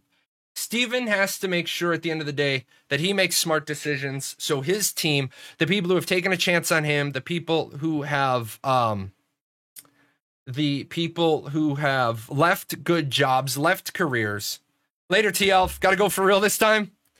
So the people who have left jobs, left careers, taken a chance on him, he's beholden to them too. Steven can't just say, fuck it, I'm going to take all the risks, because then a lot of the people that work for him are like, holy shit, I need to bail off of this sinking rat ship. Because remember, the game development community, while huge and a multi-billion-dollar industry, is still very close-knit. The game design community is more about who you know than what you know.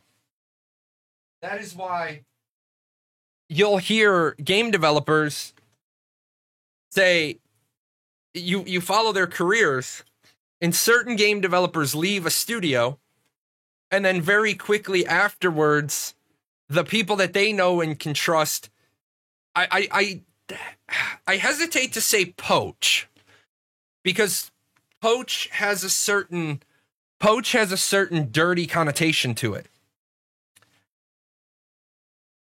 If I have a team of people, like, here, I'll give you a great example. When I retired from the military, if I could have worked or I needed to work, I would have gone directly back into doing what I was good at. I would have gone into logistics.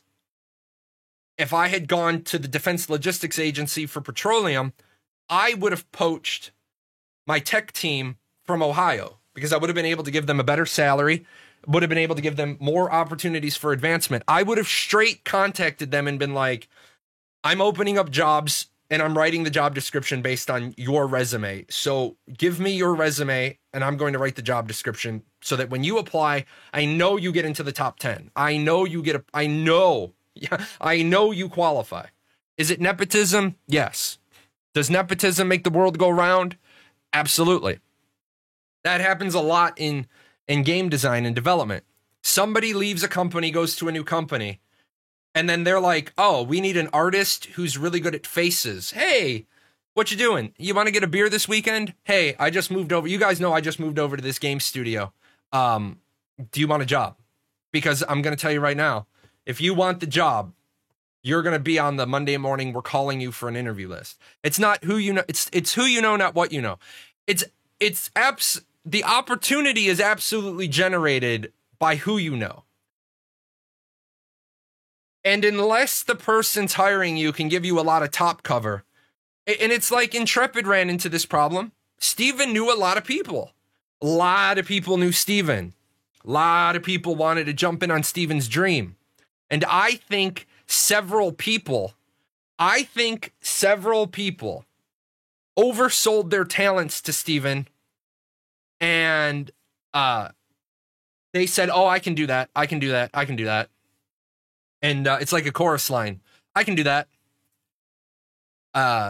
Please tell me some of you have seen A Chorus Line. I'm going to be very disappointed. If you haven't, it's a great musical. You should watch it. The songs are amazing. Actually, listen to the words.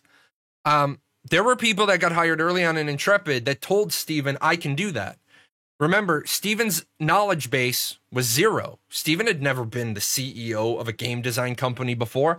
Steven didn't know what he didn't know. So if Steven says, somebody says to Steven, I can do that, and then 2 years into the game, we have launcher problems, build problems, those issues, guess who he's going to look to? Oh, there's problems with the installer?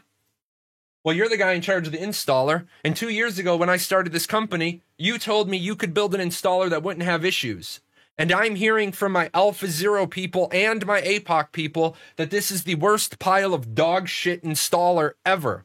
Give you guys just a little comparison. If you played APOC, you used to have to go into 6 different sections of your computer and your registry, which is fucking hella dangerous, to clear out Apocalypse's install. Multiple person team able to couldn't get a patcher installer to work right. On the other hand, a guy that I knew that I was helping him start up his company, Quasar Studios, he is a one-man shop, had a damn good of a game designed. His installer was clean. You could download it, you could install it, you could play it, you could uninstall it, and your computer never had a trace. It left nothing behind because he felt that for a test product, people needed to trust that you could one button remove it. So before he ever let multiple people have it, He made sure beyond a shadow of a doubt that his installer worked correctly and his uninstaller worked correctly. Now, do I blame Intrepid Studios for the APOC debacle? Yes, I do. I think it is completely legitimate. I think it is completely fair that I say your installer was a pile of shit. Okay? Your installer was a pile of shit. Because if I have to go into my registry, that's bad. But if I have to go to 6 different folders, and I want to see, do I still have it? I might still have it pinned. I may have taken it out. You had to go into your APOC folder in local app data. You had to go into the APOC update folder in the local app data. You had to go into the local app data programs Intrepid Launcher. You had to go into the app data Intrepid Launcher. You had to go into the program files Intrepid Studios. And you had to go into the program data Intrepid Studios Launcher to get this thing off of your computer. Plus, you had to go into your registry. That's unacceptable. That's unacceptable. It's not unacceptable for an alpha product. It's not unacceptable for an alpha product. When you're an alpha tester, this is a risk you accept. But when that shit was still happening, when it was APOC, when it was launched, and I understand Intrepid Studios still feels like they launched a beta. I disagree with you. I say if you launch a game and it has a $10, it has a $10 legendary path in it, and it has monetized cosmetics in the cash shop, you and I can agree to disagree. But if it's on Steam, and you have a cash shop in it, and you have a battle pass in it, and those things function, that is no longer a testing environment, that is a game. And if it is a game and you're charging me money, then your debacle of a clean install and uninstall is your fault. It's your flaw. But I don't blame Steven for that. The reason why I don't blame Steven for that is that was 2018, and I have to legitimately say Steven was a second lieutenant by my evaluations. And I don't trust the second lieutenant to lead shit. I say, if Sparky's here, who was the command NCO that was supposed to be running this shit while Steven was learning how to run this shit? But guess what? The guy that caused all those fuck-ups, he got shown the door. He got shown the door because Steven had to put his big boy pants on. Steven had to grow as a leader. And the hardest lessons you learn as a leader is cutting people from the team. If you guys remember, remember the Titans? They said Ray gets cut by Gary. Gary talks to Ray, and Ray said, because Ray blows a block, the black quarterback gets his wrist broken. They talked about he didn't hear the audible. Gary knew he did, and Gary said, "You're cut from the team." And he says, "Coach Boone won't cut me." And Gary says, "Coach Boone didn't cut you. I did." That's leadership right there. You know your friend is causing problems for the team. Friends got to go. That's why I don't hire friends. I don't hire friends. I don't even like to ask my friends for help because it's weird. Like it's like this weird thing. Like I have a level of expectations, right? I have a level of expectations. And if you're not meeting them, I got to let you go, and letting people go is hard. I've had friends at my other businesses. I've had friends work for me at the bar. I've had friends work for me at the pizza joint. I've had friends come to me hat in hand and saying, man, I am down on my luck. And I've had to look at those people and be like, yeah, you're down on your luck because you need to look in the mirror because you are the problem. And I don't want you as a problem. You are a liability. I had a guy worked really hard to get him into the carpenters union. Busted my ass. My dad, I don't know if you guys do this because I know it's like a weird thing. My dad taught me. I do it. You have a list of the favors that you've done for people. Like, do you keep an actual list? Because I keep an actual list. People know I keep the actual list, which is why the number of favors I get asked for is very, very low. But I keep an actual list of the favors that are owed me because I treat favors as a currency. We had a guy. Yeah, I keep a list of favors. because favors, you know, if people know you keep a list of favors, they don't ask you for favors unless they really need a favor. It doesn't mean you ever actually have to cash it in. However, you might need to cash it in. Anyway, we had a guy down on his luck, really needed a job. I burned a lot of favors. My dad burned a lot of favors, got the guy into the carpenters union. Guy gets through the carpenter trade school fairly well. Like, not the worst apprentice they've ever seen. He didn't have the really bad problems. Like, he wasn't ever late. He wasn't belligerent. He wasn't any of those things. But he wasn't like a really good carpenter. And on the very first day of his very first job, where he wasn't a student apprentice, he shattered his fucking thumb with a hammer. Do you know how embarrassed I was? Do you know how embarrassed my father was? That this fucking idiot is now off work for like 6 weeks. And I went to him and I said, I'm going to tell you right now, man, you are not going to be at the bar. You are not going to be hanging out. You are going to be your ass at your fucking house, nursing your thumb.